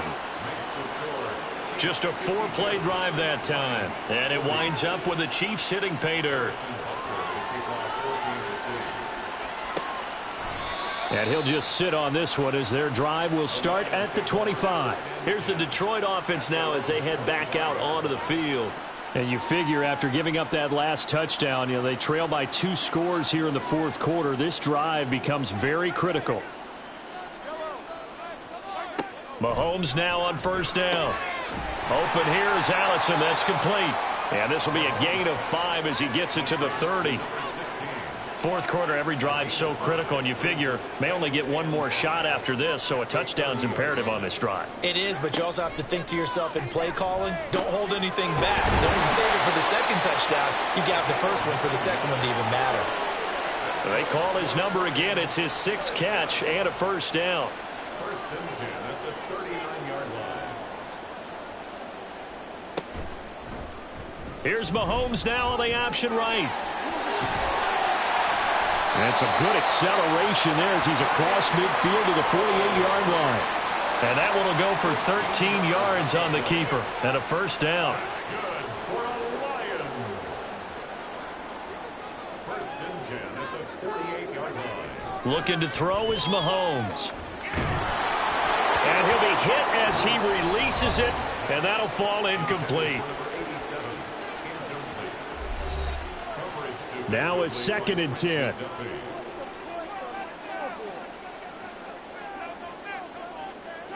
Here's Mahomes to throw. Throwing left side, it's complete.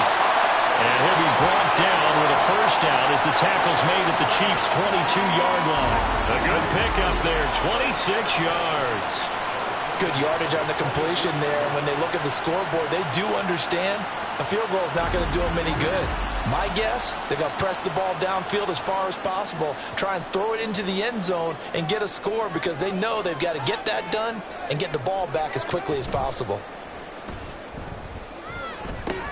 To the right side and complete to Washington. So the completion gets him just a yard, and it'll be 2nd down. 1-yard gain brings up 2nd and 9 at the Chiefs' 21-yard line. And again, it's Mahomes. Johnston on the quick slant. And down inside the 15, shy of the 10. 75 yards receiving for him now. It's a first down. They'll try the left side. Allison. And here he'll get it down to the 7. It's a pickup of 4, and it'll bring up 2nd down. 7-yard line. A gain of 4. It's now 2nd and 6. And they'll keep leaning on the running game. Back to the ground. And he'll be stopped just outside the 5 at the 6. It'll be a pickup of only a yard, and they're going to face a 3rd down. Mahomes going to throw. Nowhere to go here. He lost the football. Oh, and one of the linemen on the other side has got it. Bad place to fumble down here in the red zone. At least they got it. They'll have another shot. Or no, they won't have another shot. It's going to be 4th down. Maybe they can at least salvage 3. And they were thinking 6 points because at this position of the field, it's go time, right? You take your shots at the end zone.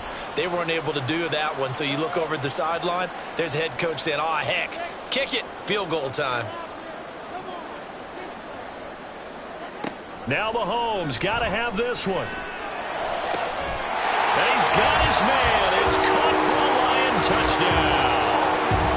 Quentin Johnston. His 2nd touchdown of the afternoon. And the Lions have made it a one-score game again here in the 4th. I know Paul Revere talked about by land or by sea, right? You know, 1 by land, 2 by sea. He didn't mention air because right now we're seeing a big-time performance, aren't we? That's 2 touchdowns so far in this game. Where'd you pull that one from? Hey, you know, every now and then I actually listened in history class. And you're just a scholar all the way around. You're reading all the time. I like that you fit that in the podcast. You know, I just grab a nugget when I can. Point after, right down the middle. And now things get a bit more interesting here in this 4th quarter. And he'll elect not to return this one, so they'll bring it out to the 25 on the touchback. So now here are the Chiefs as their offense makes their way back out onto the field. Their lead back down to 1 score after the touchdown a moment ago. First down's a must on this drive as they start out here 1st and 10. They'll come out throwing here to start the drive. Goes out left. It's caught A by Williams. big play there for KC. 43 yards.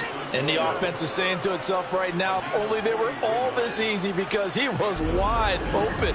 And once he made the catch, plenty of room to work his way downfield. That was a breakdown on the defensive side of the ball, one that they want to fix immediately. So the big play changes the complexion of things. Here's 1st and 10 just outside the 30. They'll run out of the gun with Pacheco. And he struggles to get a yard here, maybe a yard, down to the 31. Now I think we're going to get a timeout here. Yes, a timeout here as it looks like we've got a Lion that's shaken up. The medical staff is going to come out here and take a look, and we will take a short break. They work now on 2nd and 9. They'll set up a throw. Addison hauls it in. 9 yards to pick up there, and it's a 1st down.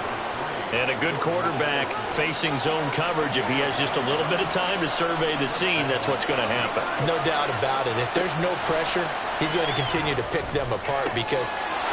Touchdown! Jamison Williams. A 22-yard touchdown grab. And the Chiefs get an important score there to extend their lead here in this 4th quarter. In order to lead in a game, you're going to get plenty of contributors, but that's his 2nd touchdown catch of this game.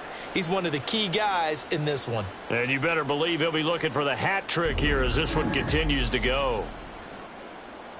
Butker now to add the extra point.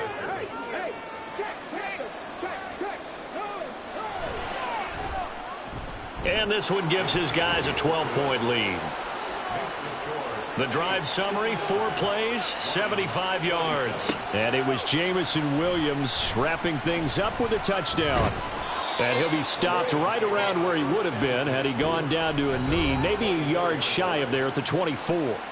Detroit's offense ready to take over. Well, that last touchdown we just saw, what an important one. Now it's back to a 2-score deficit for this crew as they take the field here, and they are in desperate need of finding the end zone. And this will go as a gain of 7 as he gets it to the 30-yard line. And they're going to hurry back to the line now. From the gun, it's Mahomes. Nowhere to go here. He lost the football. Oh, and one of the linemen on the other side has got it. So danger averted for the moment, but now here's a 3rd and long. Working from the gun, Mahomes under pressure, and they got to him again. Got to avoid the flags defensively. Here's 4th and long.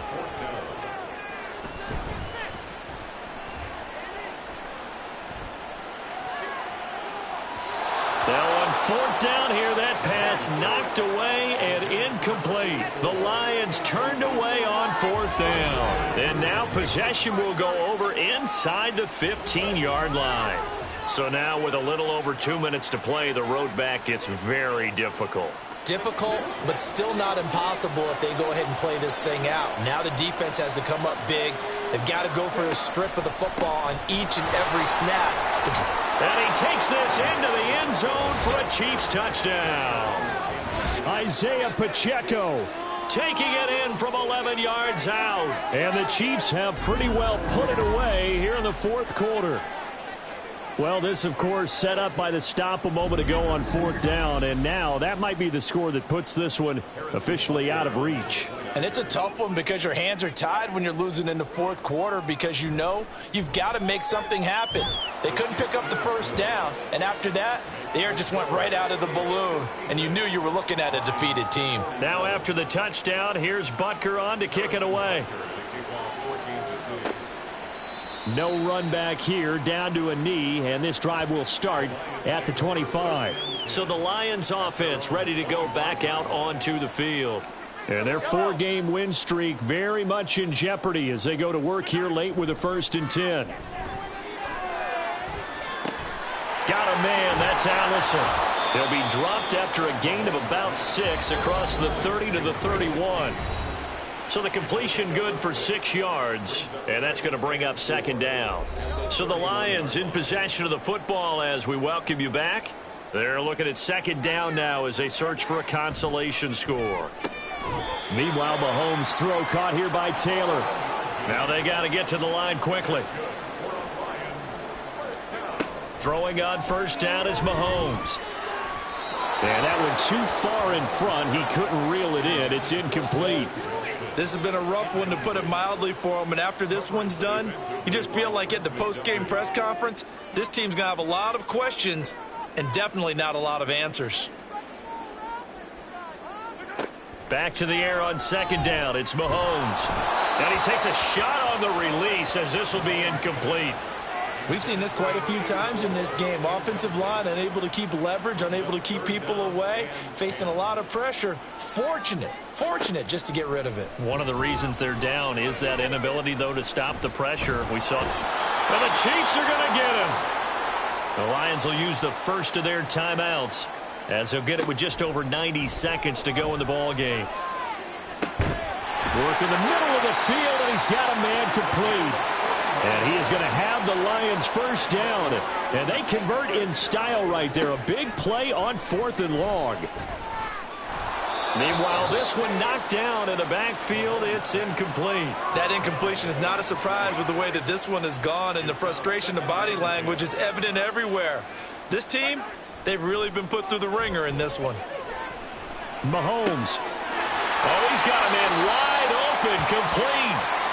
The Lions now going to use the second of their timeouts as they get the stoppage with a little over 50 to go in the game. Well, I can put my defensive cap on right now, and I know they're saying don't give up any big plays now. They've controlled this game throughout, and all they want to do is see it through to the end. I think they let their guard down a little bit with that last completion. Sometimes when you're trying not to give up bigger plays, you don't react as fast as you should on other throws. And now a throw on first down there, but it's incomplete. Here's 2nd and 10.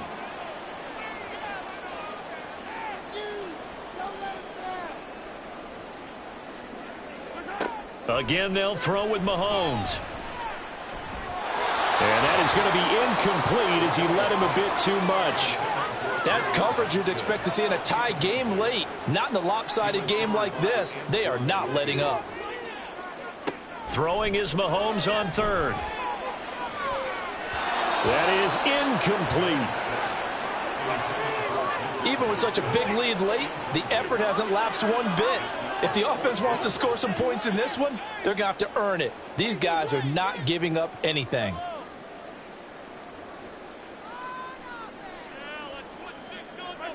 Mahomes throwing on 4th.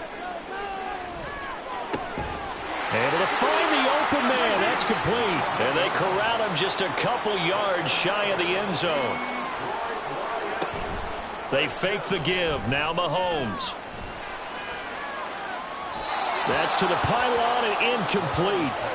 And down here, 1st and goal, if it's not there, don't force it. You've got at least 2, if not 3 more shots at it. So that's a wise move to get rid of it.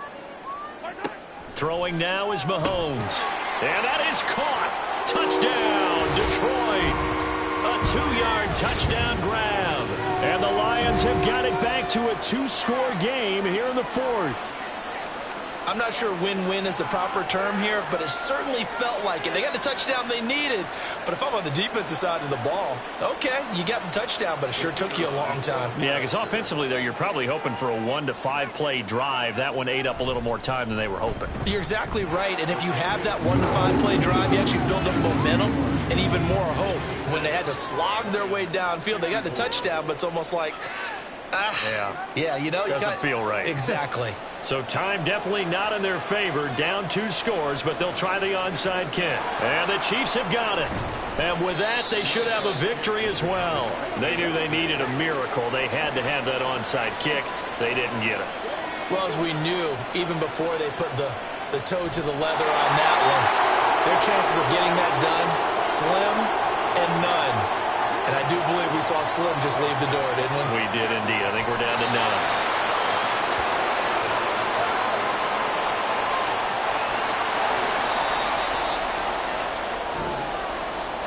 Charles, a lot of happy faces heading into the tunnel as this one ends, and understandably so. Not only did they get the win, but boy, their offense was on fire in this ball game. And partner, I have no idea what the top speed is on one of those high-end sports cars. What's the top gear you can get into? This offense, they certainly were there in this one, huh? Everything clicking for them in this contest, the kind of performance that they're going to cherish. So for Kansas City, they continue to put themselves in position for a first-round bye as they move to 8-2. And they'll get another road test next week as they head to Philly to take on the Eagles. Meanwhile, for the Lions, They come back to the pack a bit as their record falls to 7-3. And they will try to get back in the swing of things next week on the road. That'll do it for us. I'm Brandon Gaudin alongside Charles Davis. Thanks to our entire crew as well. We'll talk to you next time. So long, everybody.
It's the National Football League on EA Sports.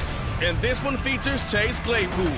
Always staying busy, he's your league leader in receiving yards. It's the Falcons and the Panthers, and it's coming up next on EA Sports.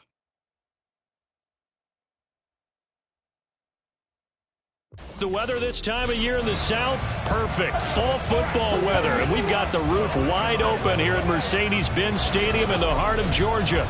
Today we hit double digits, week 10, and we've got a good one in store.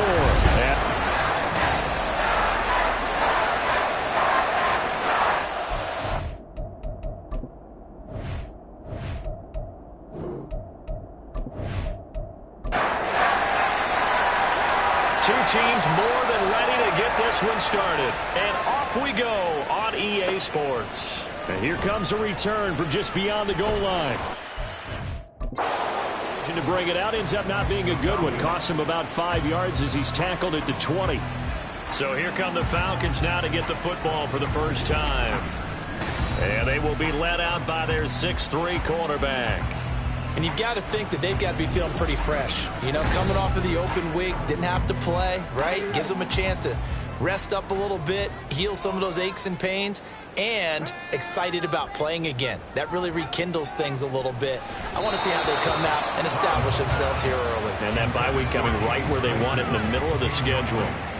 After the incompletion, here's 2nd and 10 from the 20. Stroud. And that one off the mark behind him, incomplete. You look at this Carolina defense. They're going to need to be strong against the run of this one. One thing you do know, they'll be fired up because they're facing a top 5 rushing attack. And even if they have early success against them, they got to remember they got to sustain it because teams that are top 5, they don't stop running the ball if they don't get things done early. A gain of 19 and picking up the first. Well, on 3rd down, he wanted to go to one of his most dependable targets, and that's who he found, his tight end there, to pick up the first, Charles.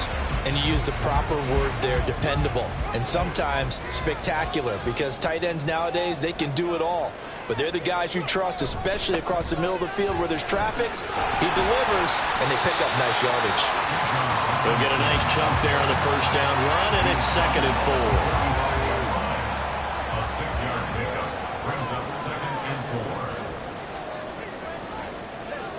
Stroud to throw it. And his throw here is going to be incomplete. Not the warmest starts throwing the football. He was 1 for 3, now 1 for 4 on the opening drive. So getting him comfortable is the key.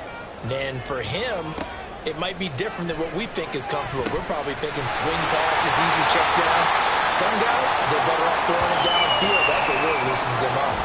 Now we'll pause for an injured player. And that's wide receiver Drake London, who's shaken up. The medical staff will attend to him, and we will step aside.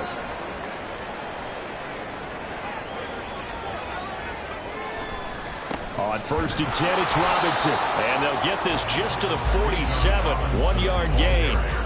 The Falcons at 7-1 now on the year. And they come in off the extended break from the bye. And I think it was much needed as well because you play 2.5 months.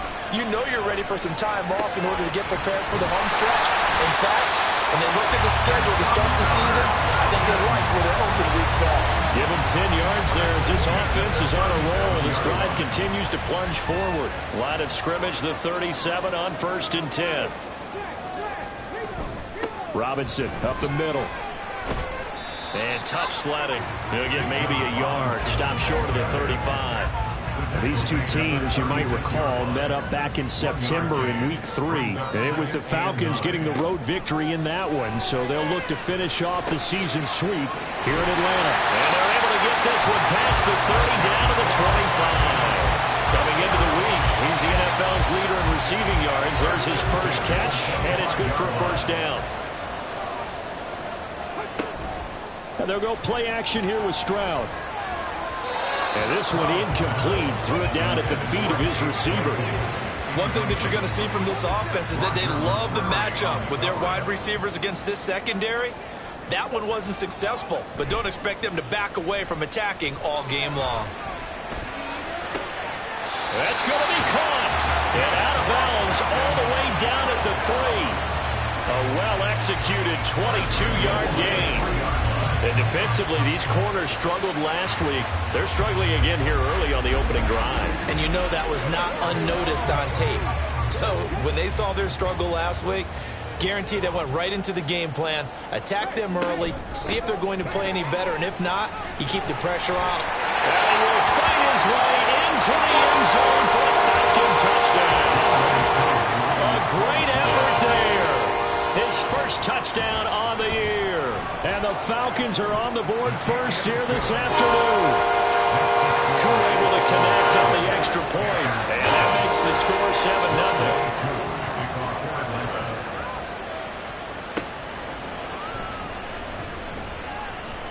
Oh, a good-looking return set up here.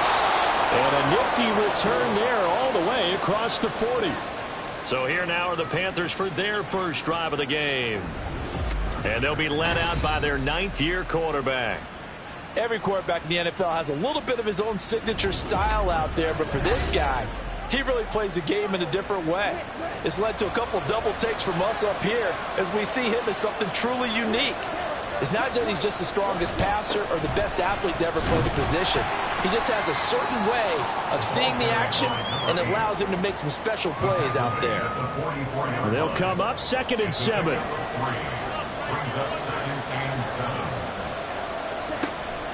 They go again with Davis. Pushing forward for 3 up to the 48. You talk about this Falcon defense. Against the pass, they've had some issues. Right, number 23 in the NFL right now. When they lack in pass defense, they do make up for in run defense. They're a top 10 unit against some people trying to move the ball on the ground. This is a passing league, so there's a conundrum for them. How do they get better defending the pass? The quick slant, good for 8 and a first. That reception, his 600th NFL catch. Congratulations, quite the accomplishment.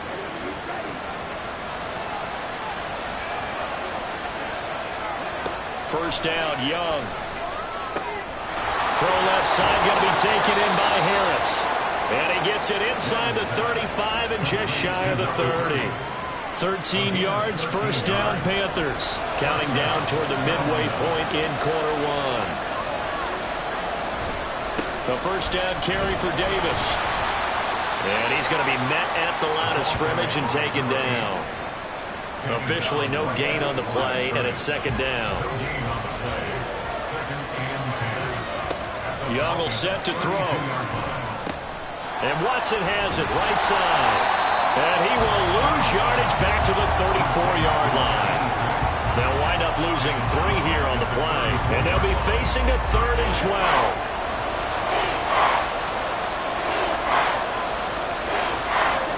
Throwing, Young.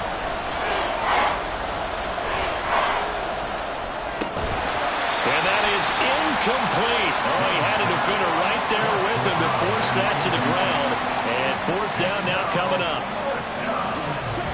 Now here's the Panthers special teams unit to try a field goal for 3. On the right hash, officially this will be a 51-yard attempt. And this is right down the middle as he puts it through. And they are on the board, but still trailing. It's 7-3. Well, in a close game like this, obviously you want the touchdown, but certainly they will take the 3. And they'll be okay with that, but let's throw a little credit to the defense as well. I'm just glad this doesn't come down to a debate, right? Which side won, partner? Because the defense, hey, we didn't give up a touchdown. The offense, hey, we put 3 on the board. Either way you look at it, I think both sides gained something out of that drive. So for the 2nd time in this one, we get set to see the Falcons offense. And you figure this should be a healthy, arrested, a focused unit, and they're working on a good winning streak. They had the week off last week. This is really a team, Charles, that should be in top 4. I would agree absolutely with that. What coaches worry about, what organizations worry about, though, is overconfidence. They've been playing so well, and now they've had that extra time off, and we've seen teams come back off the open. Look at this, middle of the field, a breakaway. Chase Claypool, touchdown, Falcons. Chase Claypool with touchdown number 12 on the year. And the Falcons are able to strike quickly to add on to their lead. As a former DB, you might not like to see that, but from a wide receiver's perspective, those are the plays they dream of. Correct on both counts, all right? Because once he took off, I mean, let's face it, that should have been done in Big Sky Country. Aren't any speed limits out there? And off he went. Glad I wasn't the one trying to chase him. Extra point by Koo, up and good. And that pushes the lead up to 11. Following the touchdown, here's Koo to kick off. Here's Harris to return it. And taken down just past the 20 at about the 21-yard line. The Panthers coming back out onto the field for their second drive. Last time out, you remember their drive stalled, but thanks to their kicker, booted a long field goal to at least get them 3. Now here they'll try to do better and find the end zone. And in our experience, how much fun is it for coaches to know that they've got a kicker who can nail it from long distance? Now the hard part is, as an offensive play caller, you don't want that in your head too much where you're relying on it, and he goes out and gets the job done for them. But I'm quite sure he would be content to just kick extra points from here on out. Yeah, absolutely no question. I think his teammates would be okay with him just kicking the extra points as well. They'll come to the line, needing only 2 yards to gain the first here. Davis, he'll try to run for it. Well, he's going to be a yard short. Needed 2, but only got 1. 4th down. 4th and short, partner. I mean, this would be a really risky call. Here we are in the first quarter. On your own side of the field. Side of the field. But, boy, what a tone setter that would be to go for it and get it, wouldn't it? You're gritty today. I like it. I'm feeling it. Here's the Panthers punter now as he's on here to punt it away.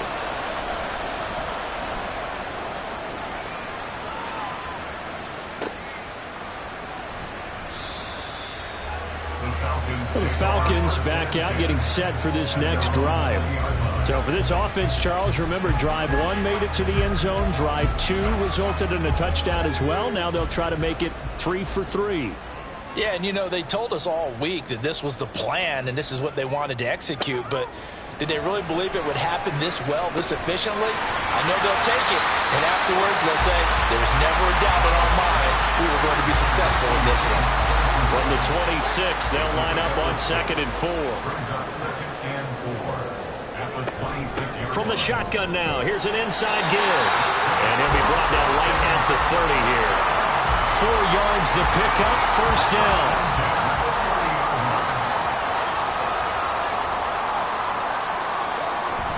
Play action, Stroud now. Looking middle, and that's complete. We'll get a pause here. There appears to be a Panther who was shaken up on that last play. Well, now they're going to come out and take a look at this injury, and we'll be back in a moment. Here's 2nd and 3.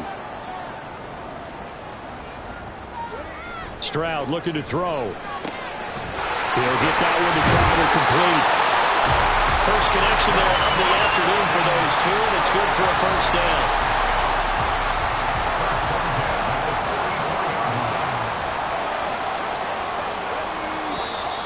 Now flags will come in. I think this one's going to be on the defense for jumping. Encroachment, defense. Yeah, the movement there coming from the middle of the line. And you understand he wants to get off the ball quickly, but the ball's right in front of him. He has to watch it move first. So a 1st and 5 now after the 5-yard penalty from the neutral zone infraction. And Stroud now to throw. And that is incomplete. I think he's got to be careful not to force anything into coverage right there. There weren't really any throwing lanes, but the best part for him, he's got 2nd and 3rd down to fall back on. The 2nd down throw now from Stroud. Blitz coming, and down he goes. They get to him for a loss of 4, and it brings up 3rd down on the sack.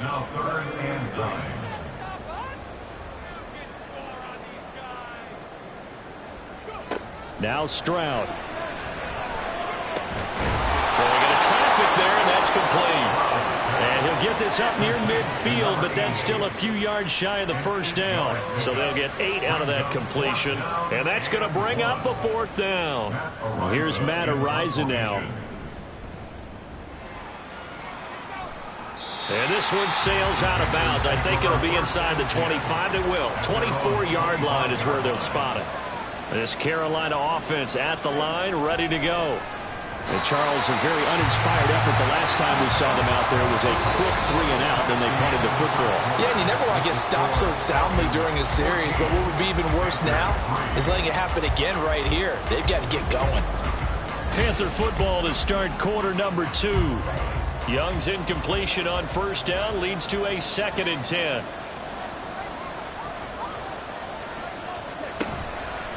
Off the play fake, he'll look to throw.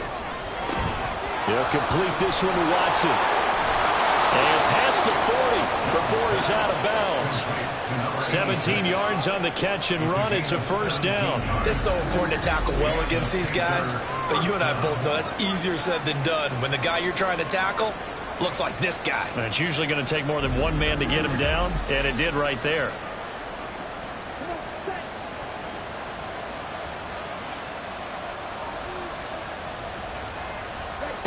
First and 10, Young. And that is incomplete. He couldn't hold on through the contact. Brings up 2nd down. It's 2nd down and 10. They'll throw again. Young. His throw incomplete.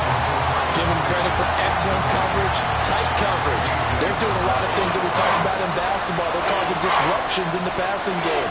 And as long as that continues, it'll be tough for them to gain any momentum throwing the ball downfield. And Young's throw there incomplete. The passing game not in sync here early. And now it's 4th down. Not only did he have a chance to scan the field there, it felt like he had a chance to scan it twice. The protection was that good. Unfortunately for him, the coverage downfield, equally good. And that one hits at the 7, but bounds into the end zone, and that'll be a touchback. Here comes the Atlanta offense now ready to take over here. No points last time out. They were forced to punt, if you remember, but no time to dwell on that. They've still got the lead here and a chance to add to that here. 1st and 10 as this new drive starts. Short throw caught by Pitts. And he stopped right at the 25 after a gain of 5. Here's a 2nd and 5 now from the 25.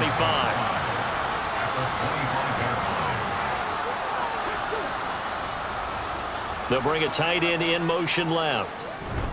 2nd down and a run by Robinson.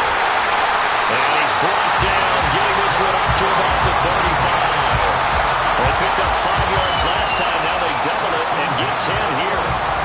Ball up to the 35 now as they come up on 1st and 10. Play action. Here's Stroud. Open man, completes it to Claypool. And they're going to have this across midfield and inside the 45. A good pickup there, 21 yards. And he's over 100 yards now after that last catch. Already, of course, leading the NFL in receiving yardage. So he's done nothing at all to hurt his cause to stay in that spot. But I've been so impressed with how he's gotten it done. Body control, route running. How about the way he competes for the football at the end of the play? Well, they get to Stroud, nowhere to go, and he goes down. They'll wind up losing 8 on the sack there, and it's 2nd down. So that complicates things a bit here. 18 yards to go now on 2nd down. Back to throw. Here's Stroud. This one into the hands of Pitts. And he's going to get this one down to the edge of the red zone. That'll go as a pickup at 32 on the catch and run. It's just called, as we just saw right there, a breakdown defensively. Seems like no one went with the tight end, and no one really did. Had all sorts of space in the middle of the field. Yeah, everyone else was covered, but he was not. Big play results. So a big play as it gets him all the way down to the 20 now for 1st and 10. Touchdown, Falcons! A 20-yard touchdown as his guys are able to push that lead out a bit further.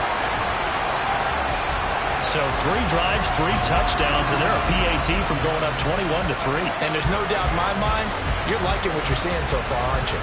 It's unbelievable. Like a well-oiled machine, if you will. What's really tough, though, that defense, they're leaping the shadows at this point. They don't know which way to go.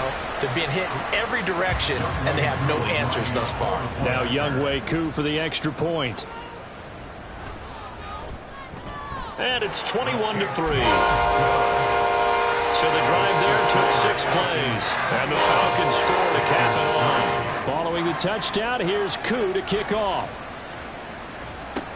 Here's Harris to return it. And he returns this to the 22. Here come the Panthers now, set to take over on offense. It's been very much a slow start for them. 3 drives and just the 3 points, CD. Yeah, if you're into the points per drive ratio, that answer is 1. And that's not going to get it done in a ball game. They've got to find a way to finish these drives in end zones, not having balls go through goalposts. Tackled by Isaiah Simmons. So after the run for no gain, here's 2nd and 10. Second and 10 at the 22-yard line. Young to throw it. He finds his man complete. That's Stevens. And he'll be taken down, but not before they work it across midfield. The previous play, they barely got back to the line of scrimmage. Now they pick up over 30 yards. So often when we're watching a football game, we see one with a lot of ebbs and flows, and this one is no different. And sometimes you just need a big play to wake you up a bit. And they get one right there. That shot of caffeine this offense was looking for. Up the middle to Davis. And he'll get it down on the play to the 37. That one good for 10 yards. And it'll be 2nd and very short. Yards on the pickup. It's 2nd and inches. The Young keeps it, moving right. He'll grab 3 yards on the play, taking it himself for the first down. So that was all you're looking for on a play like that. Get the first down and keep the drive moving. Yeah, it just looked to me like he just said to himself, I've got this. I'll take it. I'll pick it up, and let's keep moving. Get the first down, get a new set, and let's start over. Credit him with a 1-yard gain there to make it 2nd and 9. A gain of a yard brings up 2nd and 9. Again, it's Davis fighting him off. And pretty good running as he'll be close to a first down at the Falcons' 25. Good work to pick up 7 yards there. That gets him into a 3rd and 1 situation. It's Young off play action. He's got his target. That's complete. And he's going to be taken down, but there's a penalty flag in the backfield. Is this a hold, or did they rough the quarterback? So a critical mistake, roughing the passer. Now it's 1st and goal. Young. And he can't find a receiver, and he's brought down. It's a loss of 5 there on the sack to bring up 2nd and goal. Well, that's not how you hope to draw it up there on 1st and goal, CD, by taking a sack like that. Well, they tried to be aggressive, didn't they? They didn't want to try and work their way past the goal line. They wanted it right there on that play. Unfortunately, it backfired against them. Now they have to try and pick it up here moving forward. Big play coming here. It's 3rd and goal. Young. He's got it for a Panther touchdown. From 10 yards out. And the Panthers get a bit closer. No surprise there. 3rd and goal down here. That's where they're going to look for their tight end. Yeah, you want that big guy running his routes because it doesn't matter who they cover him with. If it's another big guy, he might use his bulk against him. If it's a shorter defender, might go over the top. Either way, you tend to find a little bit of a mismatch in that area. Now the try here for the extra point. It's up and good, and the lead is down now at 11. It's 21-10. That time a 9-play drive. And Carolina scores to cap it off. From a yard or 2 deep, here comes a return. And ultimately cannot get this out to the 25-yard line as he's dropped at the 23. And now we'll get a stoppage here. There appears to be an injured Falcon on the field. While they come out and take a look at him, we will step aside for just a moment. The Atlanta offense out there for their next drive. Just the one misstep for them in the first half of the season. 7-1 is the record at the midway point. And in terms of whatever power rankings you want to go by, they're at or near the top of the list in terms of best teams in the National Football League. And for me, in my little bit of rankings here, I've got them at the top. I know there's still 2 months to go, and we've seen teams get off to hot starts and then fade away due to injuries or the schedule or whatever. But unless there are a rash of injuries on this team, I'd be surprised if they're on the first or second seed come playoff time. 5th catch of the afternoon, and that gives him a first down. Well, there's your leading receiver in the NFL in terms of yardage, putting on another clinic, well over 100 yards. Are we taking notes? We should be, right? Because I'm going to go back and watch this tape and really enjoy what I'm seeing. The route running, competing for the football, just breaking down a defense. On first down, here's Stroud. Short throw caught by Pitts. So 5 yards here, 5 on the play. And it'll be second down. A gain of 5 brings up 2nd and 5 at the 46-yard line. Again, it's Stroud. Into heavy traffic, and it's intercepted. And the Panthers are going to take over a couple of yards shy of midfield. Certainly not his best throw that time, and not a good time to make it, Charles, when they were a nickel with 5 defensive backs on the field. And that's exactly why you have those 5 DBs out there. You want extra speed on the field, guys who have ball skills and understand what the passing game can do, and gives them a chance to react and make a play on the football, and they take one of those away. Now the Panthers offense, they get set to come back onto the field. They start near midfield following the interception as they begin 1st and 10.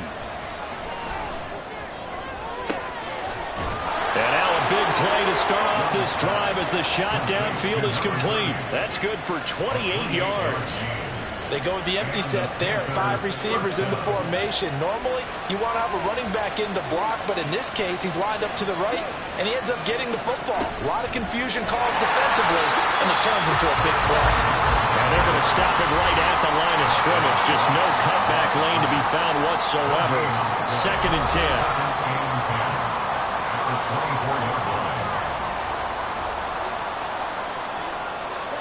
Second down, Young. Quick slant, caught by Moore. So the completion good for 7 there. And that'll bring us to a 3rd and 4.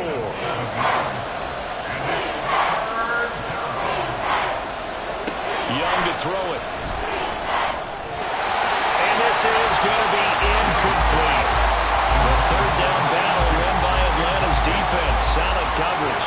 How about this defense? They came up with a couple big plays in this sequence, and none better than the one right there, forcing the incompletion and bringing up 4th down. And this one is right through. And that'll make this an 8-point game. Well, still some climbing left to do to get back to even, but forcing a turnover and getting the field goal there, that's a small step toward erasing the early deficit. Absolutely. That interception field goal, that's the beginning of what they hope will be several steps towards erasing that deficit and building a lead of their own by the time this game is over. And he'll get it up past the 20 to about the 22. With a Notre Dame man, Chase Claypool, in this offense, ready for their upcoming possession. Making his presence felt early in this one. First half, already over the century mark. How about the yards per completion, too? That's a pretty darn good number there. Number of catches, but he's shredding defenses, getting big yardage with each and every one of them. So after the incompletion, 2nd and 10 from the 22. They run the draw here with Robinson. And for a second straight play, just nowhere to go thanks to this Carolina defense. On 3rd down, here's Mitchell. The Panthers going to use the 2nd of their timeouts as they'll head to the sideline and talk over what to do next. So they're forced to punt on 4th as this one's away. And a fair catch called for and made just inside the 35-yard line. Carolina getting set to take the field. Charles, we'll see what they can do here. Not a ton of time left, but enough certainly to get points out of this drive, and they need them right now because they're trailing. Yeah, and this is exactly why you practice a 2-minute drill all through camp, and at least one practice each week before a game. A minute left, more than enough time to string a few completions together, reach the end zone, and then make that walk back to the locker room just a little more animated. It's Young on 1st down. He finds Watson. It's caught.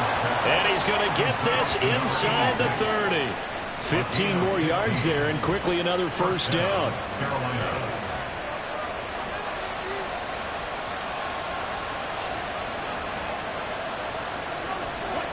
Out of the gun, it's Young.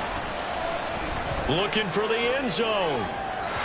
It's incomplete. Took a shot, couldn't connect. Similar to a shooter in basketball, just connected on the previous shot. They run another set for him on the next play. Now, we had a guy who made the catch. They tried to get the big one downfield, but came up empty.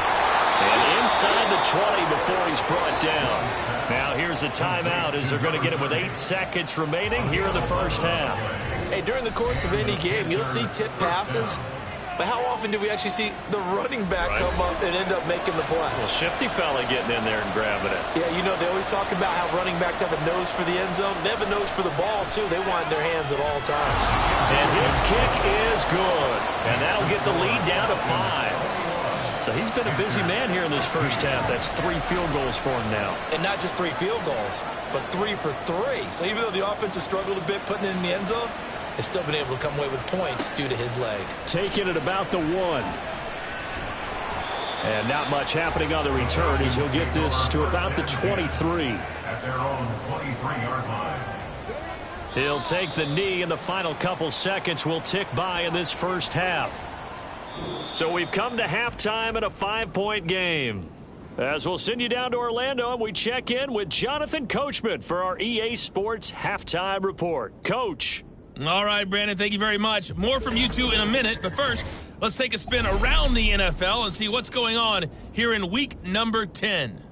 We'll get started up at Lucas Oil Stadium in the capital city of Indianapolis, and it's the Titans with the lead in the second quarter of play. The Titans trying to hold on and claim victory.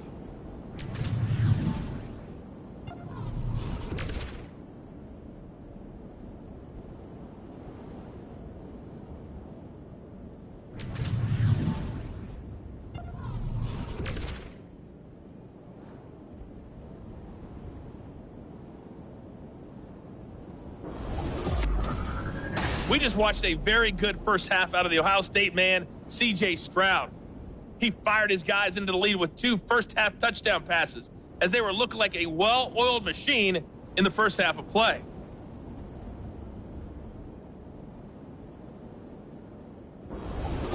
All right, Coach, thanks. Yeah, both teams likely to make some changes in what's been a closely fought battle to this point.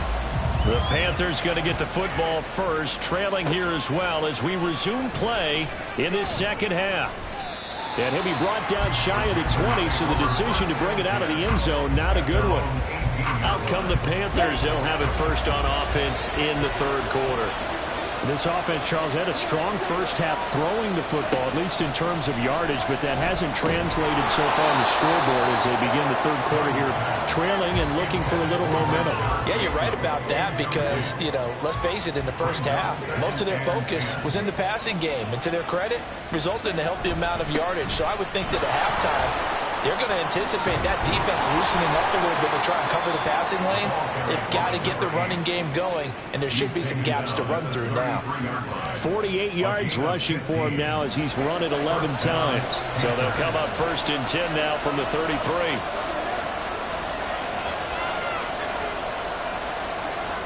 Now Young. And his throw here is incomplete. Well, that's a defense coordinator's got to be happy with that result. They took away all options downfield and forced the incompletion.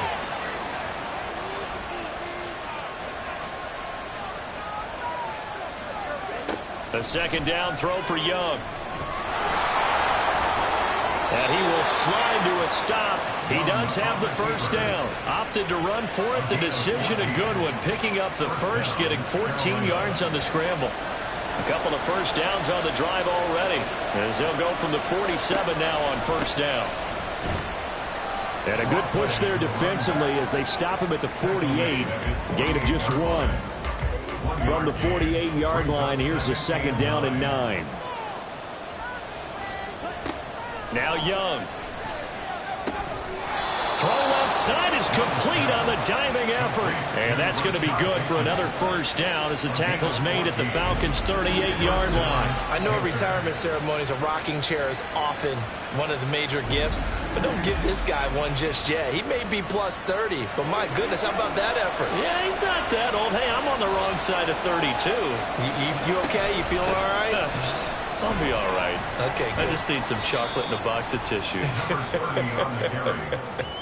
A solid run on first down. Gain of 7 leaves him with a 2nd and 3.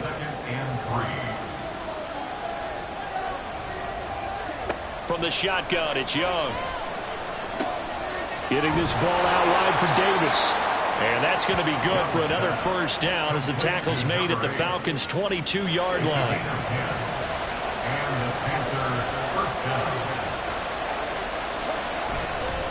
Inside give to Davis. And he's got 4 down inside the 20 to the 18. We'll get a pause here. There appears to be a Panther who was shaken up on that last play. Well, hopefully, obviously nothing serious here. Medical staff, though, going to take a peek, and we'll take a break.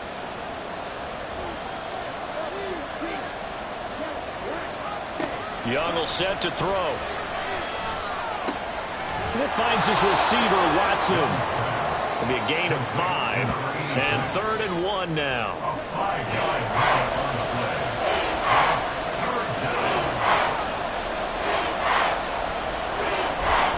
Here's a give to Davis. And he gets the first down yardage before he's brought down just outside the 10 at the 11. And we tend to give those running backs that are slashers a lot of credit, but how about guys who are maulers? Because that's who you want in short yardage situations, and we just saw that occur right there, didn't we? Vertical, downhill running. A first down throw for Young. And it's intercepted at the goal line. And the Falcons are going to take possession here. It's a touchback, and they'll take over at the 20-yard line. So it was a drive that had real promise here to begin the 3rd quarter, but ultimately derailed by the INT. And that was the position you wanted to be in, coming out to start this 3rd quarter, get a nice drive going, looking for the end zone. Possibly got a little bit too greedy right there. Here comes the Falcons offense. It's their first possession of the 2nd half now. And their defense just helped them out by getting the football back on the opening drive here in the 2nd half. And now can the offense follow through with points on their first possession? And that's a big one for them because after the work the defense has done, they've got a chance here to open up this lead. One play has them to the 37 here for 1st and 10. Stroud to throw it. And that'll be off the mark, too far out in front, and it's incomplete. Just a little beyond the reach there of his receiver. That's probably one he wishes he had back. He wishes it had been 7-on-7 in practice, or maybe even routes versus air, because that's a completion he makes, what, 9.9 times out of 10? Just missed that one. Another throw on 2nd down, and this one incomplete as well. So back-to-back incompletions, and that has him staring at a 3rd and 10. The throwing again is Stroud. Work in the middle of the field, and he's got a man complete. And he is going to have a Falcons first down as they're able to get the 3rd down conversion. Whenever we talk about moving the sticks and controlling the football, there's a great example right there. Those are the 3rd downs you need to convert to win football games. We're in the 3rd quarter of this one, and this is a tight one. In order to maintain pace, keep the ball away from the other team, and put points on the board, those are the plays they need to continue to convert. And he is tackled inside the 40, not quite to the 35. Line of scrimmage, the 37 on 1st and 10. They'll run this one right with Robinson. And they'll wind up getting this one all the way down inside the 20. Chewing up big yardage. Another nice game there. This one goes for 20. Sometimes it's hard to believe, but there are times this game is about patience, isn't it? Has had the game he expected, but that run there, that may get him going. I was just going to say, maybe that gives him a little juice, because you're right, he struggled, especially in that first half. Yeah, and I know the great ones always think to themselves, just hang in there. I'm just one big carry away from busting this open. That's a good start for him. Straight ahead, it's Robinson. And he is into the end zone for a Falcon touchdown. Bijan Robinson with his 13th rushing touchdown on the year. And the Falcons are able to extend their lead. Circle that drive because that might be one to remember. Well executed to give them a little cushion. Well, let's take it into the boxing ring. You talk about them commanding it, keeping the fight where they wanted to, whether it was in the center of the ring or putting them on the ropes because it was jab, jab, jab. And finally, the haymaker to put that drive away. Koo able to connect on the extra point, and it gives his guys a 12-point advantage. Here comes Harris out of the end zone. And only able to get this to the 19, so probably should have opted for the touchback. The Panthers about ready to take over. A big mistake last time they were on the field, tossing that interception inside the red zone and really taking away what had been a pretty successful drive up to that point. Yeah, and I don't think there's any question about it. As they head out on the field for this drive, that whole offensive unit is just thinking redemption. You know, they moved it really well, didn't pay it off. This time, they want to make sure that ball ends up in the end zone, and they're the ones possessing it. So from the 26-yard line, here's 2nd and 3. Now here's Young. Finds his man, Watson over the middle. They call his number again. It's his 6th catch and a first down. Inside 4 minutes to go, 3rd quarter. First down, Panthers. From the gun, a give to Davis. And he gets this to the 35. Good for a gain of 5. That's a really good gain right there. They pick up 5 yards halfway to a first down. The only problem now in the huddle, everyone's going to want to touch the football. Be a lot of chattering now because they've seen that they can move the line of scrimmage. And he's dropped just before the line to gain. 4-yard pickup leaves him with 3rd and 1. This offense in desperate need of a conversion as they come up on 3rd down. They'll run it again here with Davis. And he's brought down, but not before picking up the first with a very effective stiff arm. A gain of 4 that time as the drive continues. A couple of first downs has the football positioned at the 43 as they come up 1st and 10. Here's Young from the shotgun. And his throw is incomplete. Well, they've been back on their heels a little bit here on this drive, but a chance to exhale just a little bit there with incompletion on 1st down. Now they have to gear up, try and get 2 more stops, and escape this drive. On 2nd down, Davis. And he's over midfield and into Falcon territory. 76 yards rushing for him now in the ball game. This will be play number 8 here on the drive. It's 3rd and a yard. Now a handoff to Davis. And a strong run there as he'll take this all the way down to the 35. 14 yards, good for a Panther first down. We all love to have a home run hitter in the backfield. Guy can take it the distance. But in short yardage, trying to pick up first downs, that big guy, always a nice luxury to have, isn't he?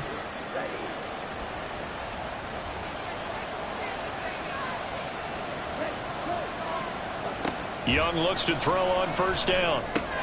Looking for Bateman. He's got him complete. Will go down as a gain of 6, and it's 2nd down. A 6-yard pickup brings up 2nd and 4 at the 29-yard line. Now Davis. And he's able to get it to the edge of the red zone at the 20-yard line. That one, a first down pickup of 8. Despite the score, despite the deficit, no quitting this guy. He's running angry, running through arm tackles. He wants to change what that scoreboard is saying. They keep it with Davis on 1st down. Call it a gain of 4 on 1st, and that'll make it 2nd down. At the 16-yard line, a gain of 4. And they're not going to get to the line to run another play. So we will switch ends as the 3rd quarter has come to a close. We'll return with more after this. This is the NFL, and it's on EA Sports. 2nd down and 6 now. Handoff, running left is Davis. And for one of the few times here today, this run's not going to go anywhere. No gain on the play there, so they're left with a 3rd down and 6.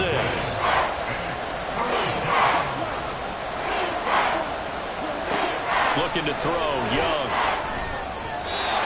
A quick throw there is incomplete. So 2 third-down conversions on this drive, but not able to get a third, and now they deal with 4th down. Now here's the Panthers special teams unit to try a field goal for 3. A 33-yarder from the left hash. And his kick is good. And that lead is back down to 9 now. So they put together a good little drive there, but ultimately stalling out in the red zone. Yeah, I know a lot of people look at it as a little bit of a negative. They didn't get 6 points out of it, right? Didn't get the touchdown. But that's actually okay. They got 3 points. It will give their defense a little bit of rest, let them settle down over there. So all in all, to me, that's a good drive. Atlanta now coming out on the field. Well, there are 2 scores on the plus side. Still time here in this 4th quarter, but maybe you start thinking about playing keep away? Yeah, I think here's the situation. You're not thinking touchdowns anymore. You're just thinking first downs. To keep up with your theme there, playing keep away, first downs, they can't touch the ball. Yeah, this will be a gain of 5 as he gets it to the 30.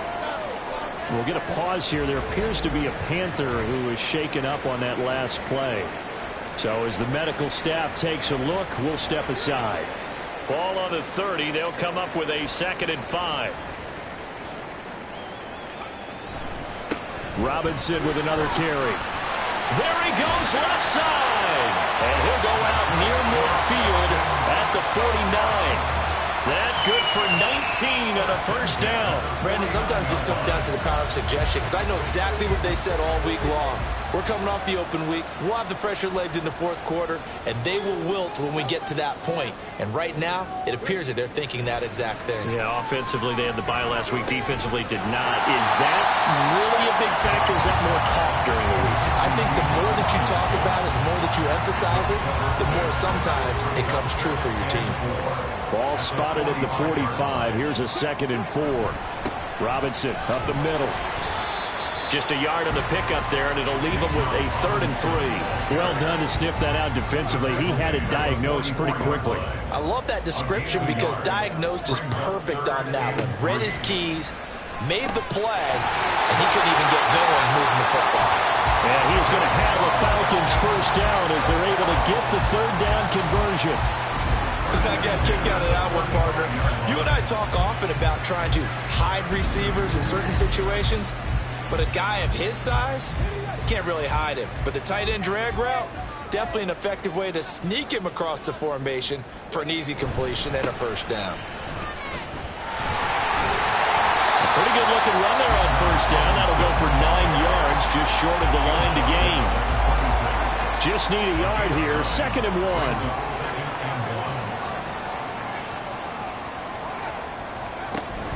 Hand off to Robinson out of the shotgun. And they'll be inside the 25 now at the 24. How about this offensive line? They're really starting to establish themselves, take over this game. And before the series began, I know exactly what we said in the defensive huddle. Guys, we got to get no less than a 3 and out. Let's get off the field. Instead, they can't find any traction towards doing that. Right now, they're just getting muscle all over the field and getting pushed down it. Now a 2nd and 6. At the 19-yard line. Now Stroud. And he's got his man on the out route. And the Falcons are going to be set up with a 1st and goal here as the tackle made at the 9.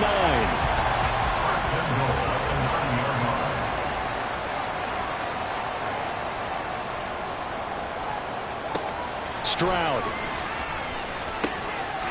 Touchdown! Chase Claypool with his 2nd touchdown of the afternoon. And the Falcons add on to their lead, and they are also closing in on a 5th straight victory. A 15-point game now. You make the extra point, and that means on the other side you need 2 touchdowns and 2 two-point conversions. That's a pretty tall order here in the 4th quarter. Agreed, because they really needed to come up with a stop there, and even if it was just to hold them to a field goal. Now they need to pull out the lucky horseshoe because they've got to get an onside kick. And we've seen nowadays those are incredibly difficult to come by.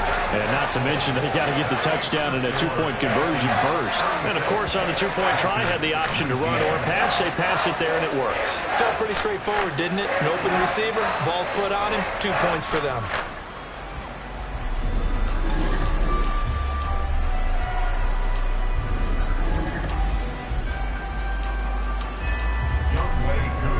Throwing the touchdown, here's Koo to kick off.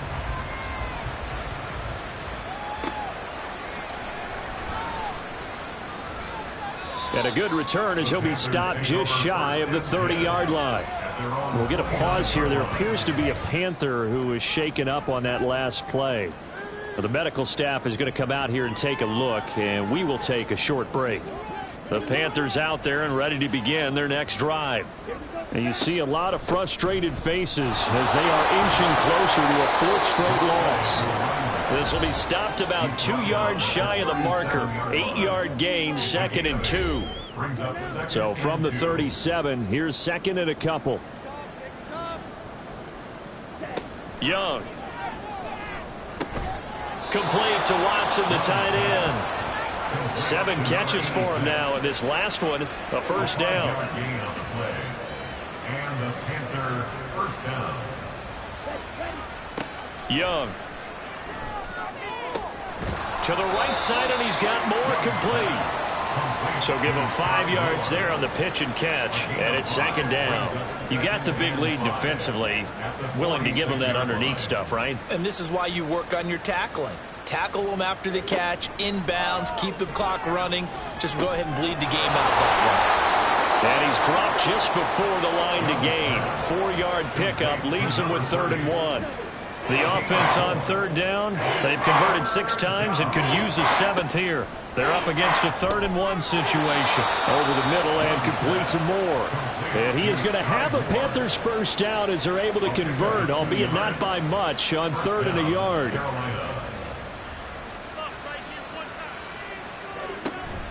Now a first down carry for Harris. And he can only manage to get a couple. 2nd and 8 coming up. Certainly a nice job there by the defense rallying to the football and getting him on the ground. But I think the play gets made by the defensive front. Because if they can't get upfield, their job is to go ahead and get low, almost get into a ball sometimes, stack things up, and make it difficult for the runner to find a hole. 27 yards there, a first down. A gain of 27 on the play. First down, Panthers. Here's Davis running right, and maybe a measure of revenge there. He's had his way in this one, but this time they get him behind the line. On 2nd down, Young. He'll drop this off for Davis. And able to break 1 tackle, but then quickly brought down. But a nice little gain. On 3rd and 1, here's Young. To the goal line, but it's incomplete. So many times when we talk about coverage, we're just talking about a defender running with a receiver, but a big part of it is understanding where the football is, finding it. In this case, when it arrived, it wasn't a surprise, and he was able to bat it away. And this is going to be intercepted.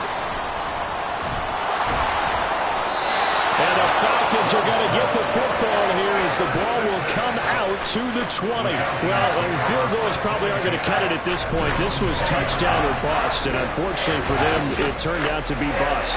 Yeah, they're feeling like they've got to force the issue here. Maybe take some chances they wouldn't have earlier in the game.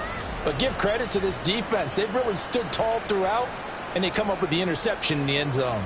So out come the Falcons now. And after the interception, they are sitting in an even better spot with the ball and a comfortable 4th quarter lead. They begin the drive with Robinson. And he'll take this ahead for about 4. 2nd down coming up. And in this situation with the lead, 4th quarter, they're liking keeping the ball on the ground, I'm sure. That's just smart football, but you know the defense has to know it as well. They've got to stop them here. So now we're going to see that loading the box in a big way. 6, 7, 8, 9, whatever it's going to take, puts a little bit more pressure on your big offensive line. It'll go down as a 2-yard loss, and it brings up a 3rd down. 2 minutes left to play in this football game here on EA Sports. So it's Falcon football as we welcome you back. So 7 yards from the first down here as they come up to the line of scrimmage. Stroud on 3rd down now. He's going to loft one deep left side here. And he bats it away, and it falls down incomplete. I like the fact that he took the shot deep downfield. Even if you don't get the catch, maybe you get a defensive penalty and pick up the yardage that way. The Falcons send out their punter as he's on to kick it away. Fair catch called for and made at about the 32-yard line. A 41-yard punt there with no return. And it will be the Panthers' ball, 1st and 10.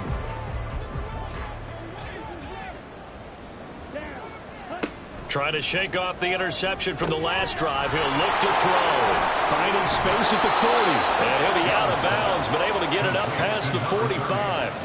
Give him 13 yards on the opening play of the drive and also give him a first down. Young to throw it. Young is intercepted for the 3rd time this game. Picked off by A.J. Terrell. This spot in the 4th quarter with that deficit. Had to throw the football. Unfortunately, there's the risk of big turnover. And you know you're going to be throwing against nickel, dime, all sorts of exotic defenses, but you have to do it anyway. Ordinarily, you might want to run the football a little bit, try and get them out of it. But as you noted, this time of the game, this point on the clock, had to throw it. Here comes the Atlanta offense now ready to take over here. And this crowd has certainly liked what they've seen. Their guys fully expected to win this one coming in, and they have not disappointed as they've got the big lead here in the 4th. On 1st and 10, it's Robinson. And he'll be taken down right around the 41-yard line. 95 yards rushing for him now to this point. 2nd down and 3. Brings up 2nd and